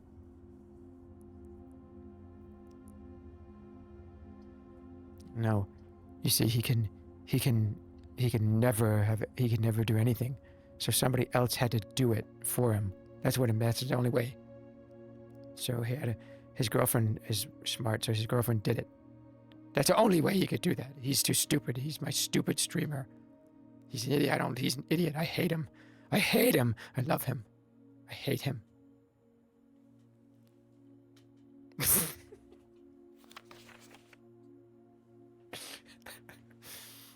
Anyways, Gollum Chatter, my precious streamer. It's fantastic if you have the time. It was one of my top games last year. I'm gonna give it a 2 because I kind of want it to fight for its spot later. Call of Duty Modern Warfare 3. This shouldn't be on here. Grandpa is the only reason why this is on here. I made a you know what? No. You know what? I have to fucking do this. I have to do this. This changed my whole life. This changed my life. This changed my whole life. It changed my entire life. Why did this change my whole life? Because I was a YouTuber and I was making YouTube videos and my channel was doing okay. My channel was doing all right. I made this character up and I made a series of Modern Warfare 3 videos. And they got on Machinima. They got like spread around. People thought they were funny. It was a character that I did in Modern Warfare 3 for like a year straight. This was the first time I ever got like a viral video. This Modern Warfare 3 Grandpa, at the time, when we're talking before viewer inflation, by the way, that Machinima Grandpa video got like 280,000 views. My most viewed video at the time on my channel was like maybe 10,000. Maybe like 5 to 10,000 views, period. A ton of you came over from those Machinima videos. And it's one of the reasons why I continue to get larger as a YouTuber. Because of this stupid ass game. And I loved it because this game, I have to give it at least a 4. It's not stupid, it's just I'll deliberate when I come back. But it literally changed my whole life. I went from being like a 10K Andy on YouTube to being like a 200K Andy on YouTube in like a week because of that game and because of that character. I'll be back. We'll deliberate.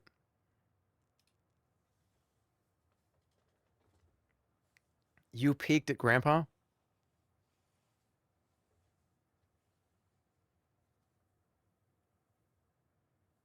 I mean, that's not even true. I peaked at Dollhouse. There were two different peaks.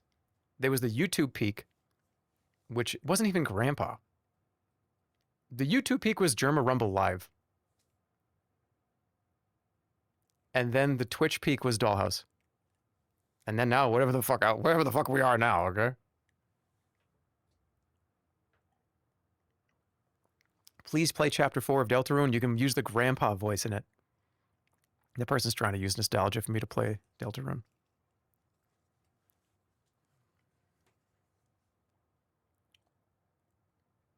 Okay, I gotta go to the bathroom. I'll be back. 2 minutes.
I'm back. So I was asked, but do you think fondly back on that game? I think fondly back on the videos that I made. And if we're talking about impact, sure, me and my brother and sister playing Mario Brothers is very impactful, but so is, you know, growing my YouTube channel. That's a big impact. That changed everything. Me opening up and playing that game and creating the videos that I created had a profound impact on my life. But does it belong where it belongs? It's a good question.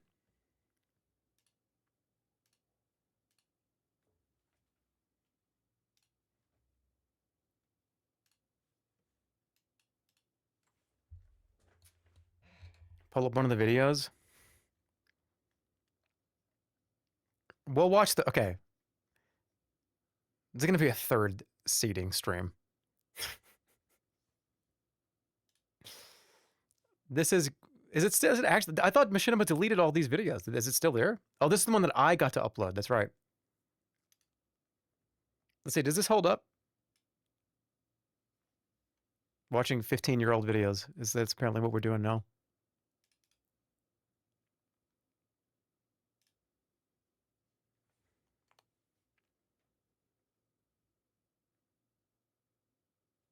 There, yeah, 177,000 views. That's just on my channel.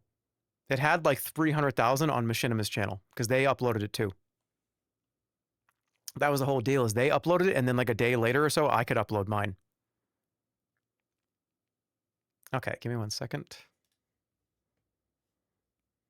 Hello, everybody. Welcome to Modern Warfare 3. If you're as excited... Hold on. No, everybody don't get so excited. This video looks like shit, by the way. This is old YouTube, back when 720p was a big deal.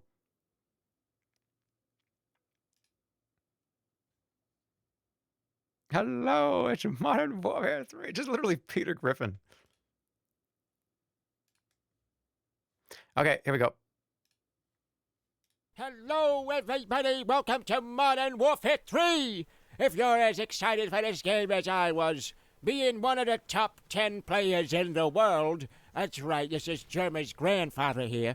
Not Jerma, he's not as good as me. He can't give you the tips. He can't give you the strategies that I can. So let me just tell you that I'm one of the best players in the world, and I'll show you right here. Look at this. Get the fuck out of here, buddy. And let me tell you, I have so much confidence in my game. If I die one time in this fucking gameplay, then I'm gonna pay everybody $6,000. You understand me? That's how good I am. I usually put up 400. I was doing that joke years ago. Jeremy! Jeremy, come down here. What? Hey, how do I restart recordings? I can't hear you. What?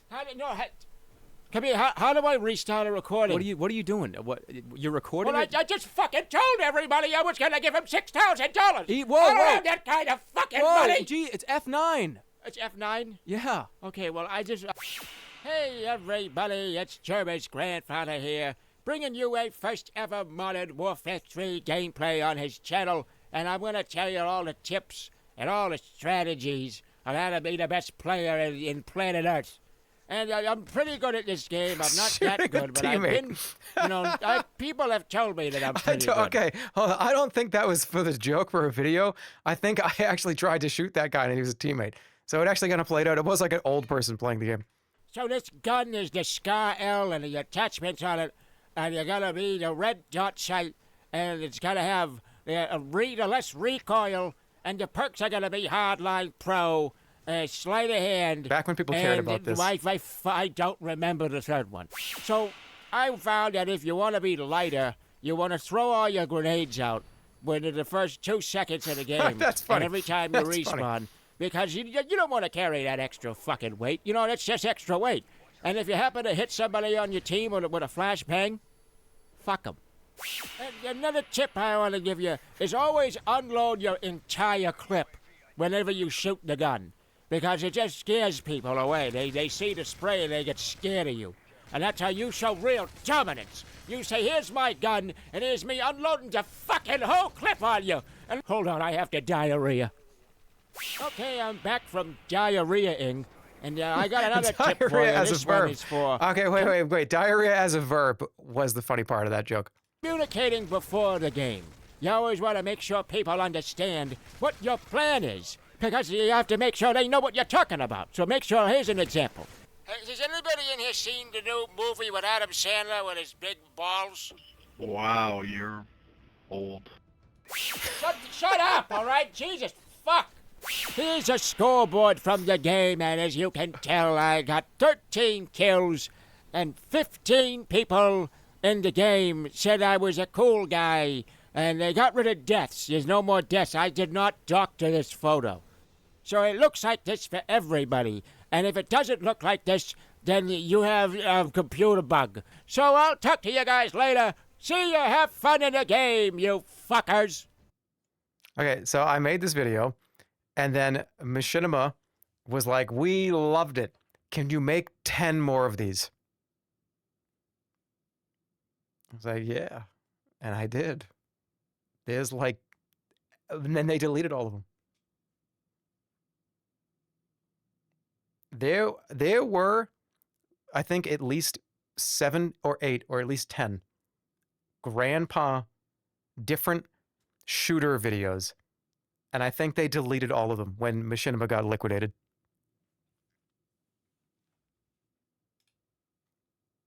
But yeah, what do we think? Can we give that a score?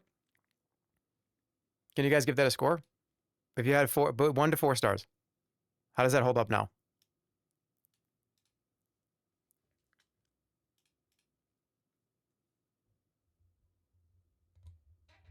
It was like a 2 or a 3.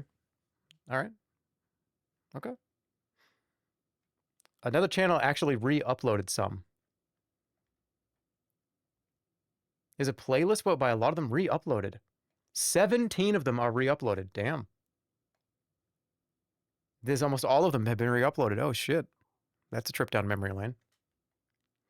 10 minutes per game. This is going to take a while. Dude, that's not fair because I just watched a grandpa video. We're almost done. All right, Casino Inc. Wages have been paid. Copyright strike them all? I'm not going to copyright strike it. Give me, it's my grandpa. I need my grandpa videos. What happened? Casino Inc. I'm going to give this one a 3 or a 2. Wait, what did I give Modern Warfare? Okay, no, it's fine as a 3. We'll keep it as 3.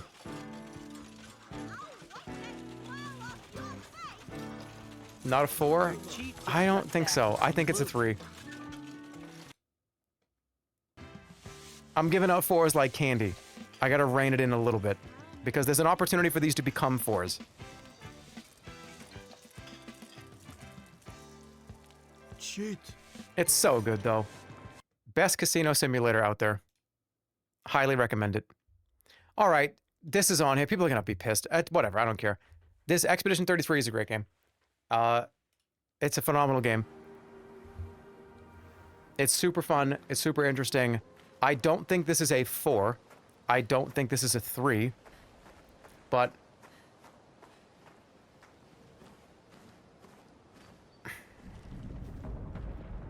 it just was unique. It was fun. The soundtrack is insane.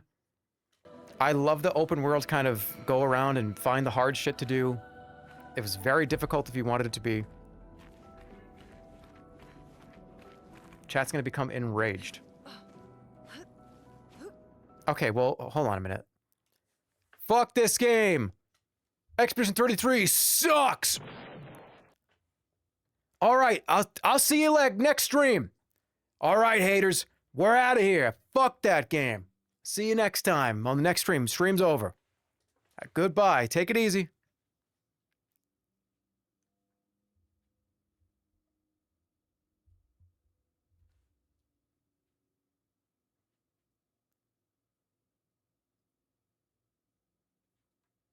Okay, I think they're all gone.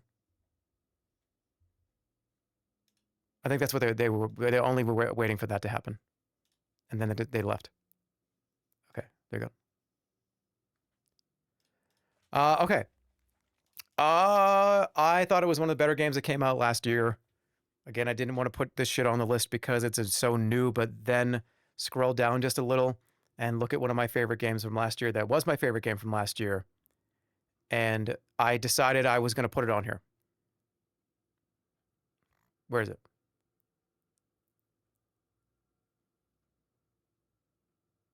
Where is it? What did I do to it? Where is it? There it is. So if this was going to be allowed on here, then that had to be allowed on here too.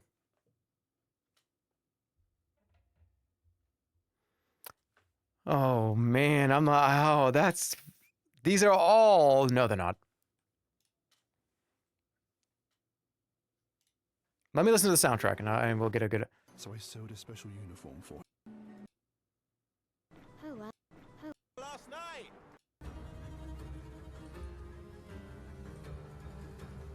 It's the first RPG in a long time, a turn-based RPG that I actually gave a shit about. And that's saying something because it's been a long, long time.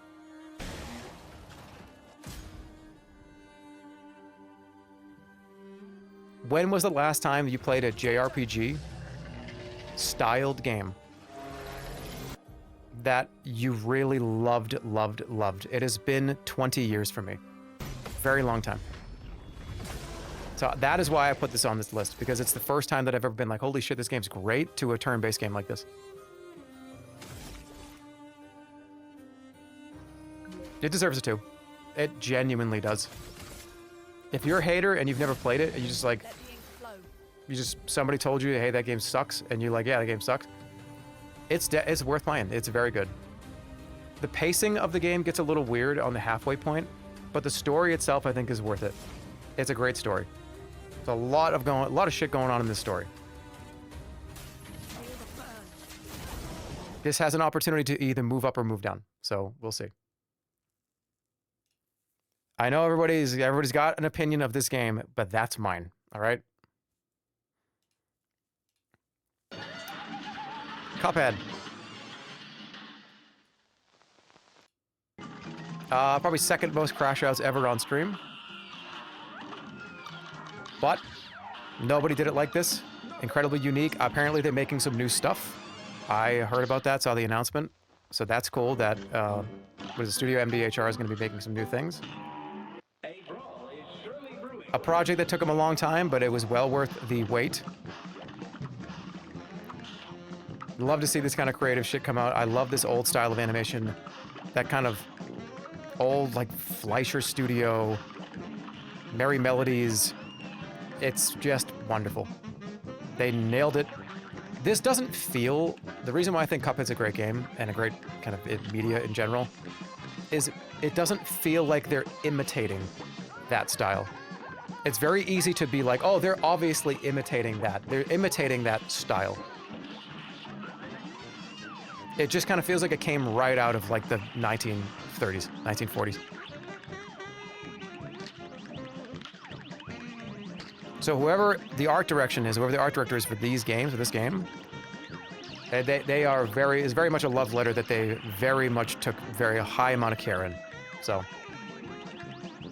I can't speak for the show. I didn't see the show. I'm just speaking for the game. Soundtrack, phenomenal. Game, hard as nails.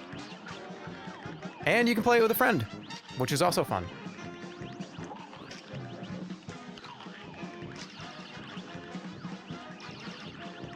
I'm gonna put this at 2.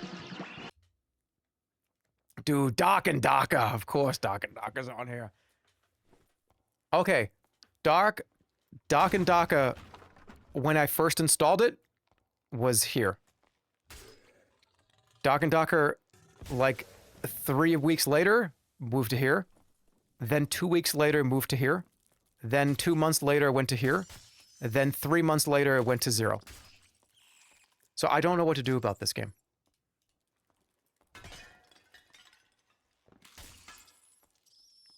That original kind of early alpha beta of this game was awesome. And the game still is so cool. It's walking around and being slow and all the terrifying PvP encounters, the VoIP that you can do in the game. It's a wonderful experience. I love it. I love it. But I don't love it now. And I don't know if I would like it if I played it again.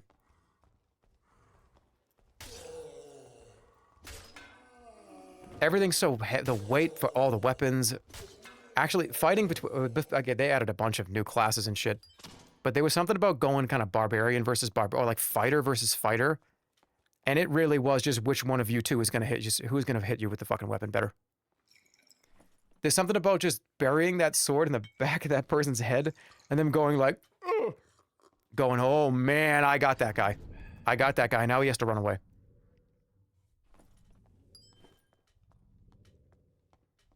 I love when you played this with Poke and he shot that stream sniper because he was worried about TOS. Yeah, the guy was going to start screaming like horrible slurs or something, so we were like, Poke's like, I got to kill this guy. What if he says something horrible?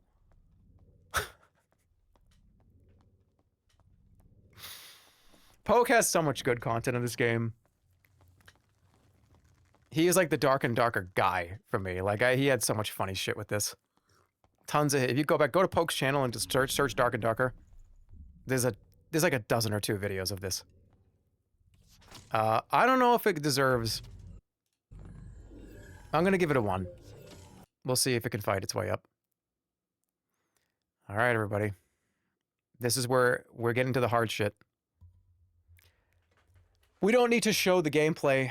We don't need to show everybody knows what these are on this channel, especially. Are they? I'm just gonna do it. I'm not even gonna think about it.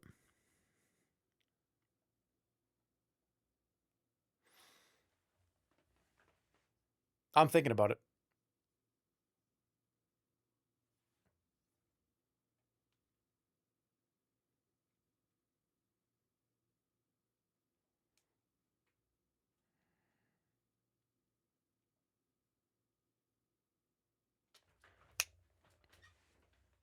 Got it.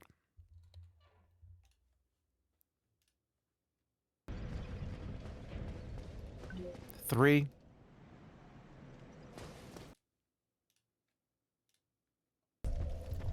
Two. 1.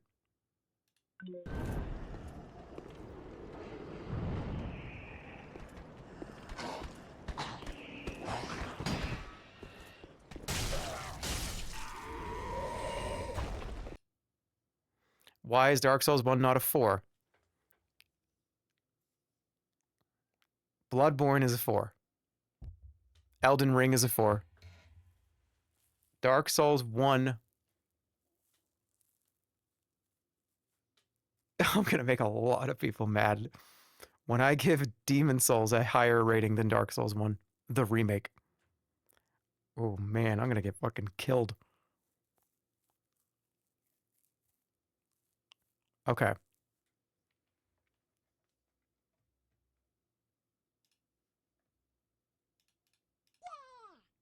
I'll tell you why. This game and all the shit around it, you could say Demon Souls, you could say Demon Souls deserves the 4 stars, not Dark Souls 1. I played this before I played Demon Souls. I went back and had to play Demon Souls much later because I didn't have a PS3. Demon Souls was a PS3 exclusive, and I didn't have a PS3 at the time.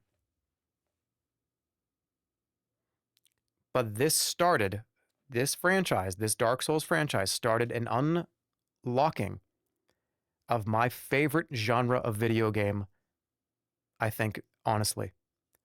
And it's the grind for souls, level up, very difficult, spooky, weird, janky, kind of rogue-like but not really kind of game. I think it was just from here, I cared so much about this genre and this company after this. How is it a roguelike? Because when you die, you lose all your shit. If you die twice, it's all gone. Resetting the zones when you sit at a bonfire. I mean, it's like a roguelite. With roguelike elements, whatever you want to call it.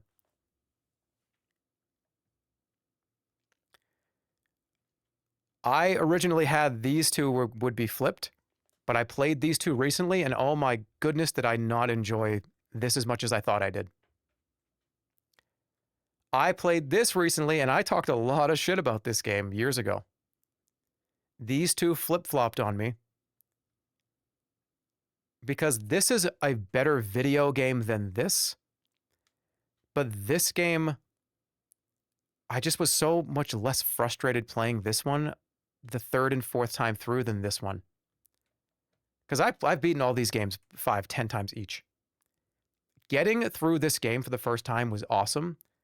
Playing this game for like the 5th time, especially after you haven't played it for a year or two. Like I said, I've told this story before.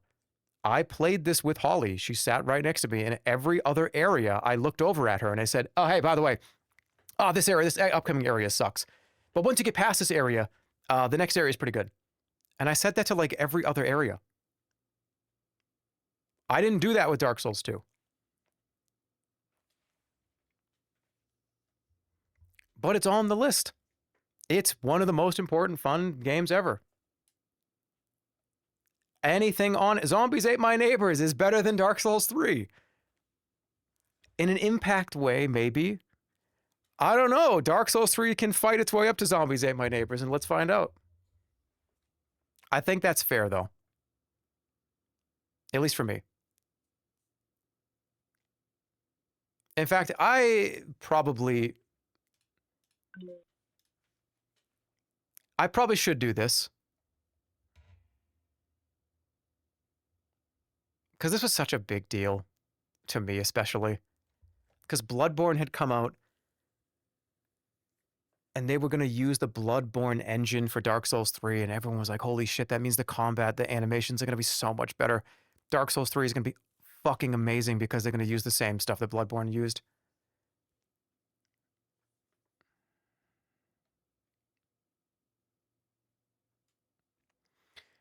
I think they deserve to be on the same level now that I think about it, because they flipped, then they flopped, and then they flip-flopped. So let's get it real, okay? They're both 2. Dark Souls is 4.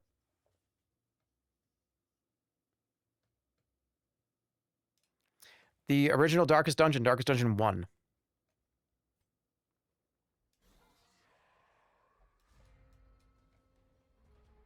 Another game that I kind of never beat, truly, but I've come back to dozens of times. I've gotten to, like, the last kind of end game, but people just died, and I just gave up on it. The narrator is amazing. It's a very unique game. It had that you really cared about your characters. You didn't want anybody to die. The stress system alone, which is arguably more important than health in real life too. Stress can kill you. The shadows whisper of conspiracy.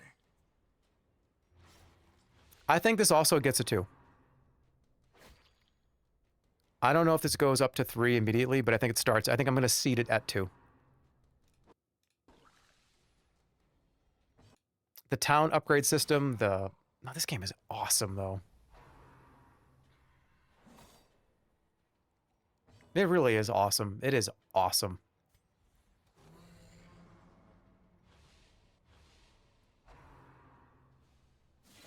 I'm doing it. It's awesome. It's just a truly awesome game. Another game that's very difficult that you're going to get really mad at because shit hits the fan every other encounter. But I remember losing a character and feeling like I lost somebody in real life. I remember being like, he can't. He's my 5. I got a 5 and he can't. No, he's going to be all right. Because that fucks up the whole game. Day of Defeat. Another 4. There's our 61st 4. Oh my goodness. It's going to be freaking impossible to go through all that. Day of Defeat is a banger. Another Valve game. Oh no, Valve didn't make it. It is the best World War II shooter.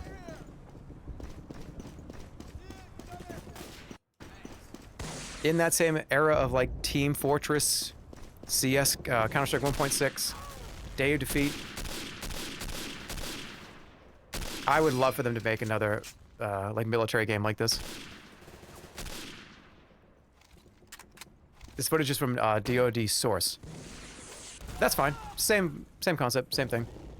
I think, but the original DoD, man, it was so much fun just to... All these weapons felt good. I think out of all the video games I've ever played, every single weapon in this game felt fun to shoot. Especially those single shot, like... Oh. If you landed a good shot with that, like... I was like, damn, I just got that headshot. It's awesome. Right there, that's an interesting name. That kill right there was awesome. He probably felt so great. Didn't it inspire Insurgency? It inspired a lot of stuff. It inspired a lot of the military games that came out after this. A lot of the kind of squad-based. This is not a squad-based game. It's more of a... Because they're classes, aren't there? I think there's like 2 or 3 different kind of classes you can pick from. Dude, I I want to play this game too. Awesome. I changed my mind though. Because I don't think this was my alt game. If I was kind of bored of TFC or bored of Counter-Strike, this was like the side of bacon with the pancakes and the orange juice. Still lovely, still delicious. But I don't know if it wasn't a main course, greatest thing ever kind of game. That was definitely a side dish for Team Fortress Classic.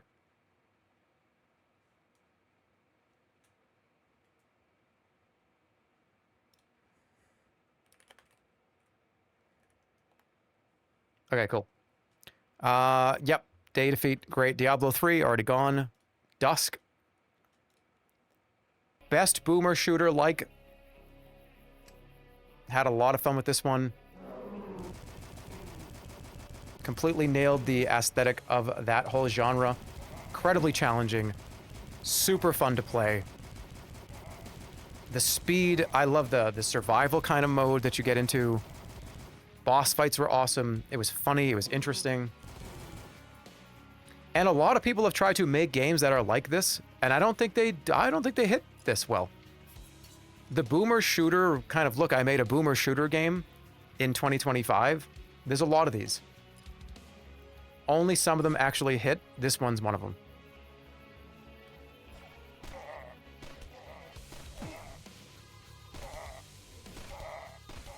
Man.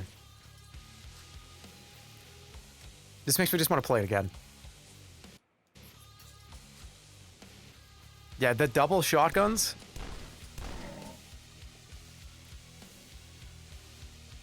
Also, went on to make Iron Lung, which is now that Markiplier movie, which Iron Lung was great too. It's David Szymanski. David Szymanski? Also Chop Goblins, which I streamed as well, which is fun. So, really, really cool. I'm very happy to give this a solid 2. I think it deserves to be in that slot, in that seed. There's a game here that I guess we could do this one.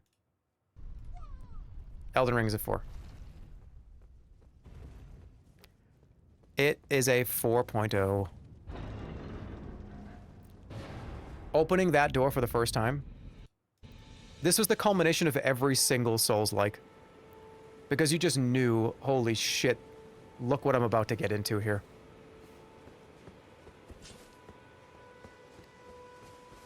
We had so much fun on stream with this. This is probably top 5 of all time. So much fun on stream, so much fun doing mod stuff. All of the kind of like the bingo thing that Stir and I did. Even watching other content like that, because like the bingo brawlers stuff. All ancillary content outside of me just streaming this game. I've watched so much shit. I've experienced so much shit. I've consumed lore videos. Encyclopedias of lore videos. It was so goddamn good. Dark Souls 1 is a masterpiece. Elden Ring is just everything that they wanted to make and mushed into one game. And Shadow of the Erd Tree came out at a time when I don't know, I attach Shadow of the Erd Tree to not really like a great time in my personal life. And I remember playing it, and I remember, because I streamed it once or twice, but that was a kind of when a lot of fucked up shit was going on. And I've opened up that game since the DLC, and I've gone through it, and it's kind of weird. It's like an eerie, good feeling of like, oh yeah, I did play the fuck out of this. Remember how like, I felt like shit wasn't really going that great, but I was playing this and it was a lot of fun. I don't know if the DLC was like the best DLC, but it hit at the absolute perfect, necessary time for me personally. So, and I was looking forward to it so much. You talk about a kind of and it was like a sequel. Shadow of the Erd Tree was more of a sequel than a DLC to me. Oh, it's gonna be as big as Limgrave. Bro, it's legitimately like 5 Limgraves on top of each other. So many boss fights, so much to do, so many things to explore, so many secrets. It's just, it's gonna be hard to not make this like somewhere in the top 5. Just, it's gonna be hard. Putting this and Bloodborne together is gonna be difficult, truly. But yeah.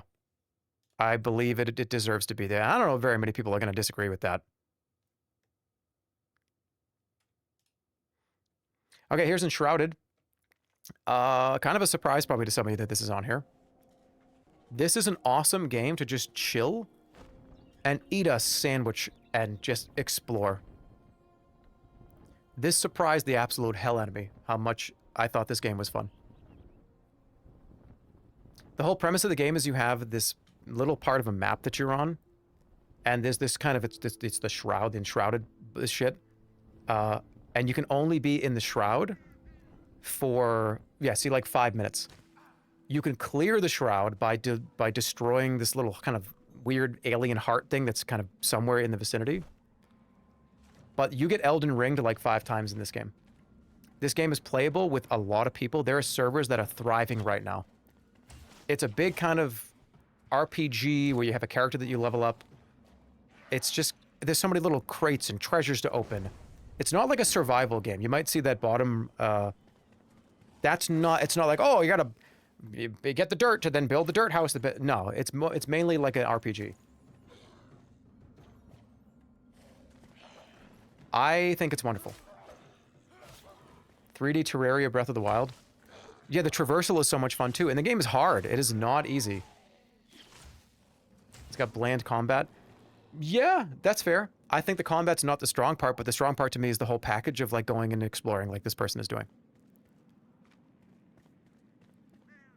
And the fact that you can play it with so many people, I think adds to that.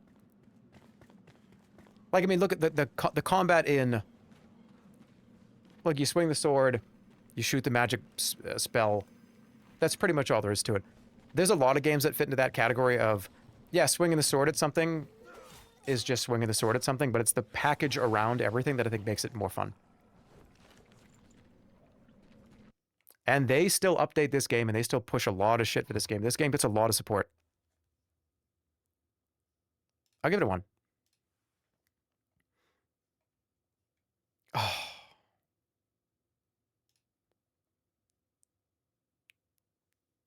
Fistful of frags.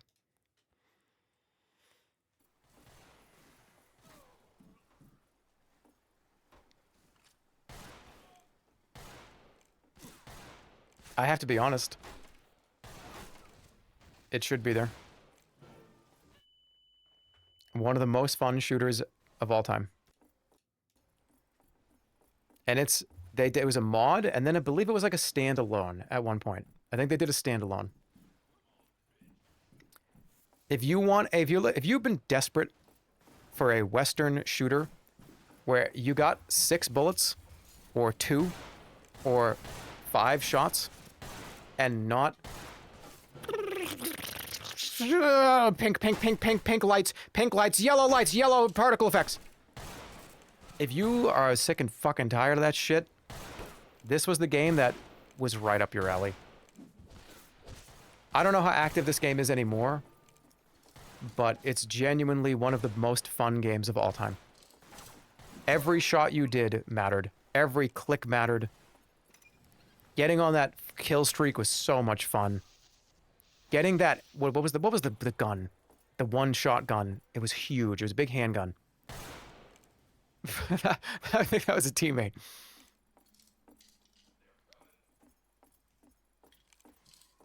This game had the NVIDIA swag bag. Oh, I forgot about that. Yeah. If I could just like, you know, maybe we'll like fucking revive this game one day, and just like fill up like 10 lobbies worth of people, because it really is so much fun. And we used to do that. I used to stream this game when it was actually kind of popular and relevant.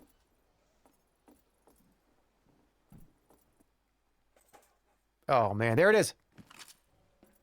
No, that's the Schofield. This thing, this is my favorite gun. The favorite default gun. But there's something about that. I can only shoot a few times, so they need to count. And everybody plays by that same rule. There's no ultimates. There's no, like, spells. There's no, it's just, did I shoot you in the face? Or did you get hit by the train like that guy? One of the best games of all time. Genuinely.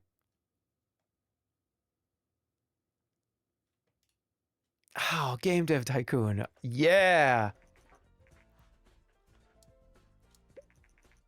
Who didn't play this for hours at a time? This was a banger. I just cranked that weirdly. Yeah, this is a simulation game, tycoon type game, obviously, where you're a game developer and you start in your bedroom or in your garage and you have to make games. And you can do different genres and you have to decide what engine. You have to read the news to see what games, what like actually is like making waves right now. I love the little little bubbles. You skipped Fable. Thank you. Damn. If you've never played it, I highly encourage you to. It's up there with all the other Tycoon games that have been on this list that I've played that you may not be on this list, but you may have liked or I may have liked. I think it's a 1. Bro, you skipped Fable and Fable 2. Let me fix that. Peter Molyneux's masterpieces before he was making cubes that people clicked on their iPad. One of my first experiences with Choices Matter. And yo, if you do kill that guy, you'll get negative karma and you'll grow horns. Combat was fun. This is just a classic RPG, and I can't give it a 4 though. And I don't know if I can even give it a 3.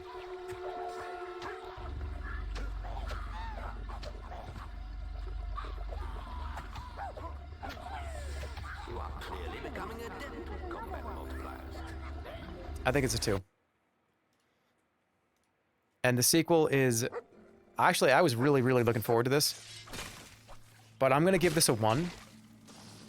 Only because, for the longest time, every Xbox showcase, every time Peter Molyneux talked about this game after Fable 1, we were led to believe that this was going to be a, like, 10 times more insane experience than we actually got. The hype around this game, there was talk that you could plant trees and they'll grow in real time. If you hit that rock over there, the dinosaurs might go extinct. Yeah, there was that kind of shit, right? It was like, don't slap the mosquito. If you crush the mosquito, then that mosquito could have populated an area with mosquitoes. That didn't happen. The game was fun. The game was interesting, but it was not as wild as it could have been. It was all just marketing. Yeah. But I was a little disappointed in the game, but I still really did enjoy it. I streamed this quite a few times. It was fun, you know, having children. You know, you can get married, you can like, can't you just like have, you can just like have sex without condoms in this game. Can't you? That was like a big feature. That was a big feature of this game, was making sure that you could have sex without a condom. It's a selectable thing in the menu. You did that on stream. Yeah. Yeah. So what? Father, you can get STDs too. say that only 2 monks may enter the cave. No Has any other game let you get STDs? No other game lets you get STDs but Fable 2. It's the only one. Darkest Dungeon, you can get STDs. You can get STDs in Leisure Suit Larry. Well, I know that. But I had to eliminate all these. Is this a TOS if I open one of these?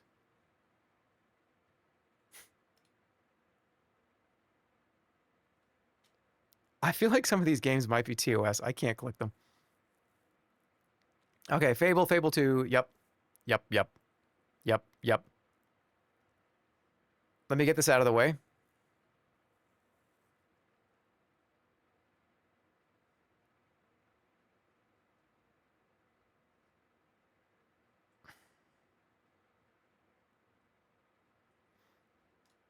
It's not going to be rage bait, but it's going to rage you. It's great. It was such a pinnacle of, it's like the physics engine. Every box you broke, look at everything can break. The gravity gun, the story, the episodes, episode 1, episode 2. And then they just never, it just ended on a cliffhanger. It's a great game. But I liked Half-Life 1 better.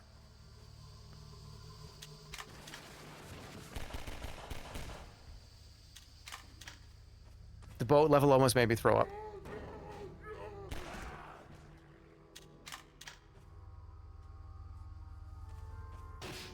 Would I give Half-Life 1 a 3? I'm gonna give this a 2. Half-Life 1 was a 3, right?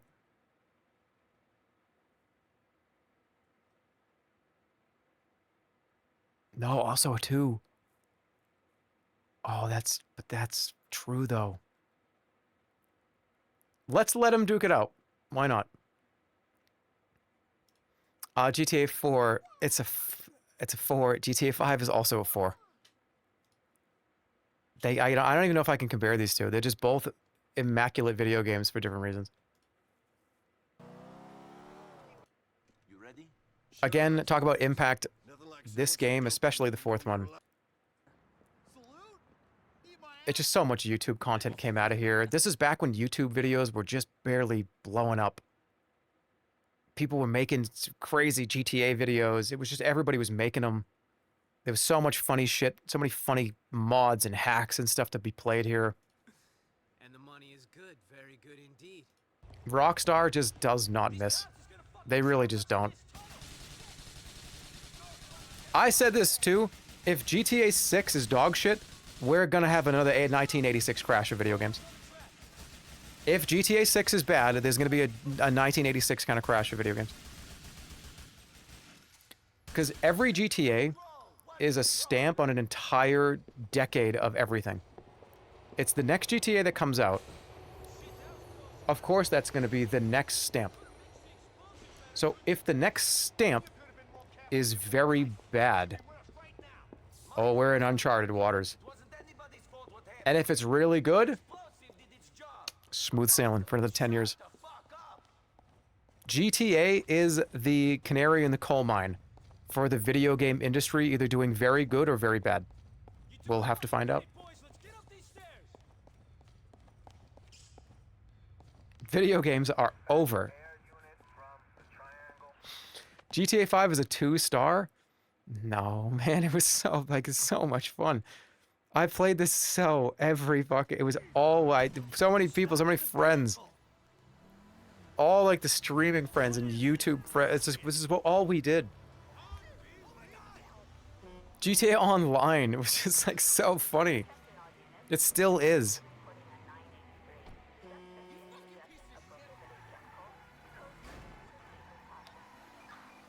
I have a sinking feeling GTA 6 is going to be very Assassin's Creed-like. I mean, there is the fear that maybe they don't take as many risks, but no way. No way. I'm going to hold my breath on how I feel about GTA 6 until it's there. They've never disappointed before, and if they do, it would be like whatever, you know what? Holding people to that kind of standard is the same thing. Same way I feel about Elden Ring. It's like, dude, Miyazaki, another fucking dude. I can't wait to get an even bigger, and even better, even more of a masterpiece, right, dude? Right, Miyazaki? Like, you're gonna do that, right? Give us another masterpiece now. I don't like that. I just let them work. Let them cook. If they want to make something small, I don't know. I just don't want people to get too bent out of shape about. This has to be so incredible every time. We've got a store to take. So saying, man, GTA 6 is going to be fucking incredible. It's going to be Ocarina of Time. It's going to be GTA 5, better than 4. Let's just see what they do.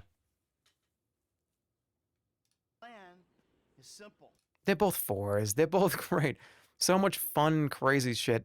They're best games of all time. They're up there. That's not good next to that. He's got Half-Life 2 as 2 stars and he gave GTA 5 only 4 stars, Rick. This is a good one, too. Hand of Fate. Hand of Fate 2. What the next town holds. Very good game. Very fun. So many mechanics, so many unique ways to play a video game. The uniqueness alone, it's at least a 1.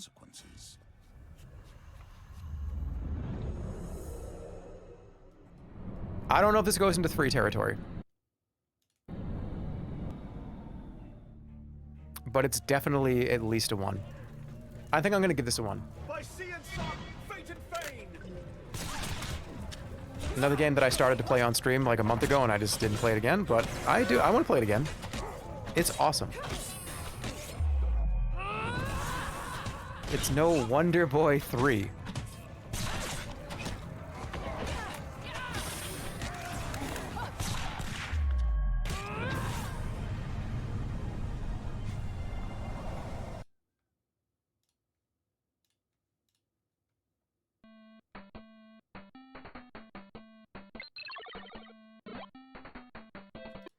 This is my formative years, man. That's my formative years. You're talking about me developing as a child and growing my brain. It was to this game and some others in this era. It didn't work? Fuck you. Get out of here. Okay, Hearthstone! Fucking get out of here. The only reason why I was on there is because of Battlegrounds. Battlegrounds Hearthstone is... Can I rate Hearthstone Battlegrounds?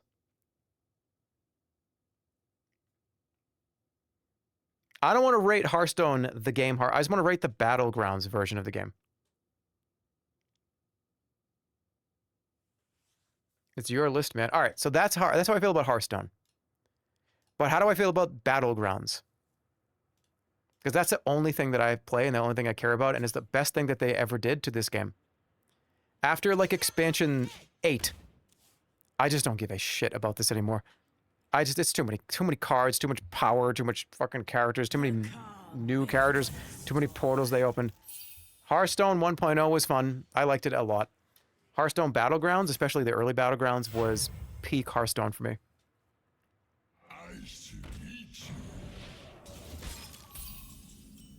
No Hearthstone is real, but explain Harvester. I'm going to give this a rating. Let's let it fight. Because I think about Battlegrounds and how awesome that was and how much fun it was. And I still play it sometimes. I did eliminate Harvesters, didn't I? Yeah. No. Get it out of here. I don't want to know. I don't want to see that again. I did Hitman 2016 Plus. To me, they're all the same game.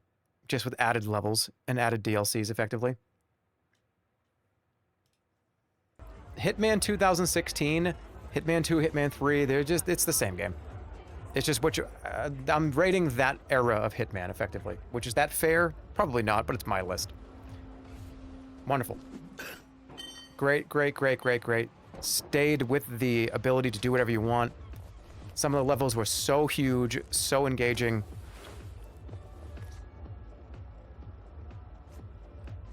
I cried laughing at this. It's just so funny. They hit the nail. They were just so good. They're masters of this kind of genre. And I'm glad that they took what everyone said about Absolution, which, hey, Absolution sucks. And they said, oh, fuck, Absolution sucks. We may as well go back and make Hitman the way that we should make Hitman, the way that we originally did. And now they've been riding on these banger... Everybody loves this franchise again.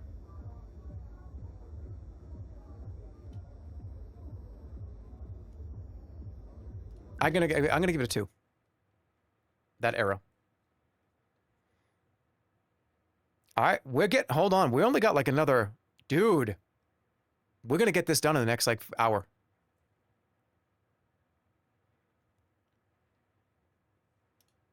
All right, House Flipper, you know it's going to be on this list, not because the game is particularly my favorite game of all time, but it created an environment where this is mainly video and stream stuff. Without streaming, I don't know how if I would really put this anywhere. But the dynamic of going back with the chat and decorating the rooms and the fun, like cleaning up the trash and flipping the house, just the base game itself was so much fun. And then what it spawned, it had a huge impact on this channel because we made it that way. We made sure that I wanted it to be that way. Doing the House Flipper Invitational stuff was just a means to do something fun. That's it. There was no other motive on it. And I kind of just like picked this game to do that with. And it spawned some of the most fun I think I've ever had on stream. House Flipper 2 comes out, continues that. But I think House Flipper 1 just it sits in a spot in my brain that cannot be replaced. I don't know if it's a 4, but it's definitely like a 1 to a 3. And I think that means it's probably like a...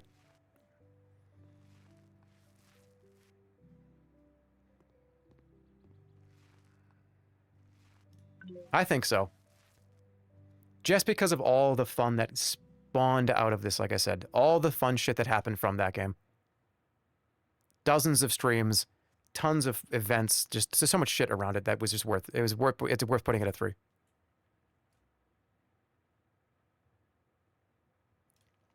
All right, and well, this is age restricted. Okay.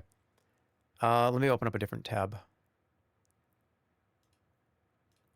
Showing gameplay, this is going to be tricky because it's just a movie. It's an FMV game.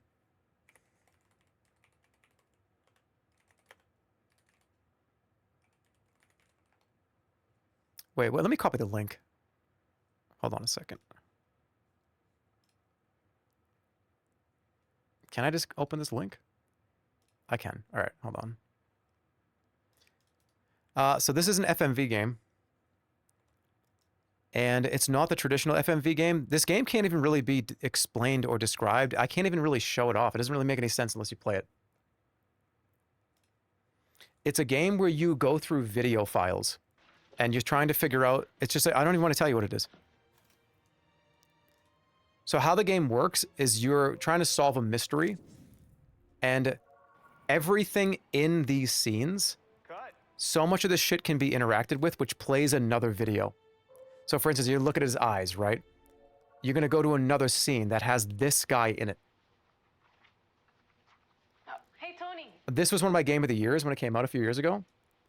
Like if you click on that glass on the table, it will play, it'll go to another video where that glass was in the video. This game, I was high as fuck when I played this. And this game moved me. At a point in this game, it literally moved me. I don't date cops. And I will never forget it. It's a great experience. Don't look up anything. Just play it. But okay, let's see her. Okay. She doesn't have any other videos. That cup's got another video, though. You have to piece together this big, weird story. And it literally was moving. It was crazy. One of the most unique, most fun, most interesting things I think I've ever done. Gush or no gush? Mega gush. You're a terrible man. I don't want to show anything else. It's stitching together a story based on things that are in the last video you watched. Just experience it. That's all I need to say. It is wonderful. I think I'm going to take another break. Mega gush warning. What do you mean? Yeah, here you go. Let me see if this gives a good explanation. Immortality is a 2022 interactive film video game developed by Sam Barlow and published by Half Mermaid Productions. The game is based on the fictional model-turned-actress Marissa Marcel, who had starred in 3 movies from 1968, 1970, and 1999, but which were never released. Marcel has since gone missing, creating a mystery for the player to solve. Done. Done. That's all you need to know. And it is a 2. Sweet.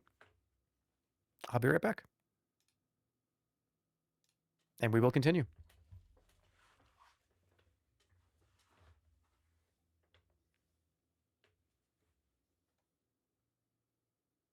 Is there a fuck scene in that game? I don't know. Is there? Is there? All right, be right back.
Hello. Okay. Here we go.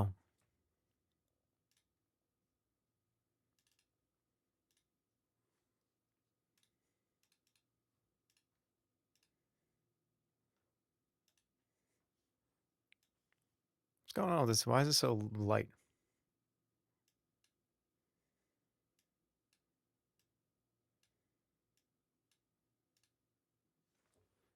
Is that better? That's better. Okay, that's better. All right, here we go. Jump King. This is another stream game. Why so red? It's just the lighting.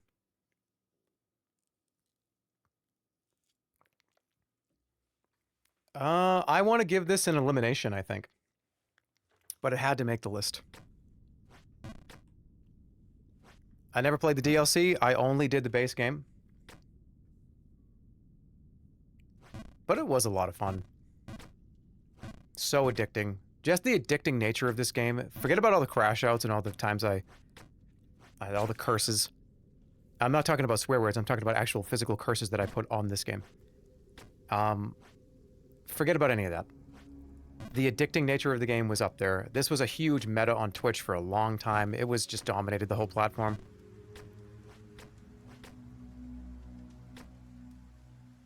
I think just because of that, it should be one. I did never do the DLC. I saw what the DLC was and I said no. Absolutely not. No, thank you. But it was fun. It was very fun. I enjoyed it very much. Okay, Left 4 Dead versus Left 4 Dead 2. Which one of these is getting 4? Because I'm not giving both 4. In fact, I might just remove one. I can't do that. Foot. Look at this shit. Hey, Whispering Oaks. Left 4 Dead 2 is so I good. used to go there when I was a kid. Oh, good. Now we can die there as adults. But it's okay. Left 4 Dead is another case of both of these games are so similar that it really is just it's both of these that I would put in the same category in my brain. I don't separate them out that much. Like GTA 4 versus GTA 5 are very separated. GTA 1 is very separated. These two are very much the same game in my head. So I don't know if I should just give Left 4 Dead 2 a rating and then just drop the first one.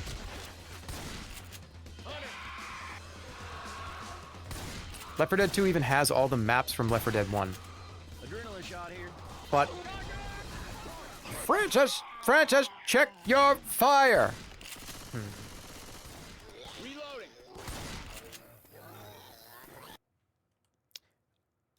I'm doing this just for practicality's sake. I did not shoot that. I merged it into this. And it's a 4. For sure. Across every console, every PC. Nobody's done it like this since, and I don't know why. Why has there not been another wave type defense survival shooter that was this fun? You gotta give more games a 3? Maybe. But this is definitely not a 3. You know, when I'm all done, I'm gonna go through them and give them one more vibe check, and we'll see. But Left 4 Dead, dude, I just remember being on that rooftop and fighting that. No, it's a 4. Everybody locking themselves in a bathroom and realizing that that's a terrible thing to do, but doing it anyways because we thought we were better than everybody else at the game. We were going to do it right this time. We were going to defend the bathroom better than everybody else did when the tank comes. That's a 4. That's a 4. So that changed your life. I mean, maybe.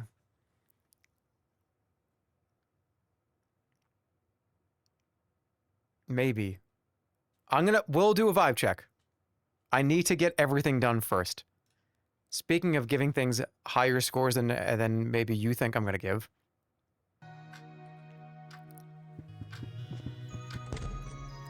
Game of the year last year. Look Outside.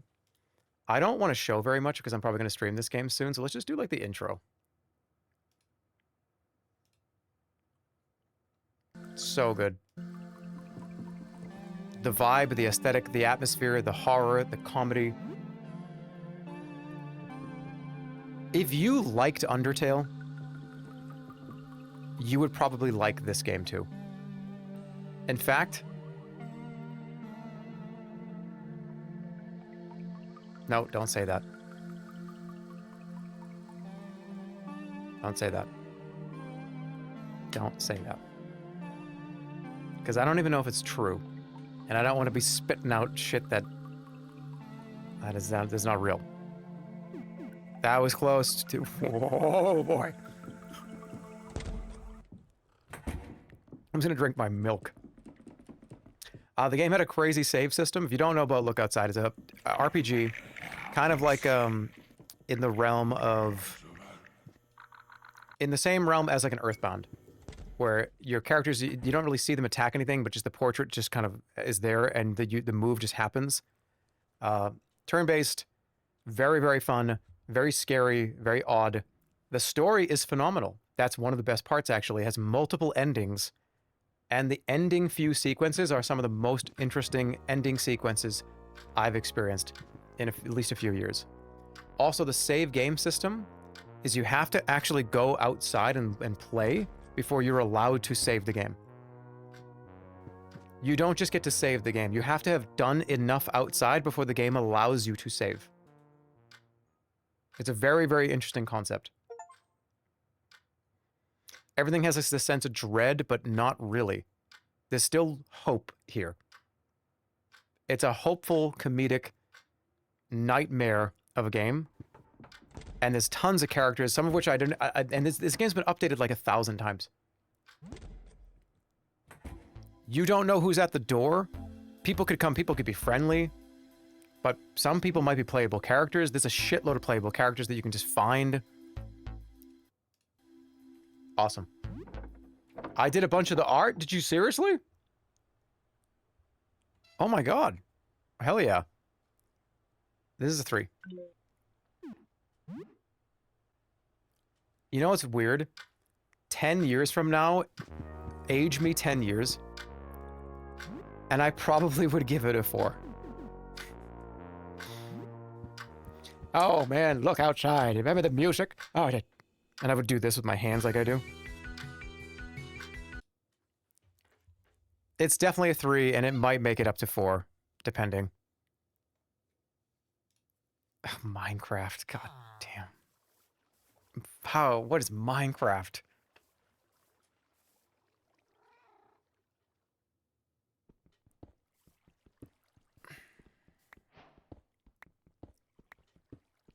It's not a 1, it's not a 2, it's either a 3, but I don't know if this is a 4 for me.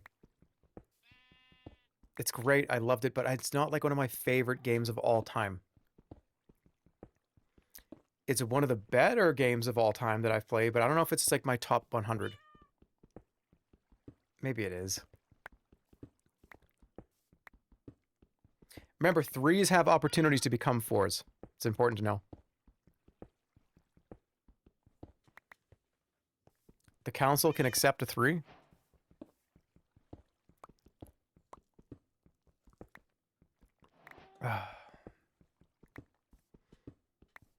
Just the music too. I remember just sitting there just vibing out with it on a rainy day.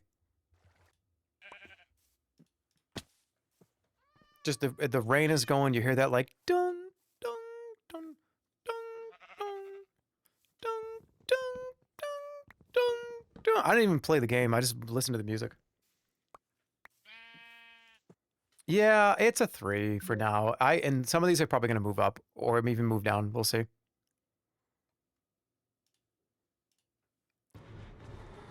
One of the last truly scary, great horror games.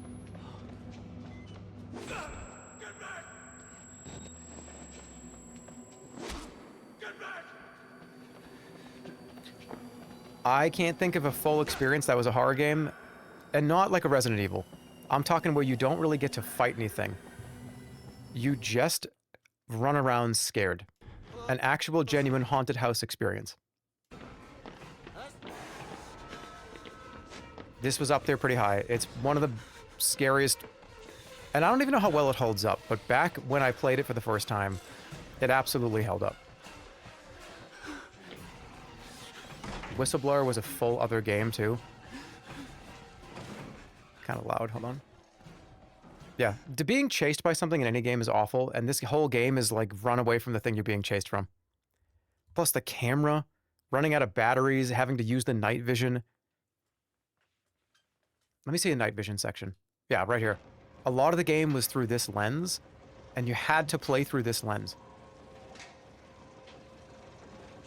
So another layer of just not being able to see. You can only see certain things if you hold that up, and it drains your battery. It's phenomenal. And nothing's quite hit the same since then. When did this come out? 2013. Anybody got any recommendations for a horror game that's a pure horror game? Where you don't actually fight anything, you just have to be scared for like 14 hours? Because that's what Outlast was. Soma? Alien Isolation? I played Alien Isolation. Soma. I've seen a lot of Soma.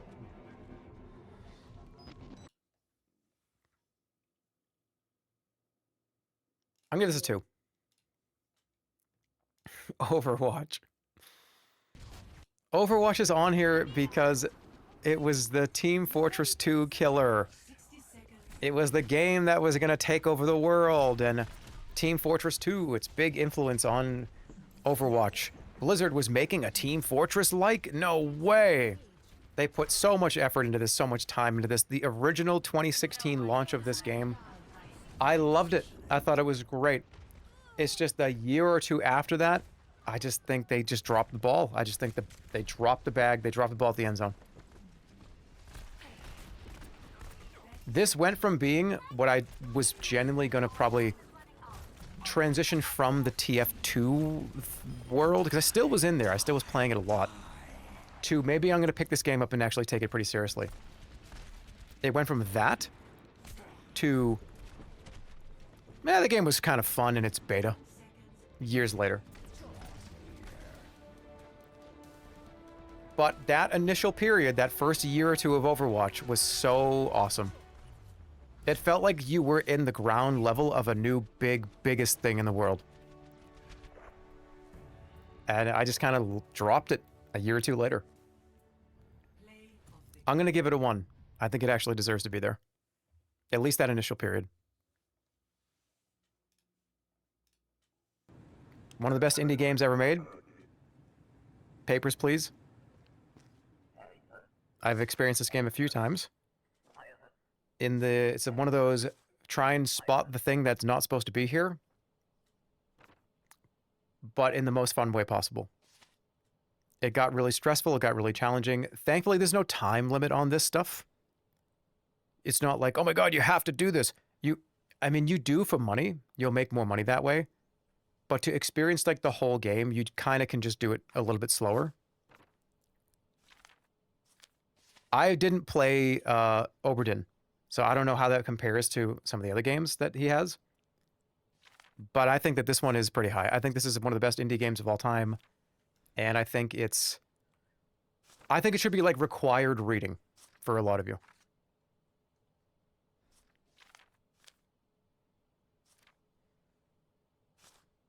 Is it a 3? Oberdin is a masterpiece.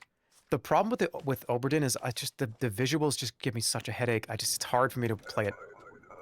I wish there was like I just turn off all the visual stuff. That's a skill issue? I know it is. You know what's kind of crazy about Oberdin? If you like Oberdin, you will like Immortality. They're very similar. In the, look at this, get the information for what happened to this guy. And where was he? And here's this other thing. You can jump around. It's kind of similar. Immortality and Oberdin are very similar games. They're in that same world. Are you admitting that you're immortal? No, that's impossible. I'm going to give it a 2 for now, and I'm going to see how it fares, because it could just go wild up to 4. I'm very curious. That might have been a mistake. It might be 3. Good old Peggle.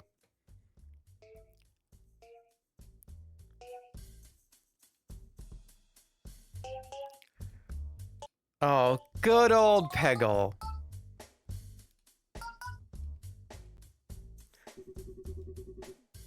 Do you know what I mean? Who doesn't love Peggle? Do you know what I mean? Do you know what I mean? Yeah, it's great. It's awesome. PopCap, back when PopCap made amazing games and they weren't just a way for EA to sell fucking in-game app purchases.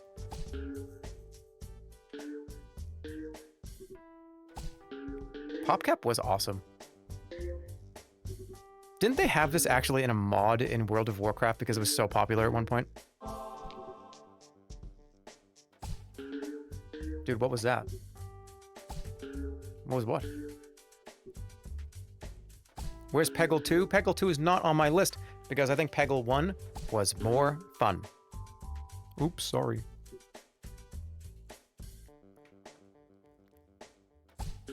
That's 2. Ooh, all right, let me get a couple of these out of the way. This is on here because it was crazy. Postal 2 is a crazy ass game.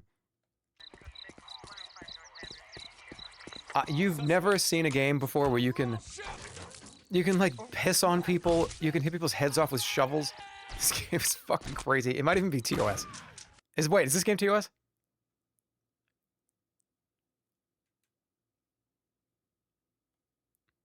No? Okay. Wait, somebody said yes. Oh! Not anymore? Today's the first day of the end of your lives.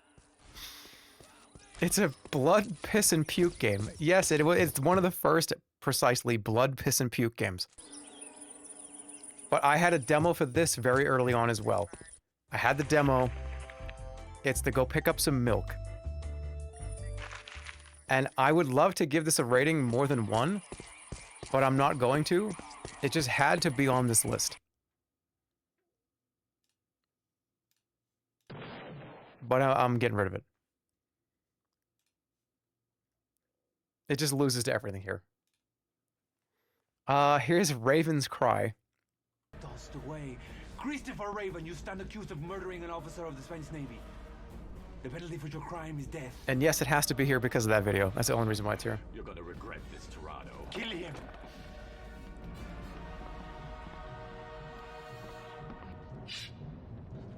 You lose 25 reputation to Spain. Oh, God.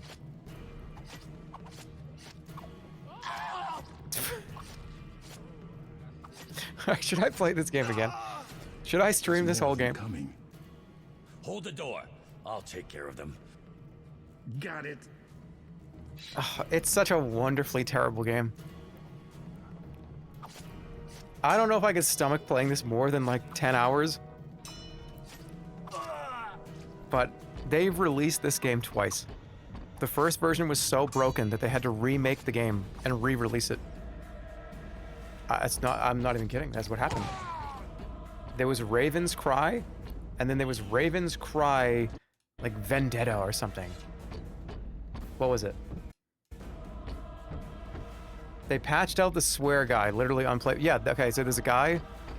There was a scene where you're on a boat, and there's morality cheers, and we're gonna do great. This guy was just screaming out random stuff. And they patched him out of the game. They replaced him with somebody else. Yeah, the Be Brave guy. That happened in my video, I know. We're going to have to split up. Be brave, horses, asses. At the harbor. Be brave, bite of shits. I think I saw a balcony. We don't die today, you bitches. What about you? Oh, it's so perfect. It's a Don't 1. worry. I'll figure something out. I'm curious how that rises up the ranks if it does. Red Dead Redemption 2. Get down here now, you inbred trash! 4. 4, 4, 4.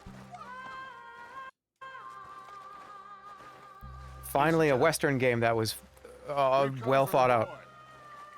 You must have known we would. Shouldn't have messed with our business now. Rockstar just makes 10 out of 10s. That's all they do. Whatever complaint you have. Voice acting's incredible. The story is fine. Okay, I think the actual full story of Red Dead Redemption. There's one or two things in particular that are incredible. Hand him over. But Get the hell off our land. there's some parts of the story in Red Dead 2 that I thought were okay. And I'm talking about the very end of the game is the only thing that it's like literally a 0.1 on the scale. The very, very, very, very, very end of the game. I'm talking like the last 20 minutes of the game. The epilogue, yes. Not what you're thinking about. Not what you're thinking about. That part's incredible.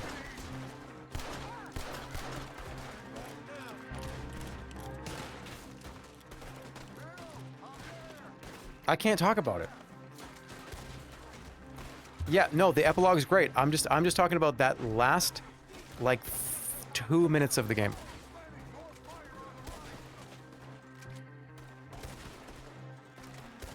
I can't even. Look, this game. I gave it a 4. This game's literally like almost a 10 out of 10. It's been 7 years. Talk about it. Okay. If you never played Red Dead Redemption 2, I'm going to say a couple things about the very, very end of the game. I would like to see a different take on what happened at the very, very, very, very, very, very, very, very, very end of the game with Dutch. I wanted to see a little. I want to see something a little different. A little different.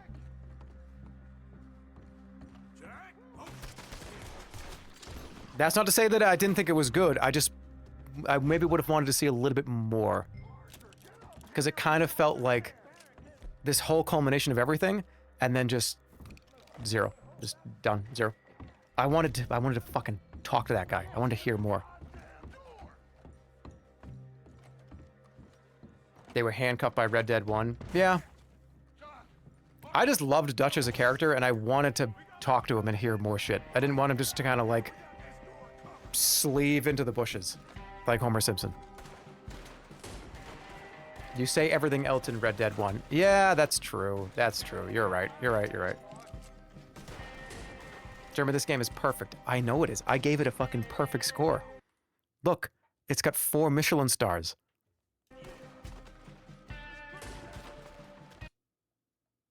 That was like a Norm Macdonald bit where you just said unrelated shit for 3 minutes, and then the punchline was, I just wanted to talk to him. I did. I wanted to talk to him. I wanted to talk to him. I wanted to hear more shit from him. Okay, you can unmute. Yes, you can unmute. You can unmute. You can unmute now. You are able to unmute your computer screen.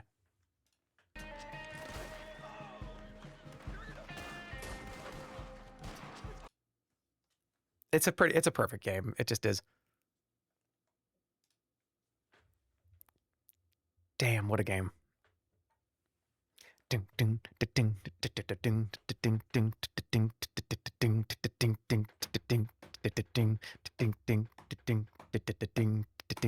can't do it. This is age restricted.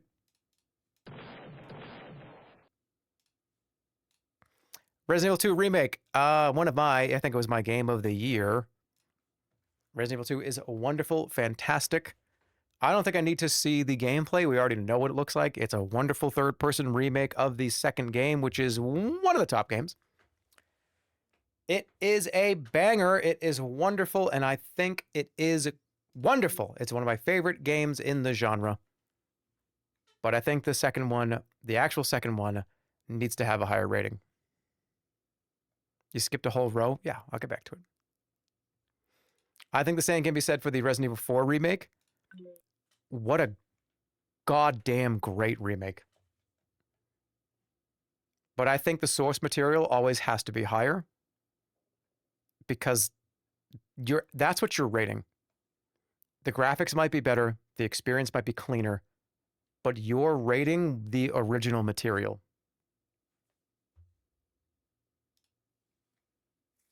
So, that's how I feel. Okay, Portal. Portal is a great game. It's awesome, changed a lot, put Valve even more on the map than they already were. And this was just an extra game in the orange box. How crazy is that? This game was just a bonus little extra video game that you got in the orange box. Are you serious? The orange box, I think, if you were to ask me genuinely, hey, what's the greatest retail product in video game history? Orange box clears every single retail release in human history. In human history. Nothing will ever compare.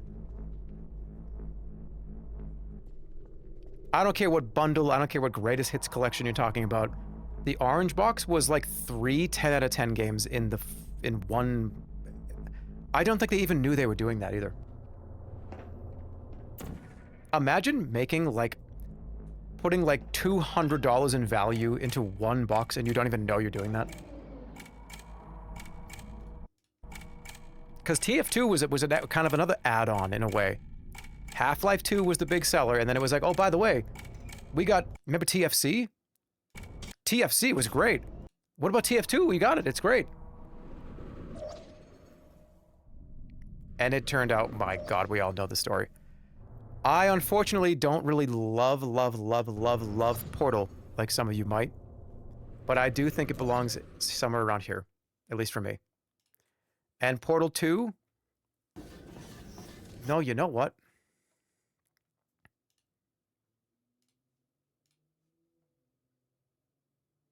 Portal 2 is...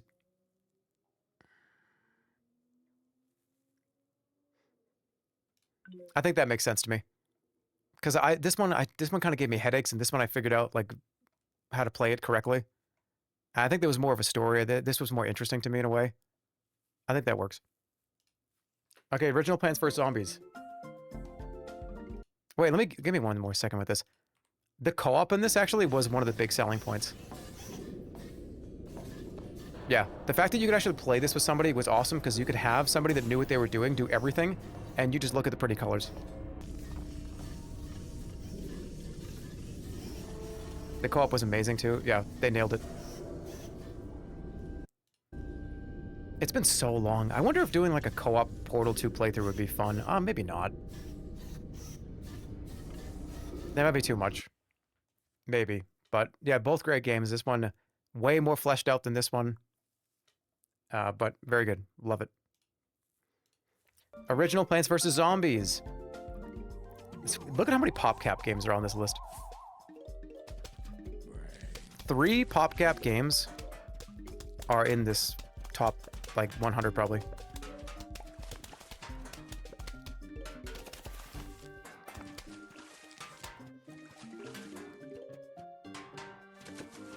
The challenge was here. You could make it as hard as you wanted to make it on yourself. I love the loadout system. It was awesome. They've remade this, obviously.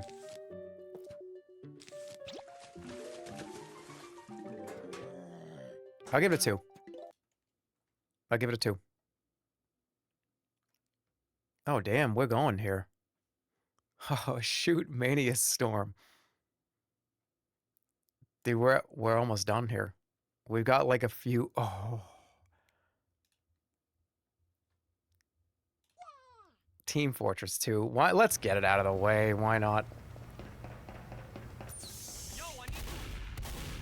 I have spoken... Let's call it maybe 400 or 500 million sentences on my YouTube channel and on my Twitch channel. I would say probably 40 to 50 million of those sentences were related to this game.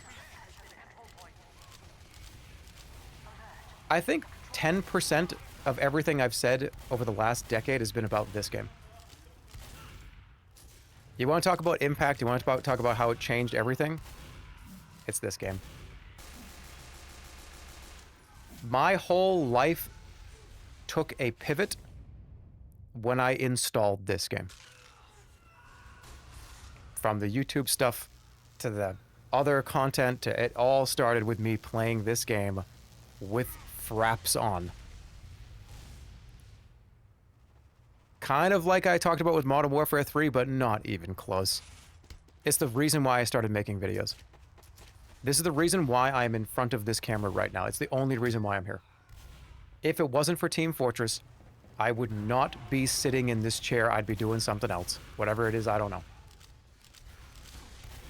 But... oh, is Man vs. Machine coming out? Is that Man vs. Machine stuff coming out? I want to play it so bad.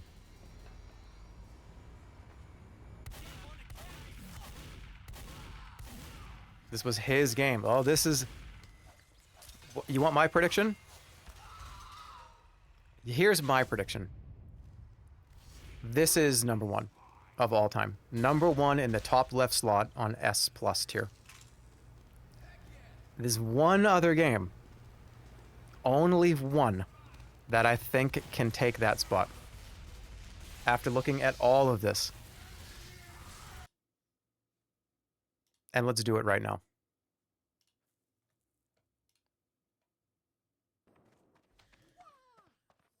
World of Warcraft. To a lot of you watching right now, this is like the Yankees probably in 2002, 2003, where you're just like, no, no, no, the Yankees win. The Yankees win. I know. I will never understand WoW. I know, and that's what I'm talking about. That person just got destroyed.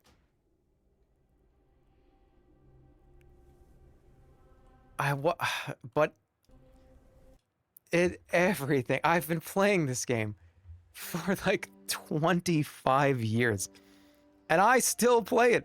I got Stir to play this game for like 3 days. Do you know how difficult that was? Do you know how hard it was to do that? I got him to play it.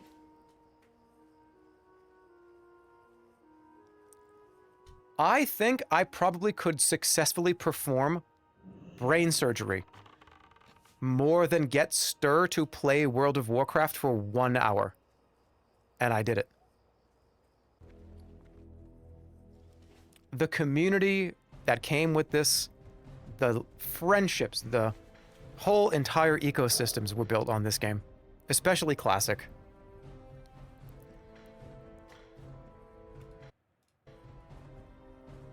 And it's just up there. It's top 3. If it's not 1, it's 2 or 3. And I don't know where it is, but who knows? I might be full of shit. I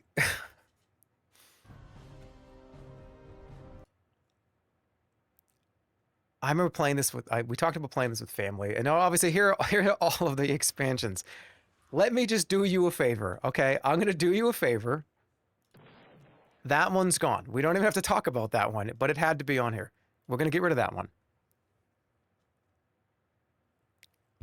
But should these... I might just...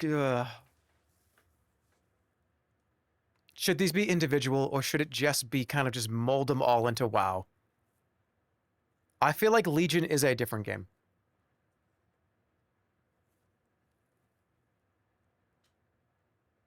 Because individual, it's... but... World of Warcraft might be 1, TBC might be 2, and Wrath might be 3 of all time on my all-time actual final list. That would be fucked up.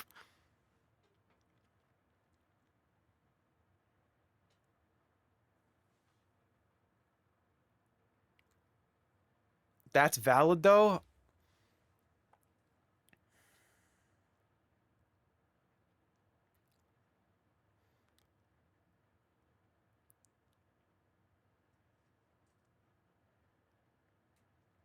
But also that makes it way more powerful. If I merge TBC, Wrath, and Classic into one game, that's the Triforce. That is the Triforce. That's the Triforce of courage, wisdom, and domination, or whatever the other one is. Strength, power, destruction. I don't know. I haven't played Zelda. I played one Zelda in my whole life. They're literally expansions.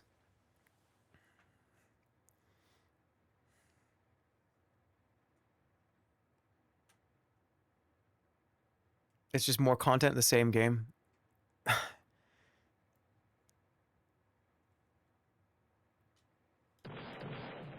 Oh, that hit me in real life. Okay, WoW is one entity. But what about Legion? So that's classic WoW though. Classic WoW, this is not classic WoW. This is different. This is a different game. Yes, I swear to God it is. And it's a fucking one.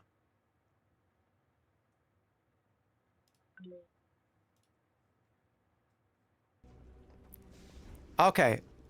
Classic World of Warcraft. Or post-classic, but not quite dog shit yet, World of Warcraft. Cataclysm was better than modern. Yeah, but it's look, we sucked it all into one. They are different, chat. You're crazy. What are you talking about? These two are very different. I'm going to say classic era WoW is up to Cataclysm. That's kind of makes sense to me. Why did you eliminate TBC and Wrath? Did this person just... Did you just get here?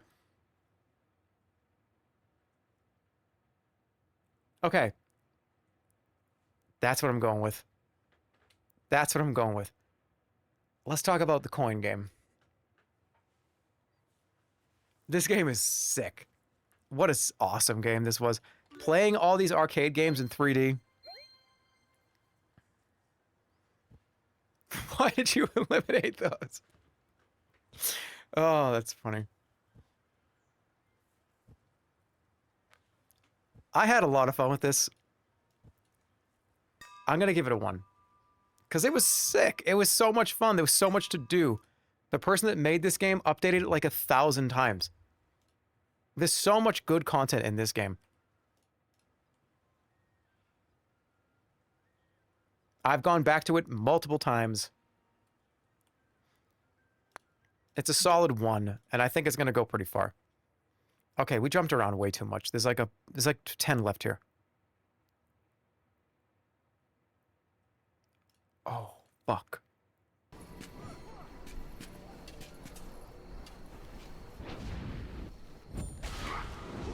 This is original Smite. This is not Smite 2. Smite 1. The best MOBA. Sorry. Everybody that's throwing tomatoes. It's not League. It's not Dota. It's not Han. It's not Here's the Storm. This is the best MOBA. This was the most fun MOBA. From 2015 to like 2018. This shit was scorching hot fire. Scorching fire. Unk thinks he's right. It's... You just weren't there. You weren't there when Hi-Rez actually was trying to make and push this game, and they put a ton of time into it. There was so much like community shit around this game. They were adding shit like every fucking day, it felt like. They were so hungry to have like a fun game that was in the genre. And now the Ninja Turtles are in it. And Avatar: The Last Airbender. Which is... And then they made the second game. And I don't even know why they made a second game. Like, why did they even make... It's because Unreal Engine is just so dated. Unreal 3, right? They had to do it at some point because probably finding developers for Unreal 3 is probably incredibly difficult.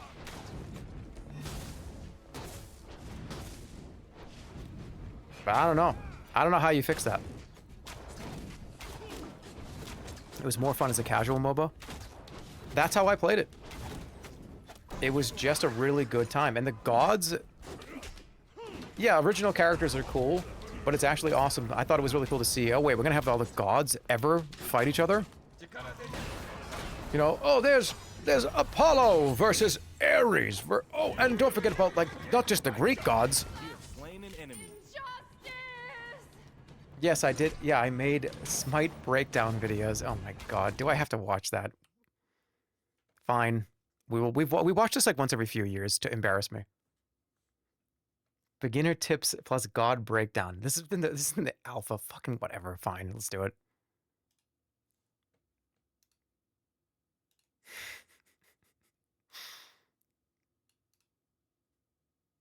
The game was really good. And I will defend Smite 1, especially early Smite 1, against anything. Okay, more embarrassing content. Here we go. Is everybody ready to get embarrassed for me?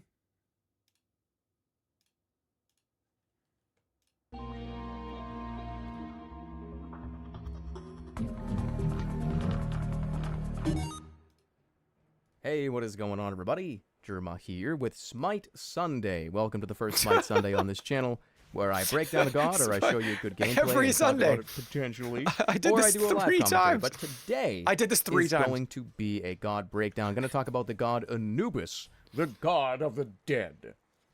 And the reason why I'm picking Anubis first, this to video do sort might of a have god the breakdown least and amount of sort views on my small whole tutorial original video, channel. is because Anubis is one of those characters in this game that he's not a free god. He's not one of the free gods when you install the game. But he's the one that I feel like everybody unlocks first. True. And then plays him completely incorrectly. I was one of these people that when I first downloaded this game, I said, oh my god, Anubis, the god of the dead. Oh, I gotta get this guy. I gotta play with him and see. He's so cool. And I would just get trashed on. And that's because Anubis is one of the most damaging gods in the game. But he also dies incredibly easily and incredibly quickly. So I figured because of my early struggles with Anubis, Why is your voice so it'd be handsome? a good one to start with. Anubis, It's the god of the called dead. the radio the YouTuber Egyptian voice. lord I'm of making a video destruction. voice. That's not even true, but it's Anubis, the god of the dead. So instead of reading off of the wiki page and telling you all the damage numbers, which are very, very easy to find on the internet, I'm just going to tell you what the moves Google do it. and Go when Google you should it. be This is a utilizing them, when tutorial. you should be not using them. I'm not going to tell you what the moves do or what they are, but like just go Google that. Which is Plague of Locusts. It's on the 1 key, skill key number 1. And upon activation, Anubis will stand still and launch out a bunch of bugs at people in a cone. Kind of disgusting. It lasts for 3 seconds and ticks for damage every 0.5 seconds. So when should you use this move? Now, I would typically say that this should be part of your non-ultimate combo. I'll get into that in a few minutes. Stop. So it sounds like an AI voice. But as part of your when should you use this move?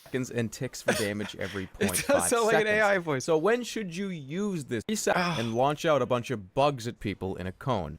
Kind of disgusting. It lasts for 3 seconds and ticks for damage every 0.5 seconds. So when should you use this move? Now, I would typically say that this should be part of your non-ultimate combo. I'll get into that in a few minutes. But besides that, this move, although it does a ton of damage, you won't really be using this early game, and here's why.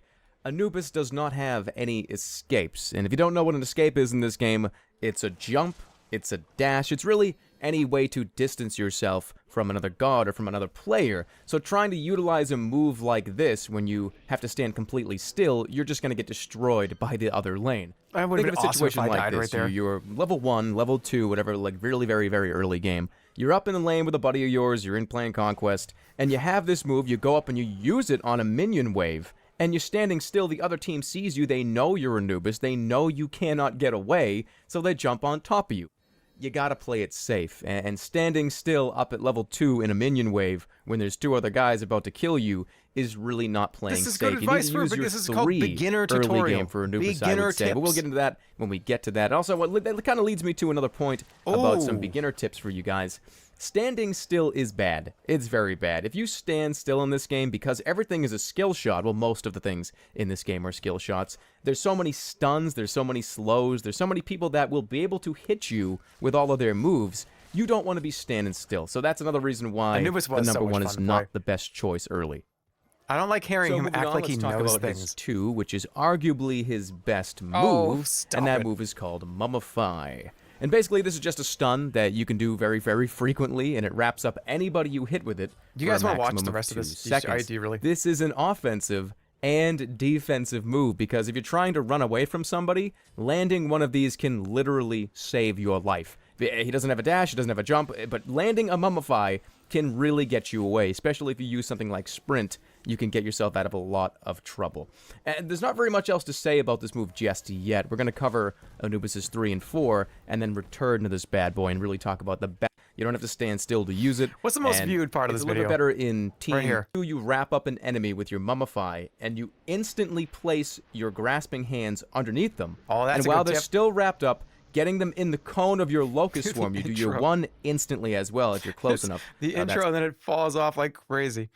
I guess you're assuming that's called I accidentally clicked this and I didn't want to actually watch this. It takes some what practice here? But late game you can really, let's just say for instance you do this to somebody at level 20. You're both max level, both of you are equally as fed, and you don't kill them. This person knows you don't have any moves left. You did every single move that Anubis had, and your ultimate's on cooldown. They know your ultimate's on cooldown, because why wouldn't you have just ultimated them?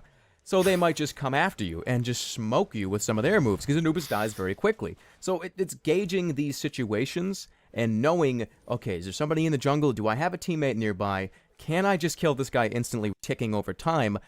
If you're 1, you just people in a very, very large, you miss your Mummify.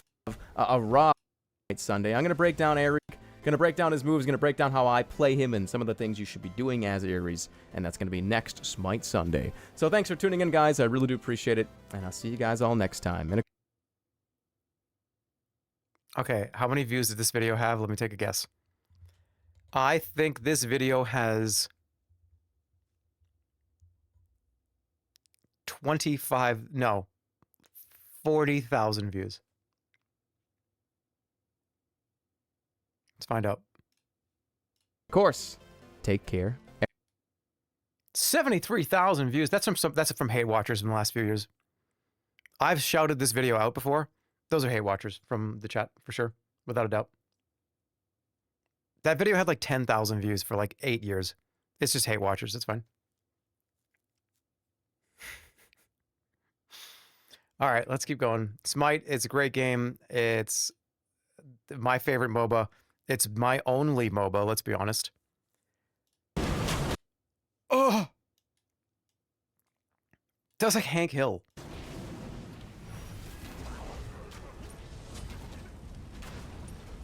You know, that's a solid 2. It is. It's memorable. I keep it up there. I remember it very fondly. But I don't know if it crosses into the territory of... It's like 3 or 4 Michelin stars. Dude, Tactical Intervention. Okay, Tactical Intervention is one of the best awful games of all time. This was made by the guy that made Counter-Strike, and it was a huge deal at the time. Everybody talked about this. The guy that made Counter-Strike is making a new game, and it's gonna be fucking crazy. This is the best, goofiest, weirdest game I've ever played. There was a highway level on this game where you drove around in cars that were as light as a box that came in from Amazon. Like 40 pounds, like 20 pounds, 10 pounds. It was like a piece of furniture. It was like an IKEA furniture box. And if you crashed into somebody, they literally flew. The cars went flying. I have a video on this. Pull up the video. I'll pull up the video. After that, I'm going to take one more break and we'll pull it up. But let me just explain this first. Me and Stir have made a few videos on this each. His videos are hilarious. The stuff that we saw in my video was just it's just so bizarre. Everything feels like it's in ×10 speed in the highway mode. I want to say the gameplay was not really that horrible. It was just so funny. Just people puke in this game. There's people, you have to like go rescue people and they just kind of, they just puke all over themselves. The game is outrageous. It's so weird. But it's not on here because I really like the game. It's on here because I remember how fun it was to make these videos. It's another puke blood piss game. Well, it's a puke. Oh yeah, there was a dodge roll for some reason too in a shooter. I don't know why.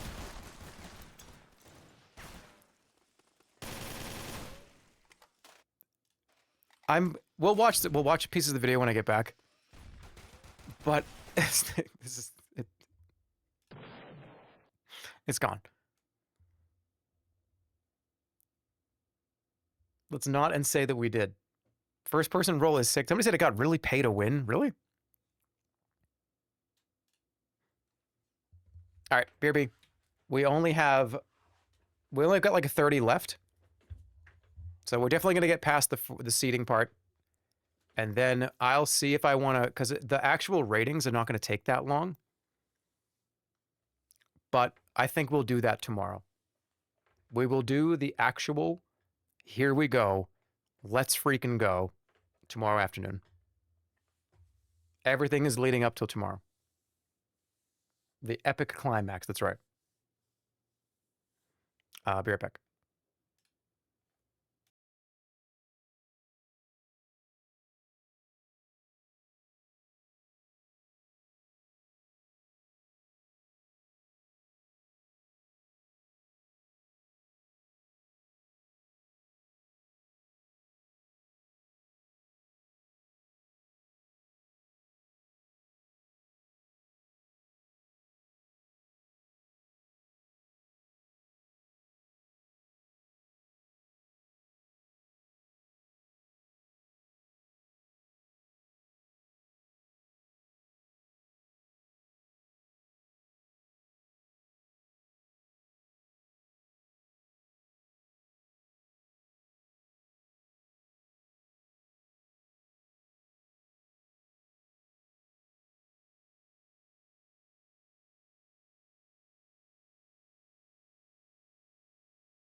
What's happening? Hey, perfect time to come back to see the Pizza Tower rating. Oh, tactical intervention. Whoops.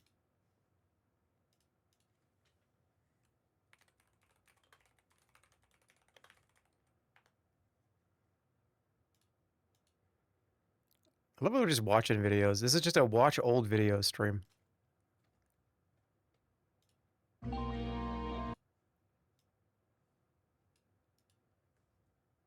720p. Dude, this has 720. Hell yeah.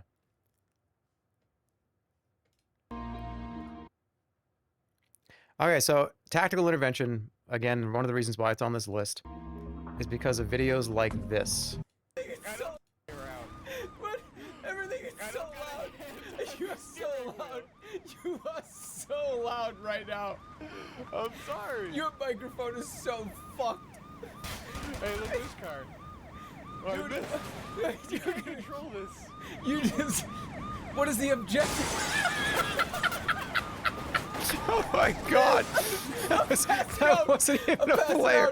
That wasn't even a player. Hold on. That wasn't even a player, dude. There was just some guy on the highway. Like, why did they make this game like this? What is the objective? Like, look at this dude. That dude was already out of the car. It's fucking outrageous. God, dude.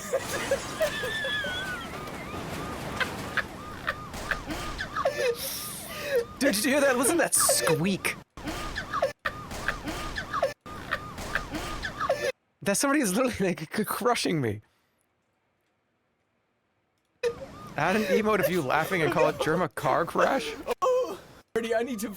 My mic. Please bring. Behind us. How do I drive? This car drives like a piece of shit. Yeah, it does. His microphone is awful. Pointing? Yeah, why do I get the GPS? You didn't get the GPS. I'm getting out. Can I? What is? Oh.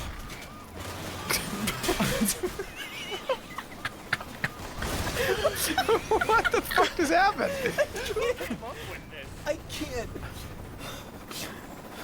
I can't. This is the hardest I've laughed in a long time. Hottest. Me.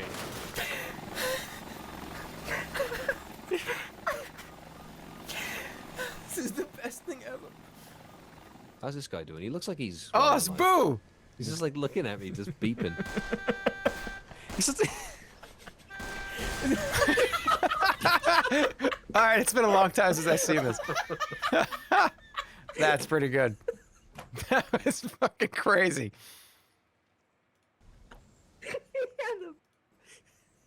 God. This has 1 million views! What the fuck? When did this get to 1 million?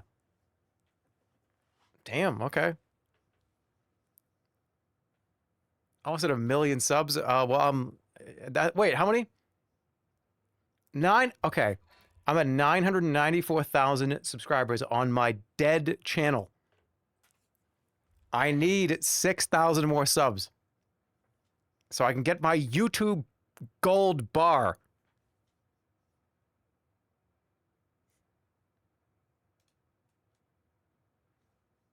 All right, let's finish this up.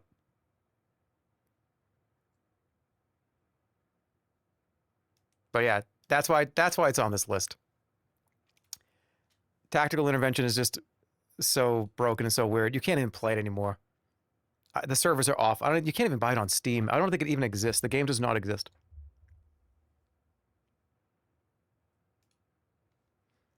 Anyways, let's go. We've got some more to do. We got a decent amount. We should be done within the next hour. Hold on. Wait. I need my thing. Thank you. Okay. Where were we? I just did Tactical Pizza Tower. Awesome soundtrack. One of the best indie games of the last few years, at least the last few years.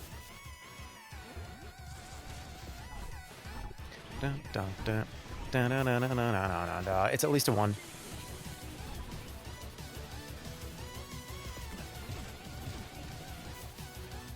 How much do I think about this, though? Pretty frequently, I think.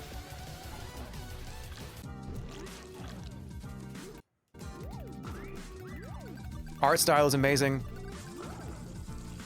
The gameplay was fun. It could be frustrating at parts just because of the nature of having to run and get stuck on the walls and stuff. But the whole entire package, there's a lot of content. Boss fights are awesome. The ending sequence is one of the most stressful, fun, engaging ending sequences of a game in recent memory.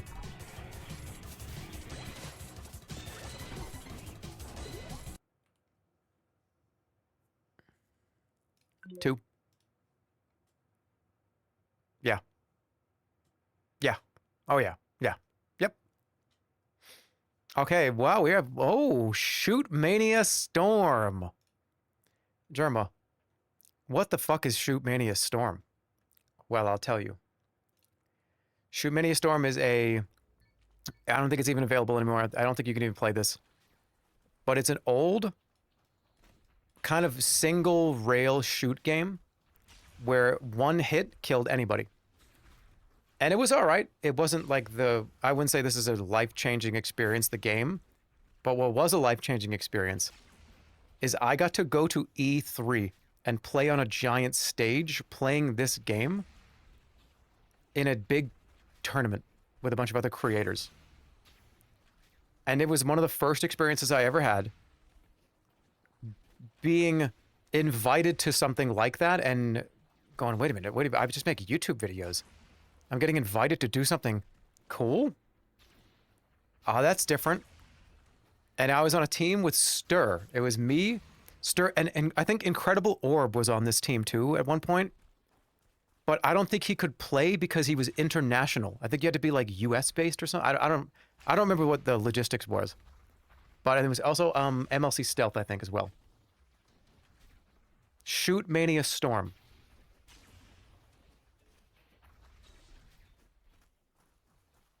Now that's a name I haven't heard in a long time. Yeah. Yeah, and it was awesome. It was that whole trip was such a fun time. It was just getting together, and I had not really spent very much in real life time with a lot of these people at this point. So I had spent a little time with Stir, I think, once. But it was to see all these people that you talk to online, and like, oh, we do this YouTube shit. Oh yeah, hey, how are you? Hey, nice to meet you. Wait, I already know you. We talk like in calls all the time. But like, what's up? It was cool. So that's why it's on this list. It's because of the experience I had during this. But the game was still pretty fun. It actually was a pretty good game. If you like Rat's Instagib, it's the same game, but just a lot more going on. I'll keep it a... Yeah, that's fine. That's okay. It's the memories of that experience. What's the plugin for the UI? Why is it consistent with Trackmania?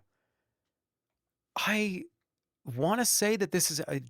Hold on. This is made by Ubisoft Nadio. It was a spinoff to Trackmania. Holy shit. Why did this not take off? I feel like it actually was a pretty good game too. Like, I wonder why people just didn't really play it. I love this Lord of the Rings game, Shadow of Mordor. Shadow of War is also great, but I'm going to kind of put them into this one, and this is the one category I want to use. It was fun just to run around, and the Nemesis system was one of the reasons why I wanted to put it on this list. Because having somebody that you kill, or that kills you, turn into this big bad boss that kind of follows you around, and then they never used it ever again. They built this whole algorithm, this whole thing based around a character that becomes your rival, that you have, that's strong. It will come and kick the shit out of you. If one of these random shitty orcs kills you, there's a chance that he'll be like, oh yeah, you fucking wanker, and that's exactly it. And he'll put his hand up and it's like, boom, there he is. Now he's your nemesis. It was so much fun. Monolith made some awesome fucking games. Everybody wished that we would see more of the Nemesis system, that it just didn't really ever happen ever again.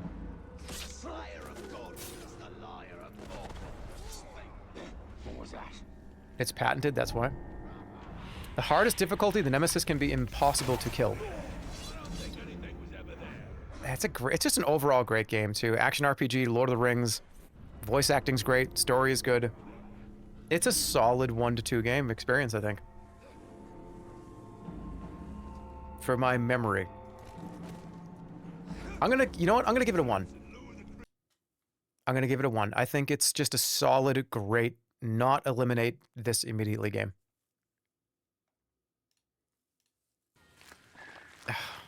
This is one of the best games, probably the best indie game ever made. It is surely up there. And yes, is this life-changing? I don't know if it like changed my life as much as it changed. I just played it so much. And it was something that I cared about very deeply. Multiple times I've gone back to, again, 4 stars doesn't necessarily have to mean it like... I was like, what's going on? Am I doing that? I want to say that 4 stars can also mean something that a game that you loved so much that you went back to play it potentially more than 10 times over the course of its life cycle. I have started Stardew Valley probably 20 times. I've played through a full year or or 2 season at least 10 to 20 times. And I think that puts it into the category where it should be in one of the best games of all time for you. How many times can you play a game over and over again before you admit that it is probably one of your favorite games? So that's my reasoning for it being 4. And probably a ton of other people's as well.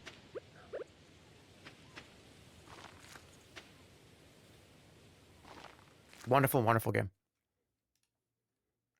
Super Meat Boy. Not as high as Binding of Isaac for me, but still pretty high. It's awesome. One of the first OG, oh my god, it's so hard, platformer games. Especially ones that released in the mainstream. Because before Meat Boy, we had games like Boshi. Like, I Want to Be the Boshi. And those were the like, holy fuck, dude, it's impossible, it's so hard. This kind of took that stuff into mainstream. There were others in this category that did kind of the, it's insanely difficult. You're gonna get killed 5,000 times, and it's super hard. But, and dude, Boshi was huge on Twitch for back in Justin TV. I remember everybody playing that. Warning, it's Boshi time. Yeah, that's an emote literally for that. Clap, rare spam. Those are good days, too. That was OG Twitch and Justin TV. I'm sad I never played that game, because I probably would put it on this list if I actually played it and not just watch people rage at it. But yeah, Meat Boy, classic, wonderful. I don't know if it's a 4, but it's definitely a 2. It's not a 1, it's definitely a 2. All right, Sims 3 and The Sims 4. These are both not 4s like Sims 1 and Sims 2. But I think they're both solid. And I'm going to put them both here. I'm going to put them both at 2. I think they deserve it. Because putting them both at 2 will actually make me have to choose effectively, eventually, which one is better.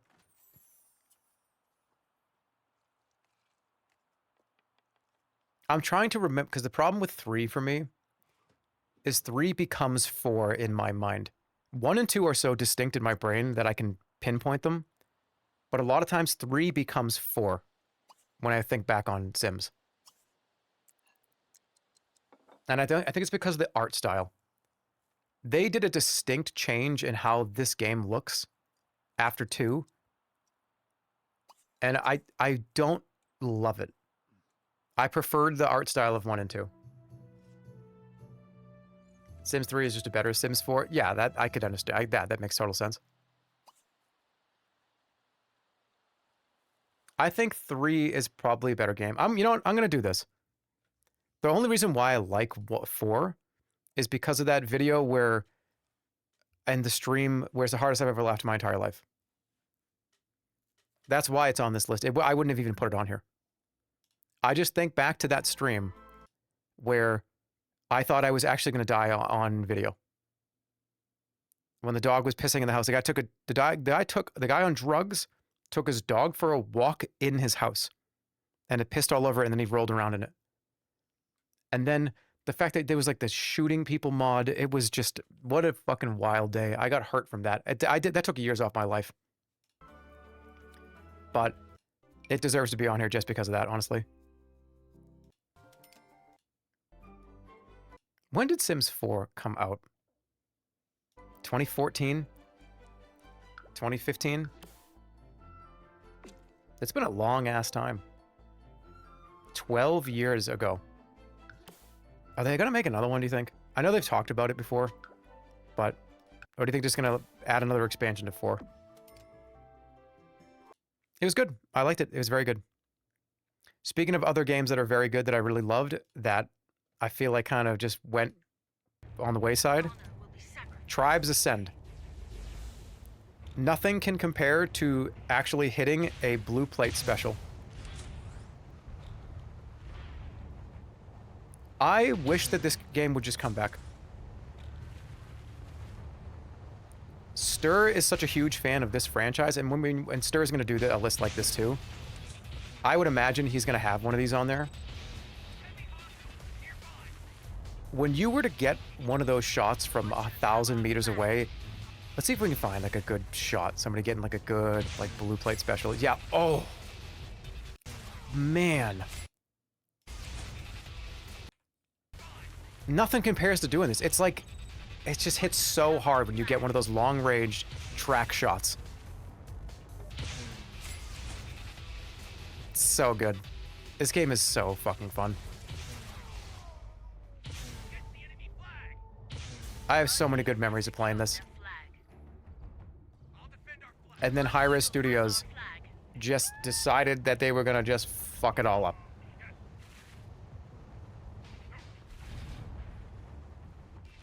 That's sad because the game is genuinely incredible.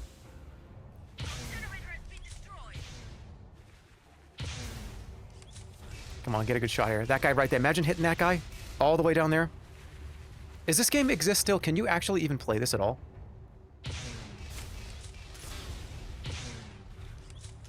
You can? Can you play this still? Is this game still online? It's delisted from Steam. It does still exist? It's dead, though? Alright, well, we're gonna bring this back one day. A new Tribes came out and it bombed. Alright, we're gonna bring this back. If this is still actually playable on, like, servers that exist, we're gonna flood those servers one day. Because I want to play this. This game is so good. It was so fun.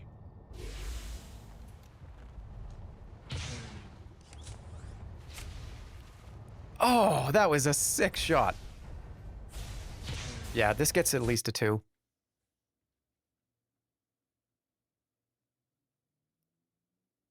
I'm giving it a 3. So good. One of the most fun shooters I think I've ever played. Viscera cleanup detail. The video's not going to load. I have to, like... But you know the game. It's getting a 1. The cleaning, it's just a good Yap game. Is the original Yap game. Cleaning and talking. A lot of, I think, some of my most fun just conversations with you guys happened during those streams. Stir does not like this game. It's not going to be on his list. It's the Stir Rage Bait game. All right, getting there. Getting there, getting down to the wire. One of the best RTSs. It's not quite as good as, I would say, Red Alert, how I feel about it, but Dawn of War 40K. Dawn of War, Warhammer 40K Dawn of War. The original Dawn of War. One of the best RTSs ever made. Hero system is awesome. The ability for you to... the capturing these nodes was a lot of fun. Your ability to, like, pick... There was so many different kind of styles to play this game. I loved the ultimate units. Every single race had their own ultimate unit. And if you saw like one of, like, the dinosaur walking around, you'd go, holy shit, dude, that guy's got the dinosaur, we gotta get away. The undead had this floating monolith. They had this floating building that was their ultimate unit, and it just floated around and shocked people with electricity. The expansion pack was awesome. Dark Eldar was awesome addition. It's just a great game. The Necrons, yep. Shall be forever remembered as the Emperor's finest. We've talked about playing this. The Horseman's talked about this before. Of getting in and doing this. RTSs are difficult, though, because a lot of you guys that watch, I feel like don't fuck with RTSs. I feel like it's hard to know what's going on. I feel like trying to get into like an RTS if you've never really seen it before and never really cared. So you might like RTSs, but you never played this one, and you just don't know what's going on, and you don't. It's hard to follow why you're doing that or why, and instead of explaining it, I have no idea how to play RTS. RTS is a very specific group of, I think, viewers. And I mean, I love RTSs, but I can understand. I've watched RTS players before, and I don't know what the hell's going on. And I'm just like, that was kind of cool, but what the fuck happened? Like, what is that unit? But it's not like I care about, viewership and all that at this point. It's just whatever I think is fun, whatever would be fun enough for everybody. They're a hard watch when you don't know the game. Yeah. Yeah, I get it. But maybe one day we'll do something like that. It's a great game, though. It's a solid 2. One of the better RTSs. Dude, White Knuckle.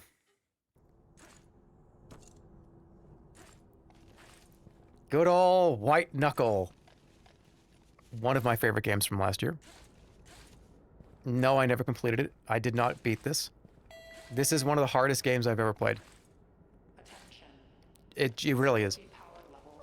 You get one chance to beat this.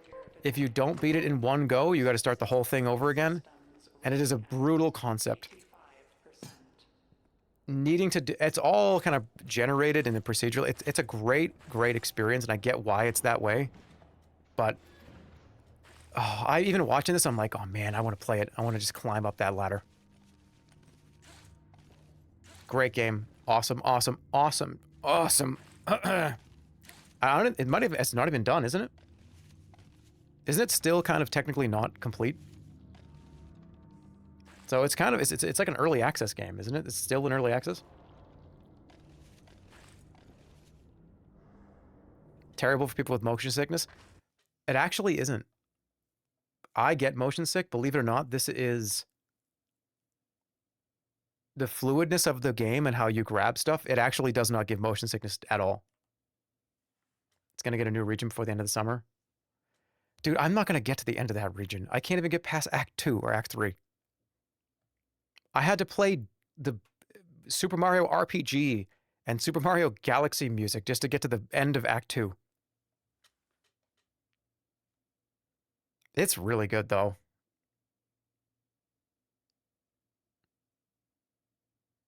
I'll give it a 2. A lot of 2s in this category, but that just means they're seated correctly.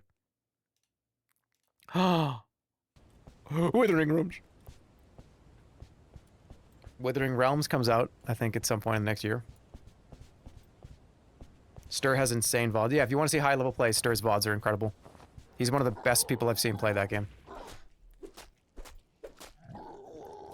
I did a full playthrough of this game not that long ago. Super unique. Clock Tower, Resident Evil. It's a great game. Things just get procedurally generated. The environments are also cool. It's a little clunky, but that's kind of cool. That's why I like it. I like it that it's a little janky and a little clunky. It turned out to be one of my favorite games of the last couple of years. OST is wonderful. Looking forward to the sequel, actual sequel.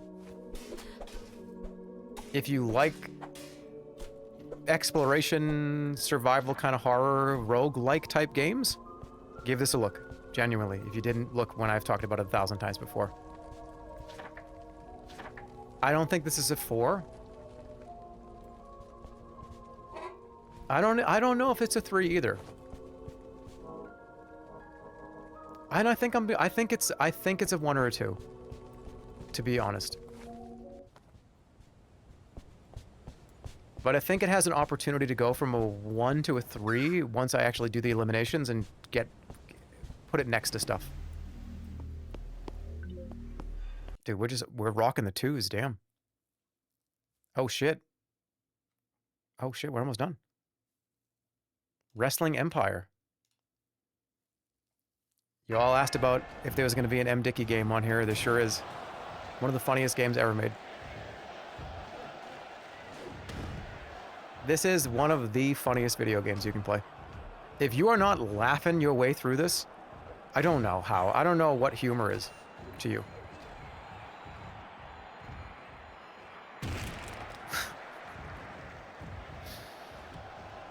It's a 3-star. It is.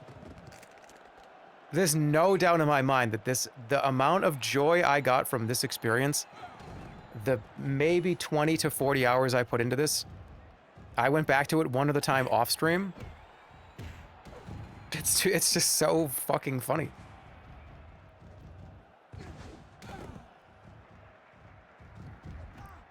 The open world, I've read, you can go outside.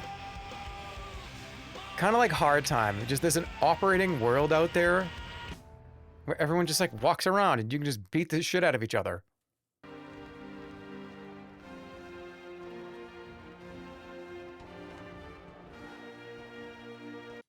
Great. It's exactly where it needs to be for now. Okay. There are only like 20 something left. We're going to get this done. Let's do this one first. But what a perfect timestamp too. Oh my god, this is the perfect place to talk about why this game is the best boss fight in video game history. You were at my side. Wait, we got to see the lead up to that though.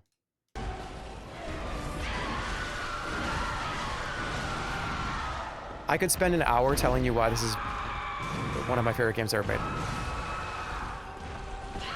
And I probably have already.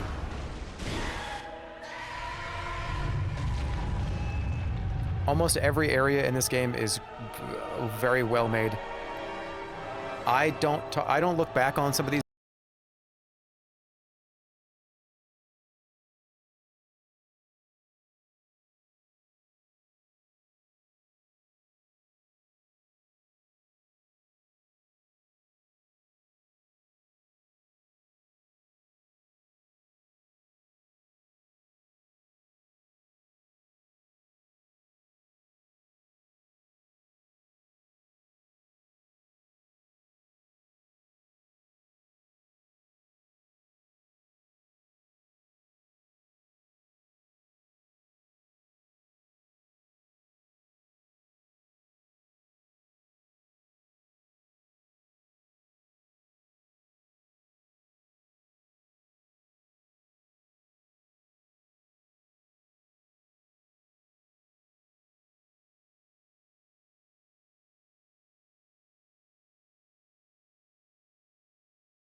Somebody shatter their... Oh yeah, your balls can explode in this game.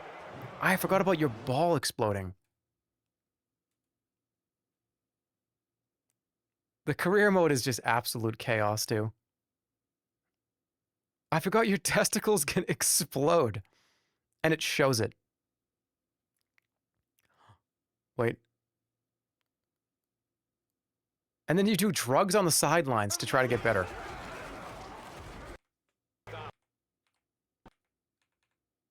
Where was that? I like their chances here on 3rd and short.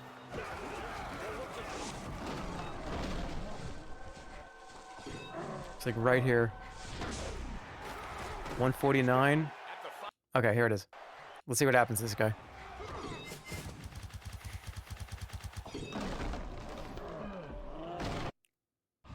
Oh shit, it is the balls!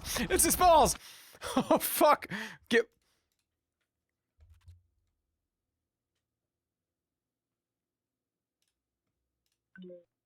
It's a good game.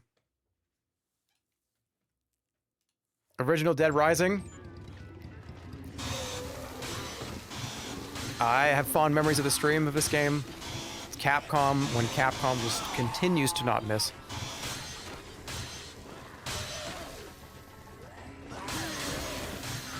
The best part about this game is just the stress of having to deal with all the people. Giving somebody a gun in this game and having them not know how to use it is so funny.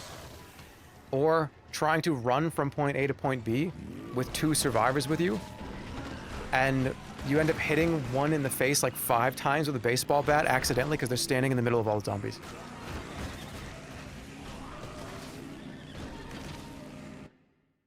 Dead Rising 3 rules. I only have Dead Rising 1 on here because I think this is the one that I have the most fond memories of. Dead Rising 2 was good. Me and Stir played Dead Rising 3. And I think that was fun to make as a video, but not the same kind of memories I have playing this game and how fun this was.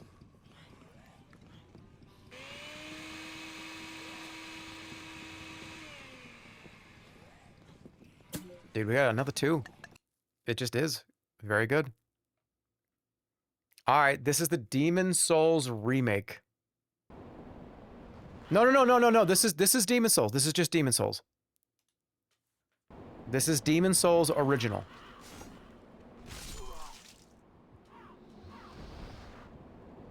And I'm gonna give this a 3. I also would give the Demon Souls remake a 3.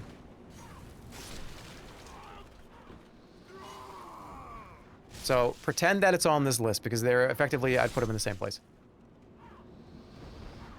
I think Demon Souls is better than Dark Souls 2 and Dark Souls 3. And people have told me that that was a stupid take. But Demon Souls to me is... I like the kind of haunted house. It's just a bunch of goofy shit to do. All the areas are just so weird. It has aura. It's also their first game. It's their first game in this kind of way to make them. This third-person action, pick up your souls, boss battles, dodge roll game. This is the first time they made one. They made King's Field. They made all that. But this Demon Souls was the first time they got that formula so perfectly correct for the first time. From Software had like 30 games before Demon Souls. It's just they perfected the formula for this exact kind of genre. And it's why I'm going to give it a 3. It deserves it. And the remake would get that too. Oh, dude, let's go with EDF. EDF. EDF. EDF 4, specifically. Was there anything more fun than just getting a group of friends and just shooting monsters? And I know I used that argument against why I don't like Diablo 4. Because I just used their... That's like what they did in press releases. And I just kind of said that. But... not if it's a Diablo game, right? If it's not a Diablo game, then slaying monsters is great.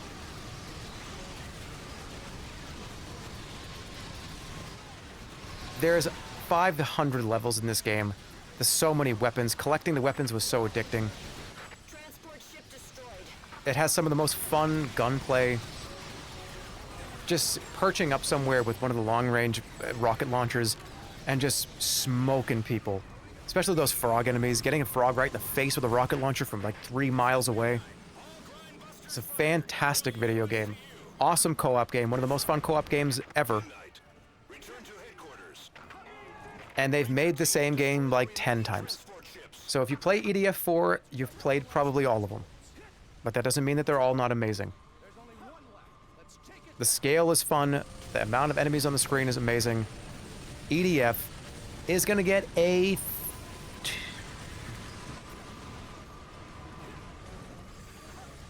2 out of 4. Nintendo. Whoa, that's a jump scare.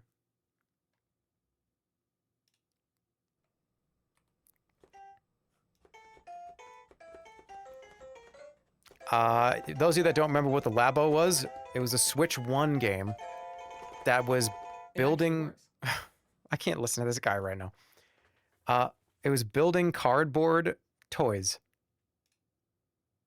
Walnuts and greens and heavy liquids. Time to build it. So first, little flap comes up before the HDMI. What am I drinking? What like weird potion is this? It's this one. So you followed the instructions on the screen, and you built this thing, and then that thing could be played as a toy, whether through the Switch or not. No, I'm fine. It's okay. I actually loved these things. Tons of fun on stream. Did I eat that? Ate it.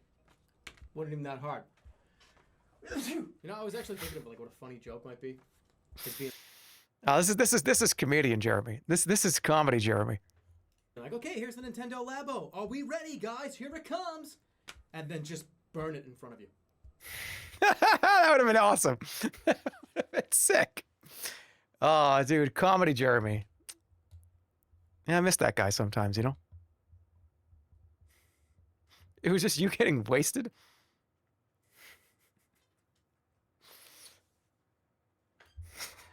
What the fuck? No fucking way. No way. No way. I'm wearing the same shirt that I wore 10 years ago. Dude, that's weird. That's actually creepy. I'm like, no, I can't do that. That's creepy. Why do I have this shirt still? Like, oh yeah, do make the fishing rod. Oh yeah. I'm fucking sweating down here. Sweaty psycho makes children's toys. It was so much fun though. It is some of the most fun I've had on stream.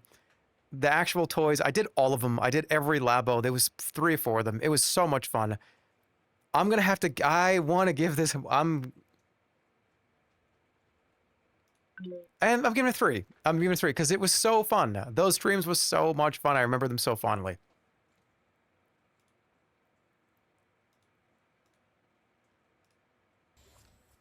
I cannot play any of this, but I'll mute it so you can see. This is Rock Band.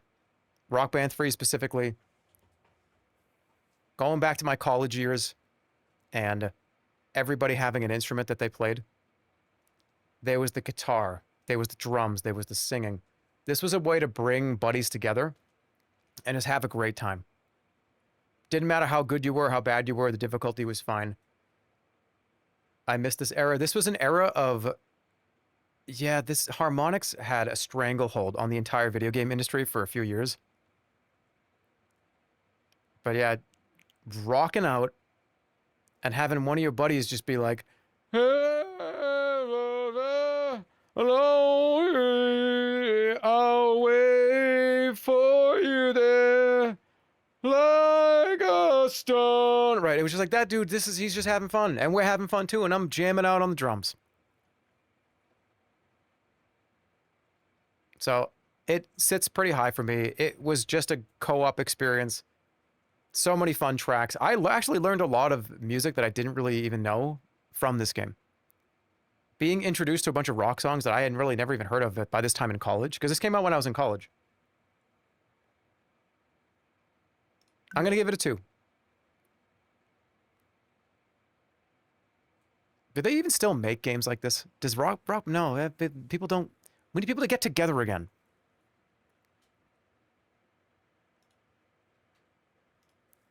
This is the Wonder Book. Now use your brush to sweep the dirt away. Sweep the This brush over the page. this thing was clear away fucking the dirt. stupid. But That's it. I still have it. Dusting. I have a Wonder Book still.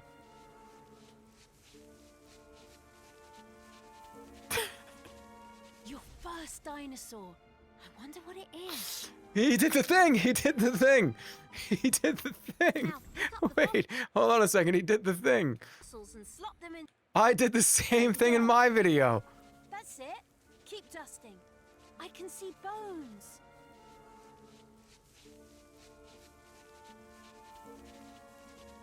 Your first dinosaur. So the Wonder Book was a peripheral where it was a blue book that had nothing in it. It was just sort of, there was X's all over it. I could probably go get it. Actually, I don't even know where it is. It's probably, it's in a box somewhere. I'd have to go look for it. And this thing, you held it in front of the PlayStation camera, like this. You put it on the ground, face up like this. And it was AR. So it would pick up from the camera and put shit in your hands in the book.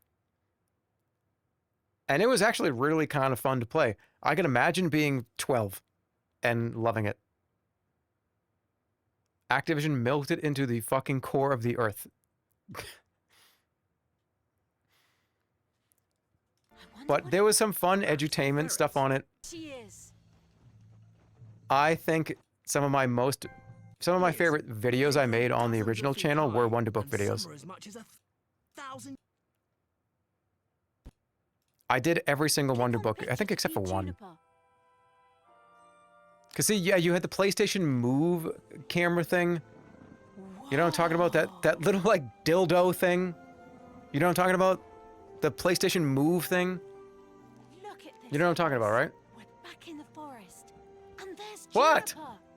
Let's get her It's like 10 o'clock at night. I can't make some fucking R-rated humor. Oh, I didn't even hear him. And there's Juniper. Let's get her attention by calling her name. Just call out Juniper. He didn't say anything. That worked. Now select. Okay. But anyways, you had the PlayStation Move things, they lit up. You could have said microphone. I don't give a shit. Really hard so she can see it. It was so goofy. You needed 3 different peripherals to even get this thing to work. This was probably like a $300 investment. Or more. I don't even remember how much those things were.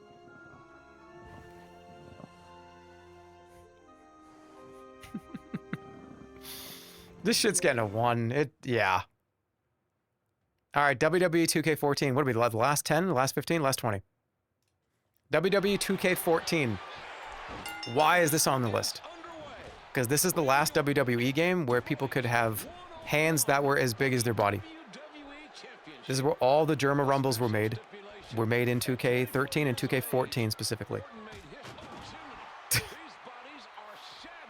The character creator was so good. I made a 1-for-1 pixel-for-pixel Earthworm Jim. I ain't never seen anybody make something that good. I'm gonna toot my horn a little bit. That Earthworm Jim in Jerma Rumble 3 was... I'm not sure anybody's made something better. Just to be accurate and be honest. But yeah, it was... These were the games that I made all those videos in. Unfortunately, it ran like absolute shit if you had more than like 100 created characters, which I did. But as a wrestling game, I actually don't know. I've never played it. I have no idea. What's the gameplay like in this game? I don't know. Maybe it's good. I only had CPUs fight each other, and I just made characters. It's a 2. Oh, this is my video on this. Okay, this is the U-Star in the movies thing. More PlayStation 3 slop. PlayStation 3 iToy slop, whatever it was called. You little shit, it's not a tumor, okay? I'm gonna strangle your parents, okay? That's what's gonna happen to them. I'm gonna put my hands around their neck and strangle them. The best part about this is the SNL live studio audience kind of thing of looking off to the right side to make sure I'm still in frame As if I'm reading a cue card. Shit, it's not a tumor, okay? They do this on I'm SNL. gonna strangle your parents, okay? Like right here, ready? Happen to them. I'm gonna put my hands around their neck and strangle them. That kind of like look off to the side of, I gotta make sure I'm saying the right shit, and what do I say after this? Tonight's homework is page 25 of... What's the matter? So much fun to do this, though. It might be a tumor. You little shit, it's not a tumor, okay? God. Maybe I should play this again. You put yourself into movie scenes. They cut out the actor and you replace the actor. Where is she? Go find her. Lost is in dead, sir. She passed away last night. They give you like a karaoke style prompts to read, and then it plays the scene. Oh.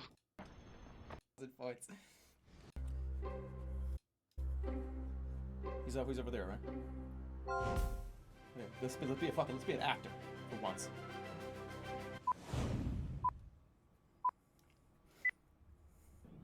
I've got bad news. Bad news, huh? What is it? Apparently your brother, Glenn Ross, is on his way here. He wants to do a quick audit. An audit? How did you let that happen? How could he have come in here? Where's his mother? The only problem is that we just lost Janet. On check stand 3, her shift is about to begin. Shit. I'm standing up. Dead, sir. She passed away last night. She's dead. She died. Why wasn't I informed about this? I don't think so, sir. No, you should know that because I'm the boss of this whole place. You need to inform me of these things. You're fucking fired. Pack up your bags and get out of here. And take that dog with you. This was so much fun. It's getting a 1. It's great, but can it really compare? Also in the same vein, this one too. This is you're in the movies, not you star in the movies. I think I'm just doing fat suit next time. They were shushing me. Jeez. Rates this film E for Dial everyone? M for a menu. Today's meal is murder. There's plenty to eat when murder's on the menu. Murder Who at the even mansion. dies here? Everyone has a motive.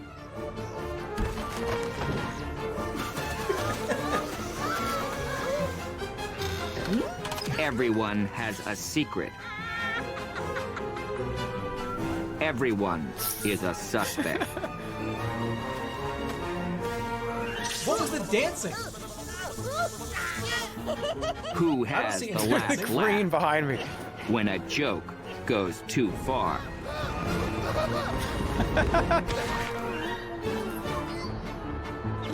But who is to blame? Oh. Who is guilty of murder at the mansion? It's the guy in the red shirt. He's attacked and he's hurt everybody.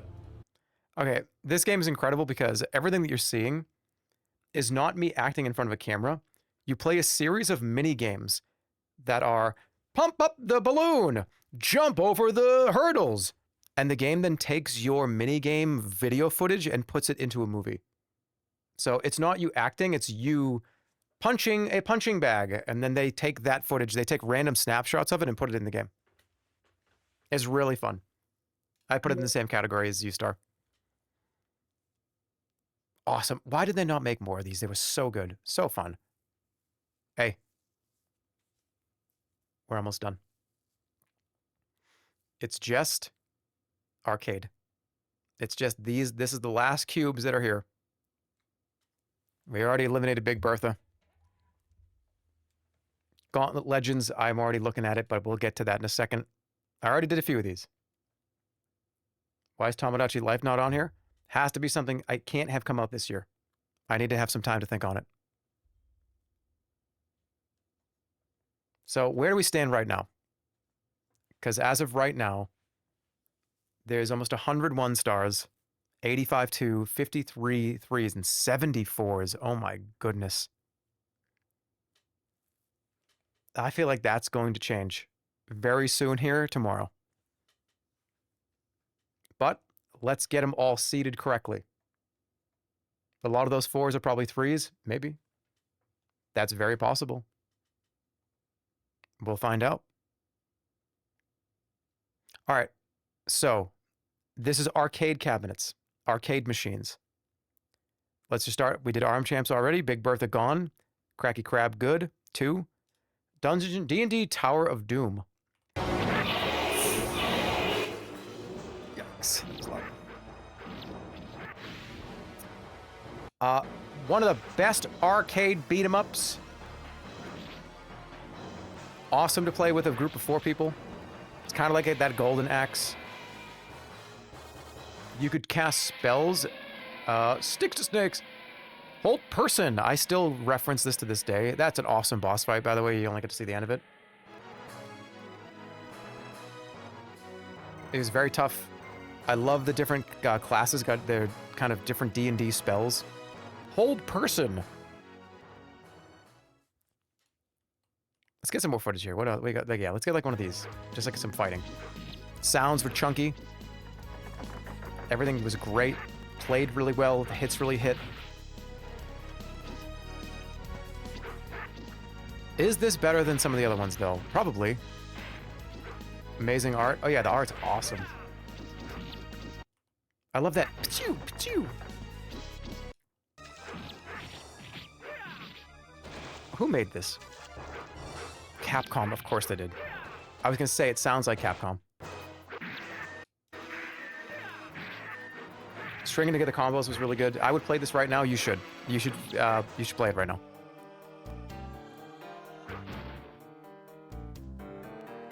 See, down here, you have your abilities in your hand. Let's see, hammer, 9. That means it's a great game. I'm going to give it a solid 1. Die Hard Arcade. This is the, remember I told you about the Dreamcast version, which was Dynamite Cop? This is Die Hard Arcade. It's the arcade version, and they didn't have the licensing to make it on the Dreamcast, but it's still a great game. This is the better version. I probably spent in total like $200 on this game over the course of 2 or 3 straight years playing this every weekend. That's probably an exaggeration, but it might not be. I remember going to the arcade and just dumping whole dollars into this. Definitely better than, where I would put it is better than the D&D one. One of my favorite arcade games of all time. One of my favorite arcade cabinets of all time. The quick time events were awesome. It was super fun just to pick up random shit on the ground and shoot it. Awesome co-op game. 3 stars. Deserves it. Dude, Gauntlet Legends. You are now entering the Chimera's Keep.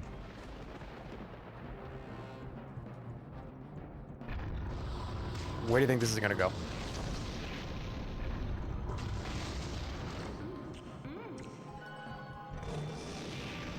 Judging by how many times you've heard me repeat the narrator's voice lines over the last 15 years, do you really think it's gonna be lower than a 2?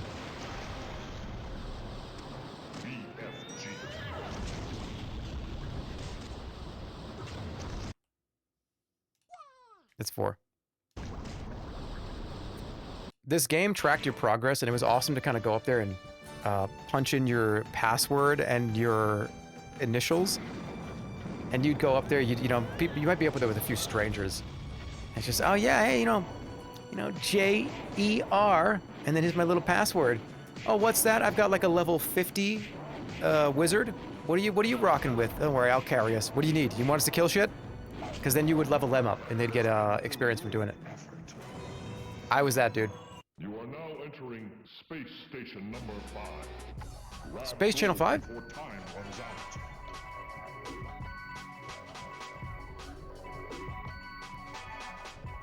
I would love to do a Horseman stream of this, but I wonder how good this is to watch. Does it still hold up this many years later? I'm not even sure how we would even do that. Time is running out.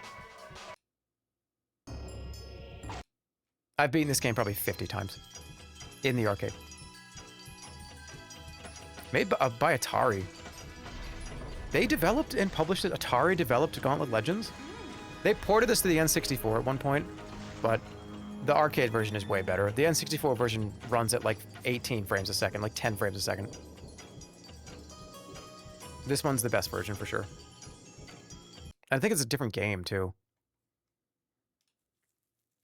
Metal Slug, classic. Somebody actually was screaming in the chat yesterday saying, "Where's Metal Slug? How can he not have it on his list?"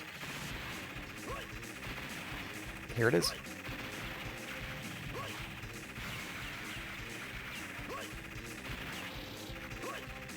I'm not sure it's as high.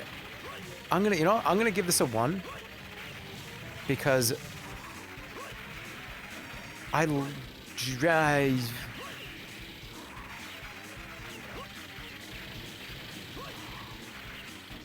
I'm debating, but no, I think that's good. I think it's good, and it can rise up the ranks if it needs to.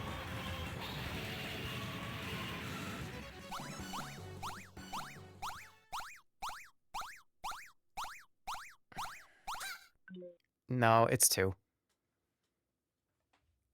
The shooting, the enemy machine gun. I just thought of that, and I was like, yeah. Mortal Kombat 3, 3 stars. Boom. Done. Don't need to read it. Don't need to say anything about it. This is the best Mortal Kombat in the classic era. Best characters, best character kind of class synergies. Whatever the fucking that word means. Who cares? Look it up. It's got the best character. What is the word? It's got the best characters. Move on. Just say characters. Cabal and Smoke were my 1 and 2s. Roster, thank you. Variety, thank you. Cast, thank you. Selection, thank you. Movesets, thank you. Thank you. Thank you. Metal Slug, come on, dude.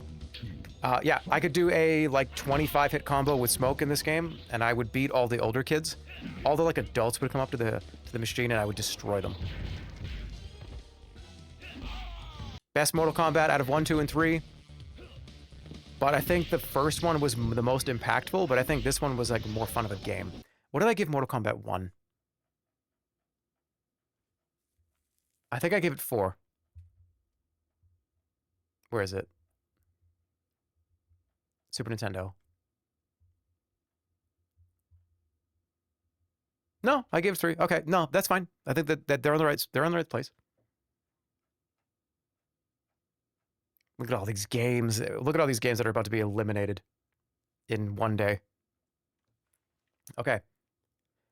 Yes. I think 3 is perfect.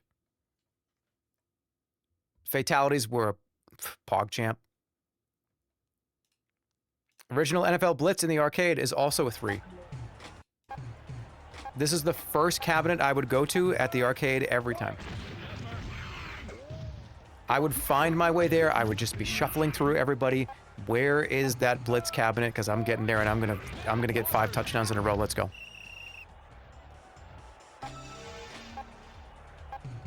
One of my favorite arcade games. Not necessarily one of my favorite video games of all time, but one of my favorite arcade cabinets of all time. But not quite all the way. There was just something about, because I don't even like football, but I like NFL Blitz football. NFL Blitz League is also good. They're in the same category, but I think this one is better. This one's more fun. More arcadey. All right, we got one final break coming up. We're in the final 10 to rank, seed. And then I'm looking forward to this. Tomorrow afternoon, we're going to do the actual game. And it's going to be heartbreaking for all of you. And me. Let's do one more break. I'll be back. We'll finish this up, and we will see. I'm kind of curious how it all breaks down. I'll be right back. Last break.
Okay. Shall we? This is the final 10 games. And then we're going to see how it all plays out. I'm very excited about this. I'm very interested in this. I'm very excited. Where's Pac-Man? The original Pac-Man. Not very high. Not really.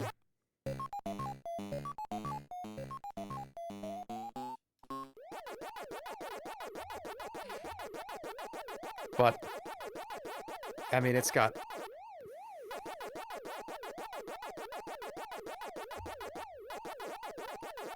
Am I allowed to make this lower than a 2?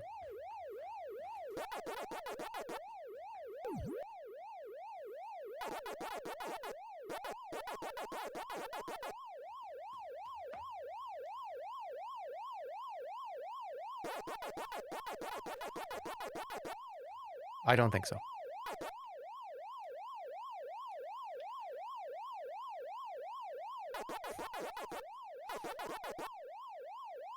You just flashed us? No, I didn't. I showed you my pants, and these have been on the whole time. I didn't just go put these on break to make a point.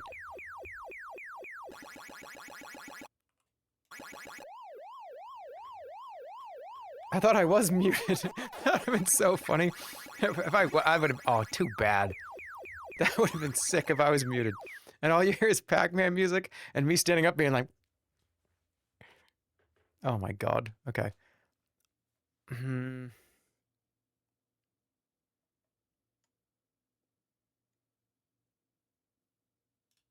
That's actually where I think it belongs. It's great. But I don't think... I think it needs to fight for it. I think I need to see it fight for it. Do I really love Pac-Man? Because Pac-Man's going to have to go through a gauntlet if Pac-Man truly deserves to be up at like 2 or 3. You love his wife. Hey, Raiden! Or Raiden. Another shoot 'em up, shmup game. One of the good ones, but the original one. I love the power-ups in Raiden. I think this also gets a 1.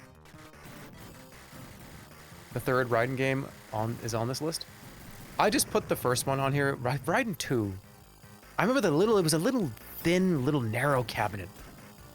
You kind of had to like squeeze in there and get in there. It was like a little shoebox, wasn't it?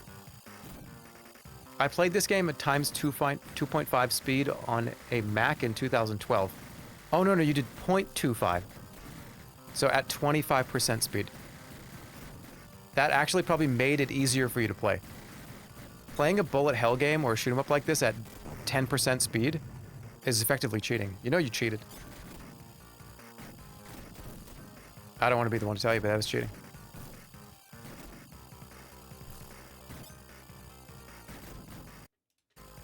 I love this cabinet. We're gonna give it a 1.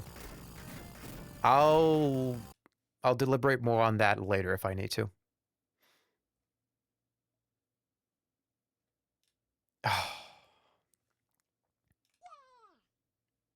This is the big one. This is the Teenage Mutant Ninja Turtles, the actual arcade cabinet. There was a bowling alley that was down the street from where I lived when I was a kid, and this thing was lit up like a Christmas tree. Going to that bowling alley, you knew you were going to play some bowling, a string or two with your friends. You're going to turn around, and there was going to be this awesome, gorgeous display. That Teenage Mutant Ninja Turtles right on the top. The lights were there. It was like a blue, purple. You could hear this volume from a mile away, too. You could hear it. You could hear people playing it. This is the best arcade game of all time. I am completely and totally ready to tell you that. Best arcade game ever made. Now, is that better than a best N64 game ever made? let's listen for a minute and we'll find out.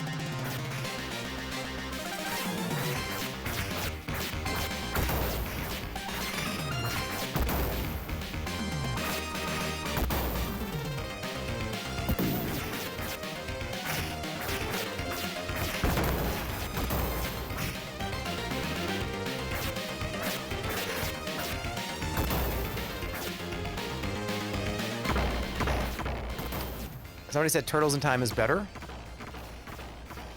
I'm sorry, I can't. Turtles in Time.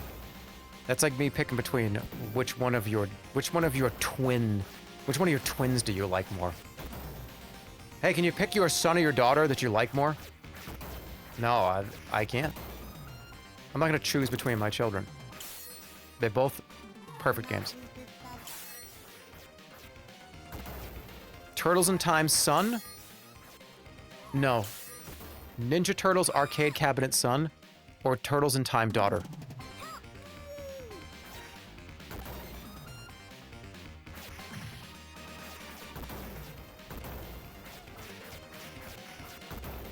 Ask that question to me tomorrow when we actually rank them. But it's a 4 and it's wonderful. It's amazing. It's one of the best games of all time. At least in the arcade. This is a light gun game, and it was an awesome cabinet because the gun was built in, and it was a weird perspective. The screen was kind of far back, but the machine gun was like here, and there was a weird shield thing. It was a weird cabinet. Awesome shooting game. When I think of the Terminator, I don't even think of the movies, I think of this game.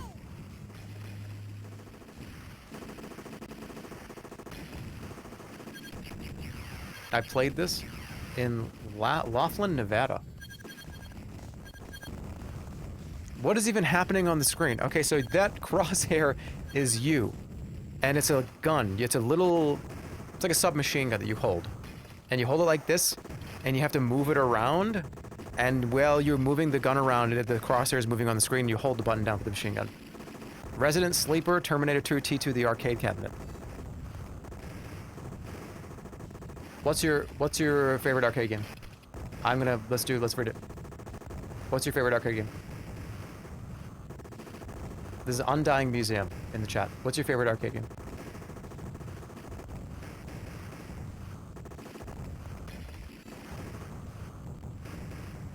Super Frog. That's bait. That is baiting.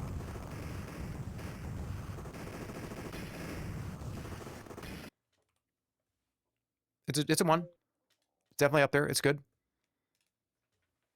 This is where most of the light gun stuff is. House of the Dead 2. I just love the boss in the second boss in this game is so weird. The one that goes like, he's like a weird bat. Where is he?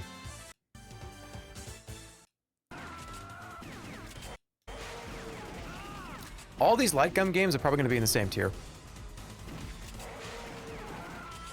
This and Time Crisis are definitely probably one and the same in my brain, but they're very, very good.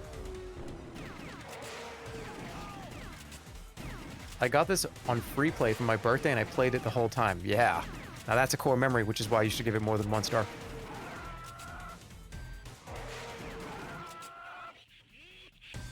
Just a great game. The voice acting is so atrocious. The acting is so horrible in these games too. Wait, there he was. This is him, right? Yep, there he is. Doesn't he go like... Yeah. Look at how hard this was. Just a coin eater. Load, reload, load, reload, load, load, reload. House of the Dead. Classic. I'm gonna hit you with this one. Remember this one? This is the Lost World Jurassic Park. Do you remember this thing? Yeah, this is one of those, you get in, you sit down with a friend, and you're just enclosed in the experience. They tried to make these Disneyland rides, but they were arcade games. This shit's probably getting a 2.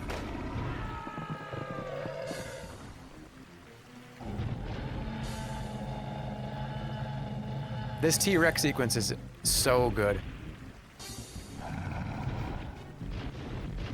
Tyrant Lizard King. Tyrant Lizard Queen. Yep. The circles that lit up, you had to get them all, and it was like, oh my god, oh my god, oh my god, get it, get it, get it, get it, and then it bit you. Area 51. I did play Area 51. It was good too.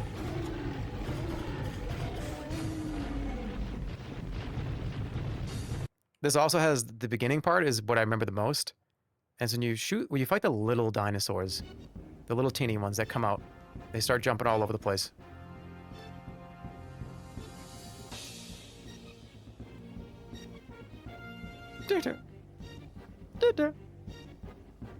Where is it? It's like right here. Where's Sarah and Ian? They went to the laboratory. You can find them with... It's like right here. No, that's the raptors. Is it later in the game? But this is great. I love it. I think it's 2. I think this is probably... I had more fun with this than I did probably with the other ones. Especially because you play with another person. You play these with other people too, but it was just so much more fun to sit down, get in that little unit. Also, another one of these 4-star experiences, of course, it's going to be The Simpsons. And because, let's listen to this because it's fun.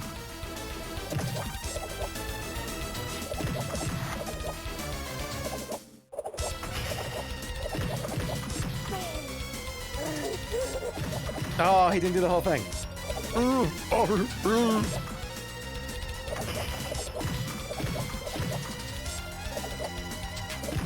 Is this how many 4-star arcade games have there been? Only one. Because this is the other one. Beat 'em ups just... No, wait a minute, there's another one.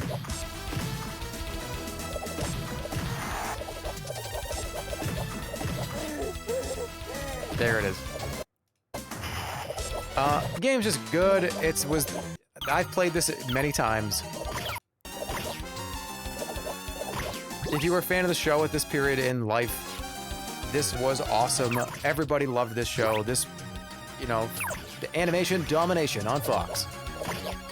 The Simpsons during this period is the best seasons of The Simpsons came out during this period. So not only did they have one of the best TV shows, they had one of the best games too. Isn't that crazy? Imagine if they had made a movie at this point, not decades later.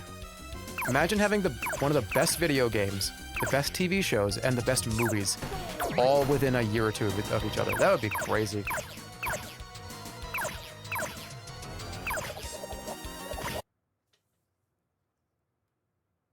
It's a 4.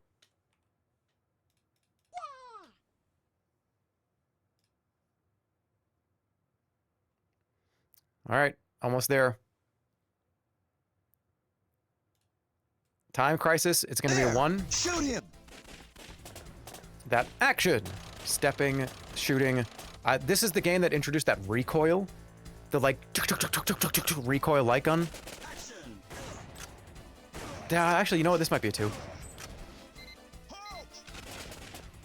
I deleted tons of money into these games. All the way through Time Crisis 2, 3, 4. Such a unique mechanic that only they were really doing.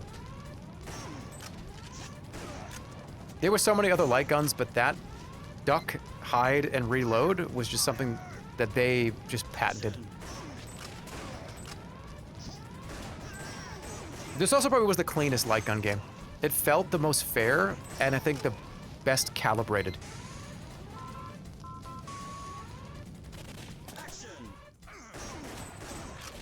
There was just something about how this one felt. I think it's like the good 60 FPS. Boss fights were good. It felt kind of fair. You got 4 lives, which felt... What was it, 3 or 4? It was 3, but you could get extras. There was health like hidden in barrels and stuff.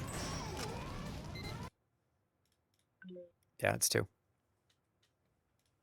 Virtua Cop. This was a Sega Saturn game, but also an arcade game.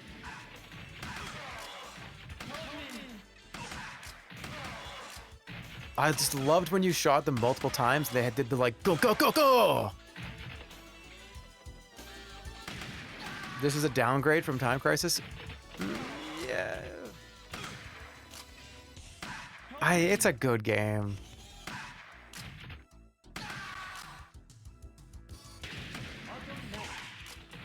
I had a lot of fun playing this. When it was on the Saturn, too, it was really fun. I played this at a friend's house. I destroyed this game once. You mean broke it?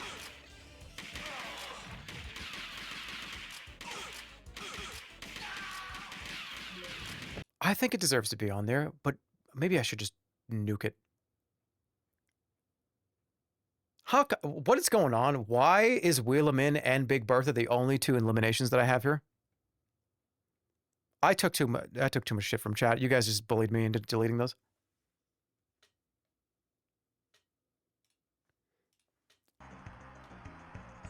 The second of there's two wrestling arcade games. I already rated one of them. It was for the PlayStation as well, though. This one's only for arcades. This was also at the bowling alley. What a great bowling alley! They had so many great bangers. There were 3 cabinets at that bowling alley. It was Ninja Turtles, this wrestling game, and then it was a light gun game, and I just don't remember. It's out of my brain. It was awesome. You're being too lenient? Well, I'm not going to be able to be in about 24 hours.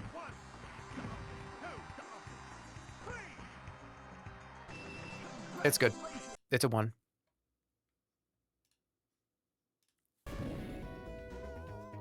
This game could have like 7 people playing it. The X-Men beat 'em up game.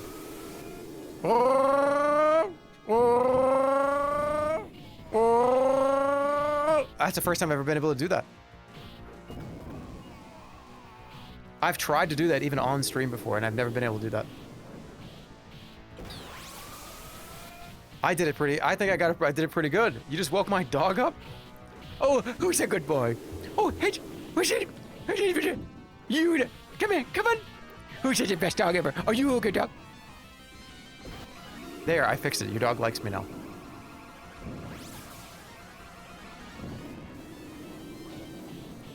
Yeah, this cabinet was so weird, and it always was fucked up. So this had to be a dual screen. They had to have, because the cabinet was so huge, you could have 6 people playing this at the same time. There had to be 2 CRTs right next to each other. And one of them was always weirdly calibrated, and the brightness and the contrast was just wrong. So you'd have this problem where this side of the screen looked fine, but this side of the screen was like sepia toned. It used mirrors? Wait, it wasn't 2 screens? Wait, how did it use a mirror? It was a mirror? Wait, wouldn't that just mirror the image? It was big across. How did that work? Look it up. It's crazy. One side had a mirror in the lower part of the cabinet. What? It was from the bottom. Upside down monitor reflected? No way, man. But it was extended. They did some goofy shit? Really? Hold on a minute. X-Men arcade machine mirrors.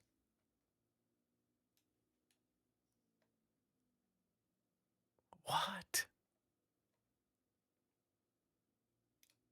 Hold on a second here. I want to look at this. I want to put this on stream.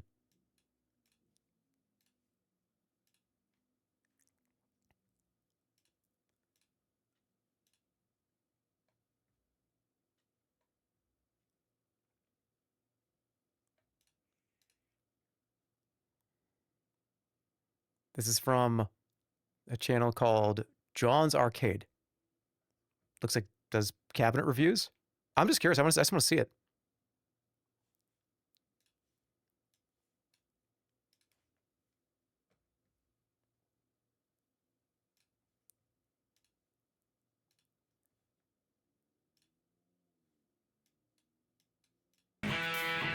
All right, let me see.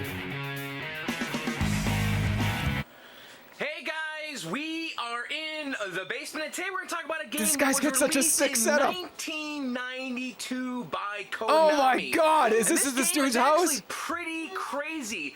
It is a 6-player Holy game, shit. and it's one of the largest video game arcade He's got the cabinets original I've ever seen in my Mario. life. It actually has two 25-inch monitors, but the game is not here. It's at my friend Wait, hold Adam's on. arcade. Why don't we get in the car and take a drive? Strike, he's got a Neo side of this and hide. Have you ever thought, which is kind of, do you like that? That's kind of weird. Like Colossus, his mule 3 feet across. I mean, it's insanity.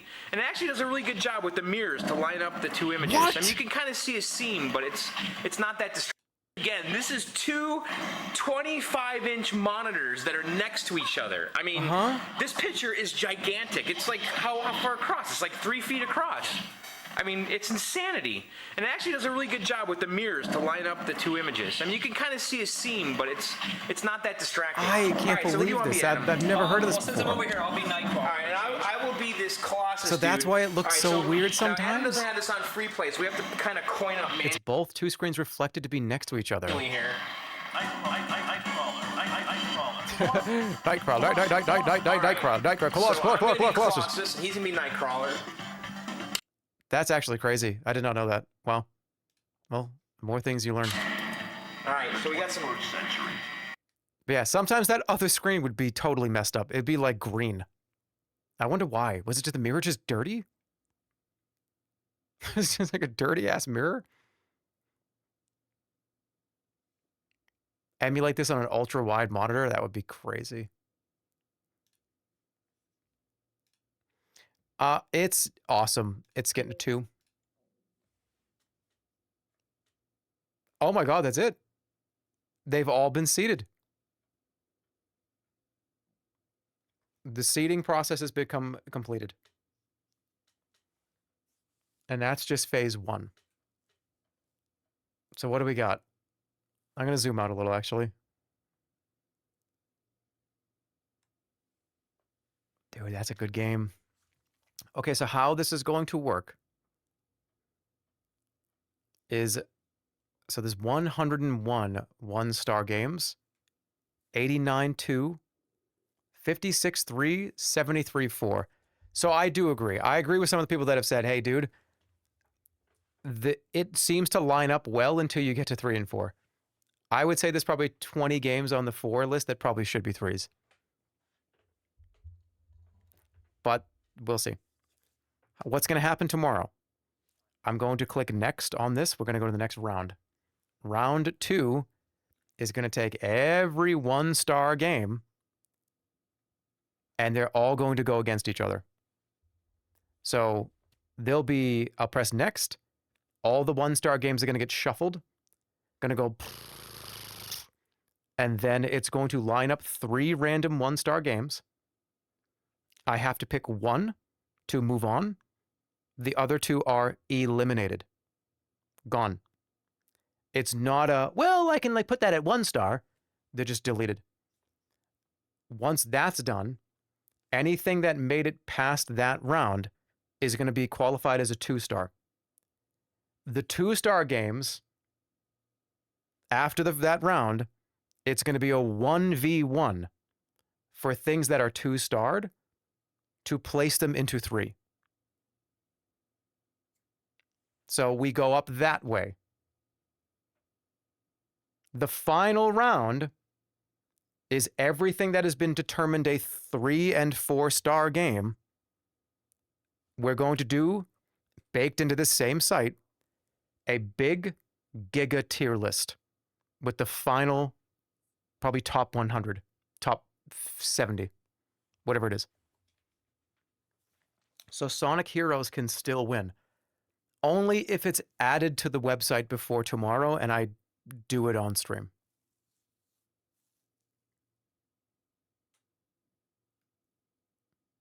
So no, I don't think it still has a chance.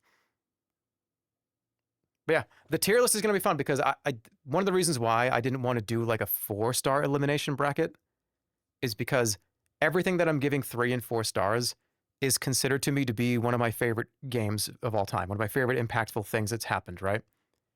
If you put up 3 4-star games, or even 3 3-star games, and I have to get rid of 2 or 3 of them, I feel like you're removing stuff that I don't actually want to have removed from the final list. So we're only consolidating from 1 to 2, 2 to 3, and then 3 and 4 are just going to be mushed together on the same list. But, you know, tiered out.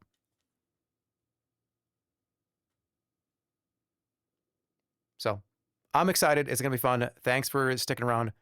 I know that these have been longer streams and they've been a lot of just kind of info. But the seeding rounds have been very important just to kind of get it preliminarily where they need to be. And then they start dropping as of tomorrow. It's going to be pretty sad when Killer Instinct loses to Leisure Suit Larry 5. It's going to be hard. You liked Red Dead Redemption 2 that much? Yeah, I did. I'll give this one more pass tomorrow afternoon before we move on to the next round. Maybe for like 20 minutes while people kind of trickle in. And then I'll do next. We'll make sure everything's kind of correct. But yeah, thanks for watching. See you tomorrow. I'm going to start probably around the same time, somewhere around that like 3-ish p.m., like 2 to 4-ish p.m. Thanks for hanging out. We will find out what my favorite things truly are tomorrow. And that stream will be one stream, because the nature of these elimination rounds coming up are 3 games are getting eliminated in 1 click, right? So it won't be 14 hours of seeding. It'll be probably like each round after this round here will probably be like 1 to 2 hours each.